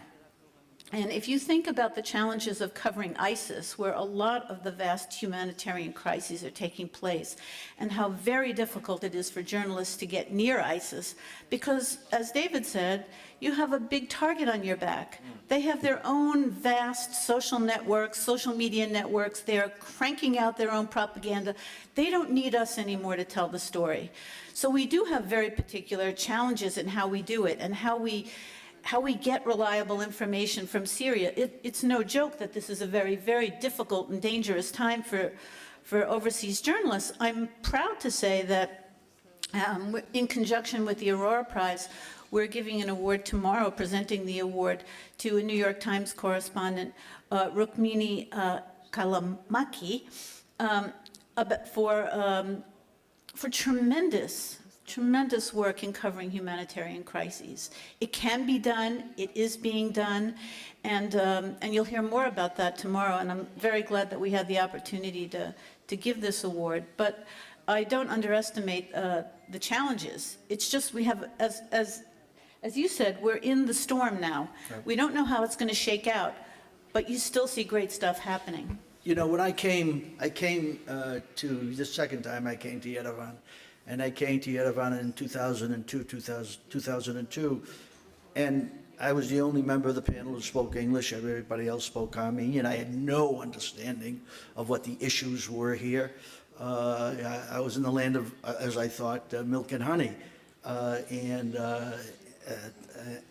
but I was told, stress the independent need for an independent media. That's what's needed here. There is media, there is newspapers, there's TV, but they're either tied to the government or tied to a political party. And that remains so all these years later. You know, there is HETEC, thank you. There is a few more independent, but that's the need. I remember what the late Ben Bagdikian said. To get great reporting, either from TV or from newspapers, you need to have an independent, thriving news organization. Unless you get a thriving news organization, expect to hear Mozart play on a ukulele. You're not going to get it. You have to have a thriving news organization. And that's what's being born here. You know, it's the pro-publicans, it's the politicos, it's the independent organizations of journalists trying to come up with monetizing this new world and doing things that drew us into the business, at least drew me into the business, and drew Ted into the business, which I wanted to be upfront. I want to be my notebook out, and I want to be able to express my questions from my value system, which is a value system born of this country in America, born of the First Amendment. That's what I wanted, and I think that's what still, every class I go to, I spoke to a class here of journalism students, that's what drove these kids, is to get up close, ask questions, and bring their value system to the crises at hand. I couldn't agree more. Sorry. You should go ahead, I've been talking. You started. No, I couldn't agree more that what we need is vigorous independent media, and that's what we're trying to propagate in my organization, and that's why foundation support is so important. But I just wanted to make one other trend that's very new and interesting, is that there's a rise of fact-checking organizations now around the world. And you're seeing fact-checkers, AfriCheck, Chequeado, all sorts of groups that are coming up and looking at what the media is printing and what politicians are saying and holding their feet to the fire. So you see these new startups that are actually trying to hold both the media and officials accountable. It's a very interesting trend. There was a great U.S. Senator from New York, Daniel Patrick Moynihan, who used to say, everyone is entitled to his own opinion. Everyone is not entitled to his own facts. That was then. This is now. These days, people expect to be entitled to their own facts.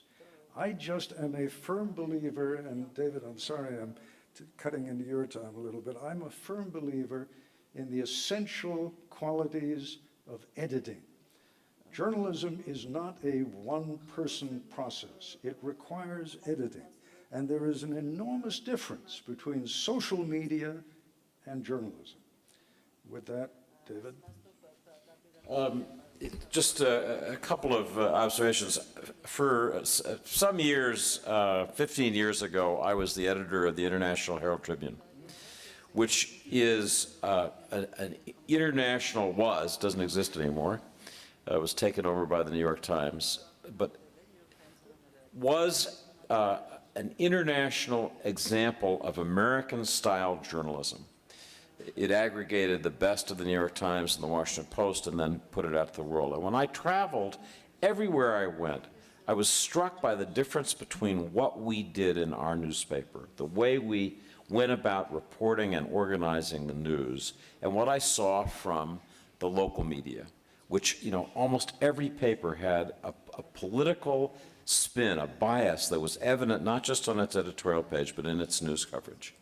And, I felt we were apostles of a different kind of journalism, American-style journalism.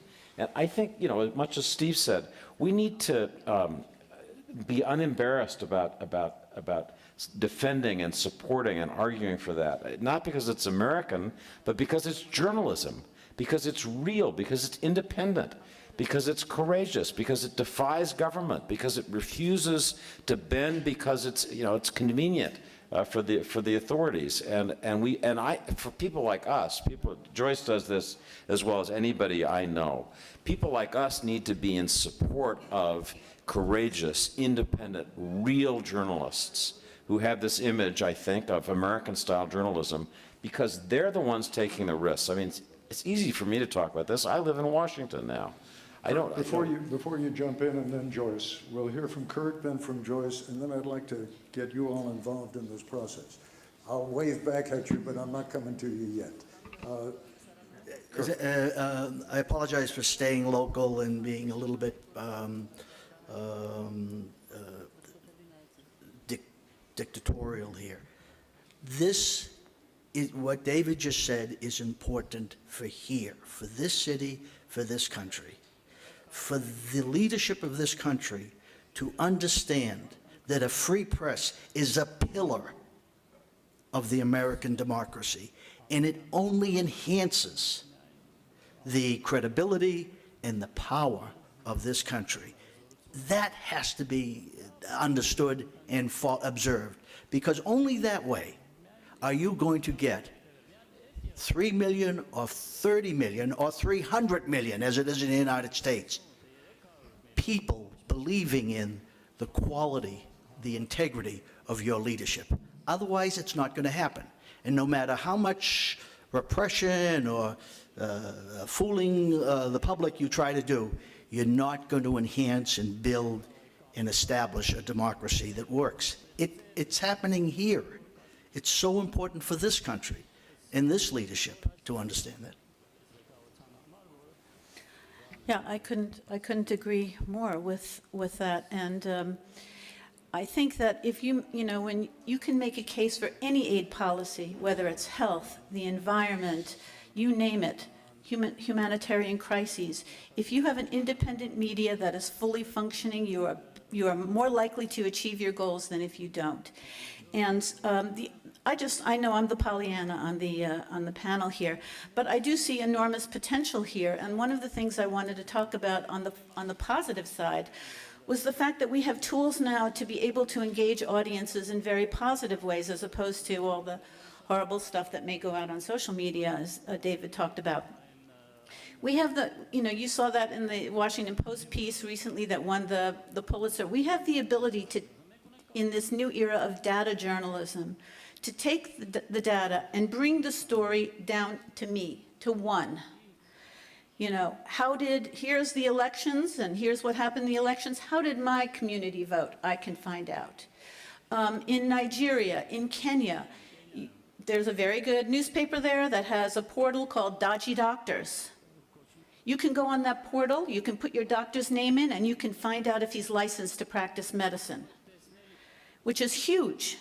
So the more that we have this open data movement, and the more the journalists can gain access to the data, as you see with the Pentagon Papers, the Panama Papers, I'm dating myself here, we have the ability to tell bring the news to me, bring the news to you, and make you respond, and we call it engage our audiences with quality content, not crappy content, but quality content that perhaps could change lives. And so I think we'd arguably say it can change lives and can change policies. Okay, let's start going to questions. I promised the gentleman in the back that, have you gone away? Well, you've gone away, all right. Go ahead, sir. Oh yes, thank you. I'm Mark Grigorian, a local journalist with 10 years experience with the BBC in London. First of all, I'll start very briefly with a bit of critique about today's panel, which is, I think, not really internationally balanced. It's true. And then secondly, talking about the issues that you raised. We depend on our readers, viewers, or listeners, we the media. And our readers and viewers, our audience is coming to the media very often to read comments. And now these days, they're turning to the facts, going to the social network and getting the facts from the social networks.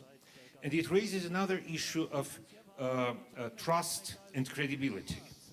The thing is, how are we utilizing the trust and credibility that the readers have towards the social networks?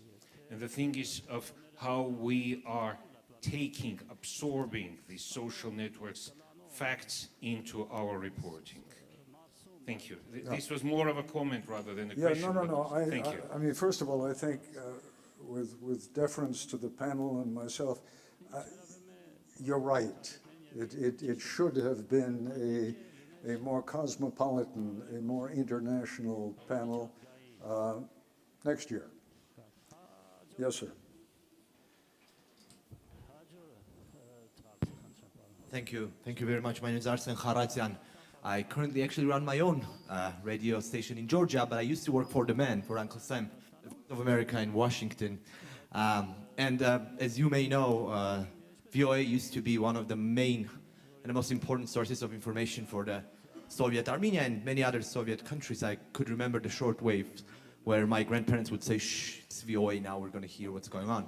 I want to talk about the stage of propaganda we're dealing with. Obviously, Voice of America is a state-funded organization with almost $1 billion budget per year. We have BBC representative who just spoke. We have now the very, I think in many ways, more successful Russian RT that is becoming more and more popular even in the US and elsewhere. Where are we and how serious is the impact, do you think, of the new state-run propaganda machines such as the above mentioned, and of course the Chinese that is coming slowly but surely. I would actually appreciate the panelists to touch upon this issue in general and how to basically confront those huge, giant organizations as independent journalists and as journalists that work on the ground in different places. Thank you. Would it be your impression, who would like to pick up on that? Would it be your impression that if the days of the major newspapers and days of the major networks have been drastically affected by the existence of social media and the internet, I would think that the place of, the role of organizations like Voice of America in particular would certainly have been affected by the skill with which so many different governments now are putting out social media. Well, it's a much more competitive world. RT is a perfect example. I mean, they're aggressive, they have good production values, it doesn't look clunky and Soviet, it looks hip and stylish. To me, it is sometimes wildly inaccurate based on my sources of information, but it's powerful. I mean, just to say it simply, I want to live in a fact-based world. I want there to be Armenian journalists, Armenian media that I can go to and trust, who have the principles of our profession, independence, fairness, that you just know reading what they do or seeing it on that they're real journalists. I begin to despair about that around the world, but also in the United States, we are less and less in a fact-based world. I mean, we have fact checkers in America that have checked every one of these crazy assertions that Donald Trump makes. There were thousands of Muslims cheering when the World Trade Center towers fell in New Jersey. And it has been demonstrated in every way that you can objectively show that that's a lie, that it's false. And I'll tell you, there are many people who support Donald Trump who are convinced not that of the falsity of the claim, but that our conspiracy, the mainstream media, it's even worse than they thought because we've managed somehow to destroy all the video footage because otherwise, you'd find this stuff. So we want a fact-based world. All I would say to the Armenian journalists in the audience is the same thing that Steve did. I deeply respect your commitment to do, this is a harder place to be a real journalist than where I work, but God bless you, and just know that you have people around the world who are just so hungry for the kinds of information that you can produce if you can do it, and we want to help you whatever way we can, organizations like Joyce's. Joyce, I'd just like to refine the question a little bit and then go to you. Donald Trump has 6 million Twitter followers. He has 7 million Facebook followers. And I believe that what he is engaged in is providing the illusion of intimacy. People actually believe that Donald Trump is communicating directly with them. So if the Washington Post or ABC or the Boston Globe says something, that's the stupid establishment. Donald told me. So talk about that in terms of it as at least a pitfall. I'm not suggesting it's... Yeah, I think in the era of authenticity, he sounds authentic. I think in the era of authenticity, he sounds authentic. I think people look at the gridlock in Washington and hear the old political things, and there's gridlock, nothing's getting done, there's frustration between the two parties in our country, and I think people are sick and tired of it. So somebody who's ostensibly a straight talker comes along, and keep in mind that he's our reality TV candidate. To go back to Kim Kardashian, this guy has been running The Apprentice for what, a decade? 10 years. He has been showing his management expertise to a global audience for a long time. So there's other things behind the Donald Trump message that people are finding attractive. I'm not saying this is a good trend. I want to talk about, just because I know that this is a pitfall, and it is a problem. Let me go back to the question of the Armenian journalist here. There also are people in your audience who don't buy what the state-run TV is saying. They know that it's not authentic.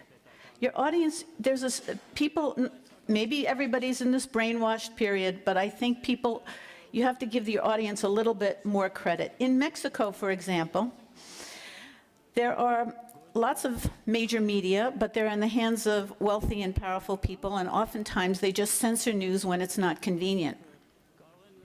And there's a woman, Carmen Aristegui, who has her own website. She broke a big story on a radio station about the Mexican White House and corruption with the Mexican White House, which meant the establishment went against her.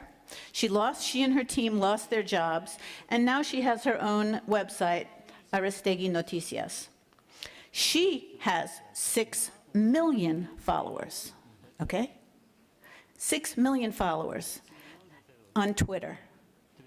So there is something going on here as well, where I don't trust the mainstream message of the oligarchs or the people who are powerful, but I am listening to this person who I think is telling me the truth. And the other thing that's happening with they're doing is they're sharing with the network, and somebody's bold enough to pick it up and say, I'm going to run with it, and she does. So we have some interesting trends, counter trends going on that are promising. Forgive me, Joyce. We're down to our last couple of minutes. And you know what I would like to give an opportunity to each member of the panel here to just sort of summarize a little bit. We have a lot of questions going.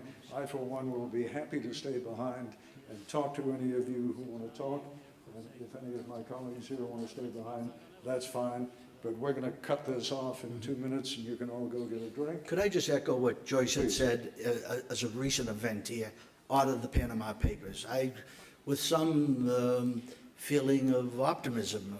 When the Panama Papers first came out, I didn't see anyone from Armenia like I didn't see anybody from the United States. And being a member of the diaspora, had a sigh of relief. But next thing I know, I saw a flash, and there was a government official. And the reporter who sent it to me expressed it in the typical Armenian frustration about, see, nothing ever changes. But it happened. Within days, he resigned. And I sent it back to him, and I said, the tide is turning. Keep your shoulder to the charge. The tide is turning. And again, I salute you Armenian journalists who are working so hard to get us both in the diaspora and, more importantly, here, the news of what's really going on. David? You know, I just reinforce the points that I think we've all been making. It is very difficult in a place like Armenia, around the world, even increasingly in the United States, to do the profession of journalism honestly and independently. And we need to be in solidarity as we do that. You know, Joyce describes collaborative networks, and you know, there is a kind of ecosystem that's developing. But I think that feeling where the independent journalist in Armenia takes a risk to tell a story that's important, feels that he or she has a network of support in Armenia, but around the world, that there are people who support that, will work with her. I mean, a wonderful example to close with is my colleague Jason Rezaian. Jason Rezaian was imprisoned on a completely trumped-up charge in Iran, and held there in really miserable conditions. And there was solidarity of journalists, I think, throughout the United States, but really around the world. People said this is wrong, and the pressure was part of why he was finally released. And so I hope we'll have that kind of interdependence, because it'll help you and it'll help us. And just, I don't believe that journalists should necessarily be activists, but on this issue, journalists should be activists. Journalists should be out there making sure that other journalists around the world are protected. When they're thrown in jail on trumped-up charges, we should stand up for them. We should be partisan on this issue, because we know the value of the work that they're doing. And if we don't stand up for them, who's going to stand up for them? So I believe, you know, we came out arguing for Jason Rezaian's freedom, and I think it's up to journalistic organizations to step up and say so. And on that note, ladies and gentlemen, please join me in thanking our distinguished panel.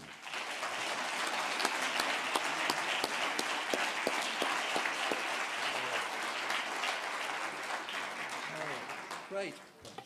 Ted, thank you very much, and thank you to the panel. I think a great way to end the afternoon session. I think as the photographs are taken, I'll just try and sum it up. Interesting to hear perceptions of both the light and the dark consequences of the explosions of these different media channels.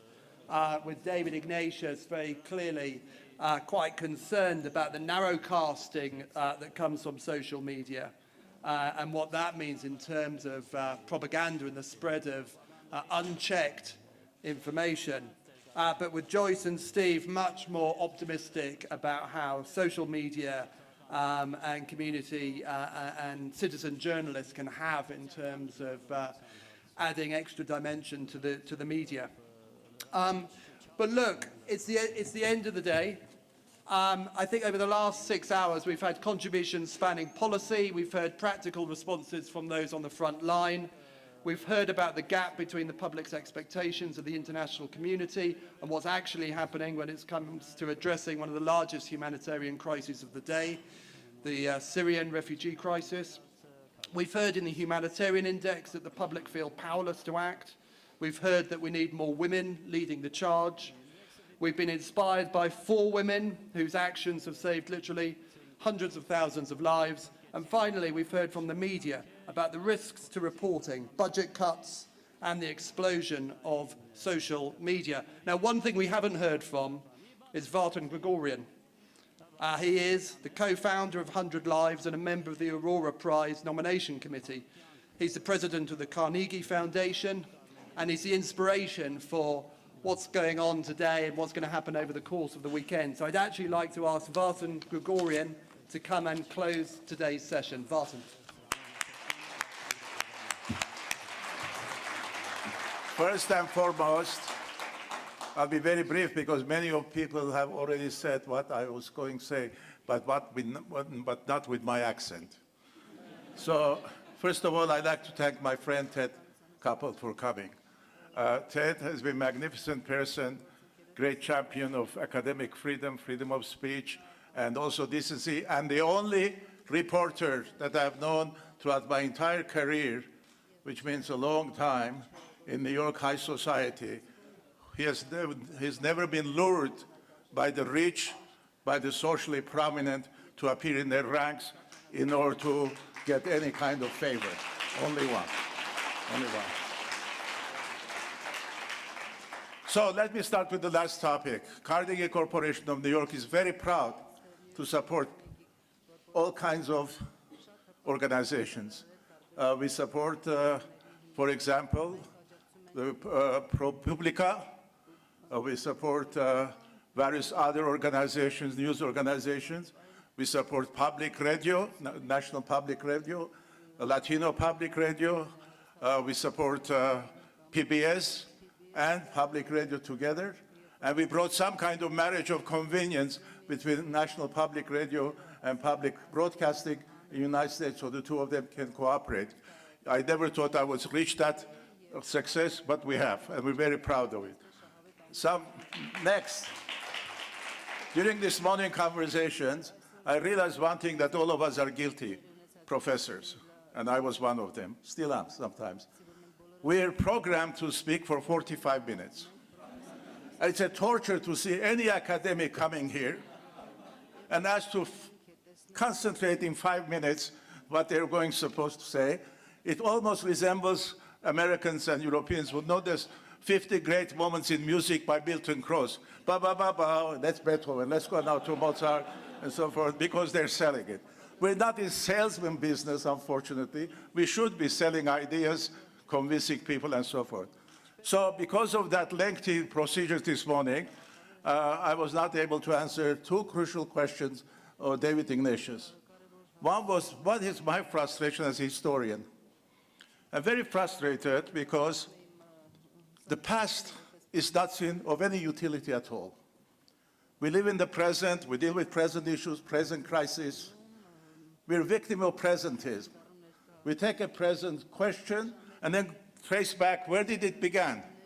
Where is Uganda? Who created Uganda?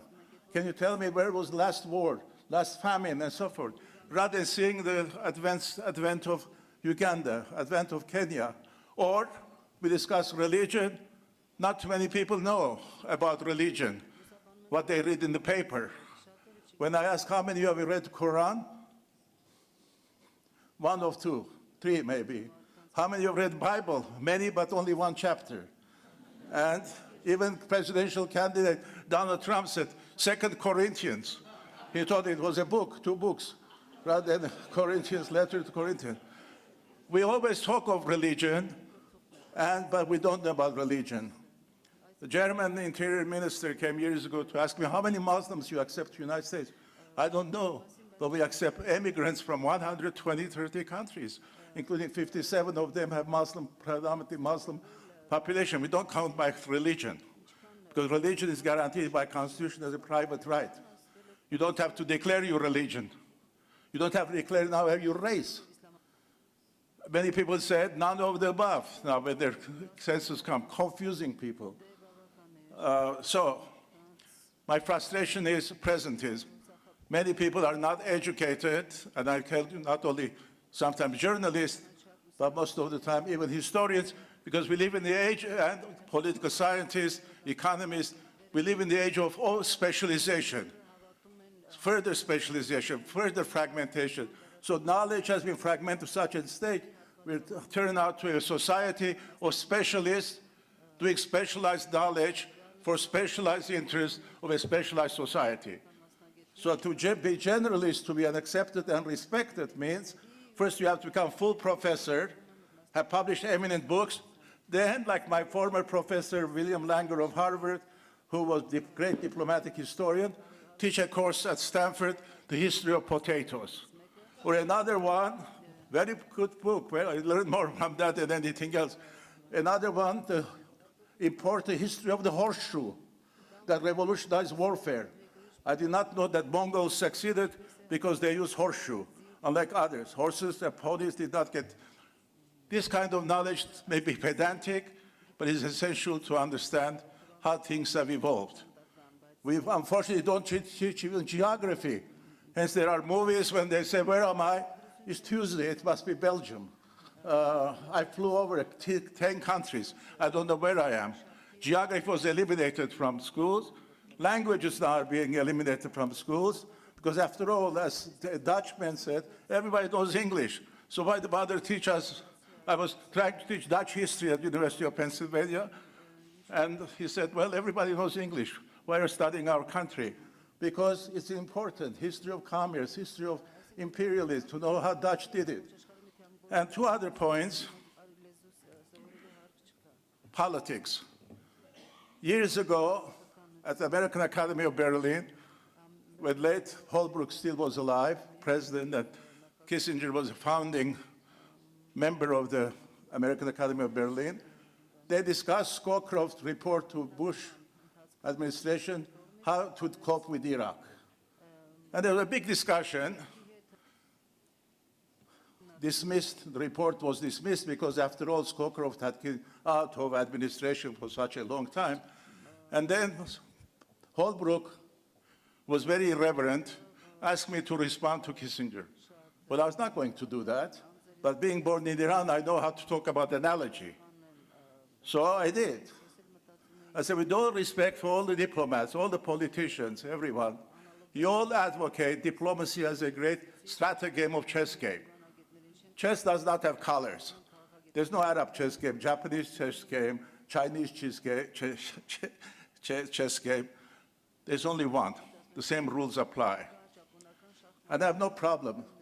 Great chess is played by great strategists, and only few people become champion. Thank God they're not diplomats or politicians. I said, you write all about how to play great chess, but you never write about the table on which you play chess. Table is history. Table is rationalism, racism, linguistic problem, and so forth, so on, so on, so on. So therefore, when the table moves, chess pieces fall, you blame the table for not behaving, because after all, you were behaving, playing a great chess game. I'm saying this because many people had not read Iraq's history. Many people had not read Syrian history. Crisis is there. Let's read to see what is it. And they picked the last report. So I have always advocated, many of our friends and grantees, not to join administrations. Great minds join the administration, rationalize the choices, and eliminate potential knowledge of critics from outside criticizing the administration. So knowledge is necessary, great journalism is necessary to challenge all administrations and remind them of the facts. Without one fact, thousands of facts being wrong. One example I can mention, because I told Ted in the plane, Mr. Bremer, our proconsul in Iraq, did not know, I'm sure did not know, that Sistani, religious leader of Shiite Muslims in Iraq, was Iranian actually, educated in Iran, Iranian citizen. So he publicly did not know, so declared he had no idea, therefore, that before you want to meet somebody, make an appointment, have people to talk. Would it be acceptable that on the day of Friday when I'm walking to mosque, by accident, I met you? Because not organized in my calendar to meet you. He publicly says, I'm going to see Sistani. Not even Ayatollah Sistani, Sistani. And guess what? Sistani announced, not only I will not meet Bremer, I will not meet any Americans as long as they're in Iraq. Thus, delegitimizing by a religious leader our very presence in Iraq from day one. And I can go on, I have a long list of this as a historian to mention.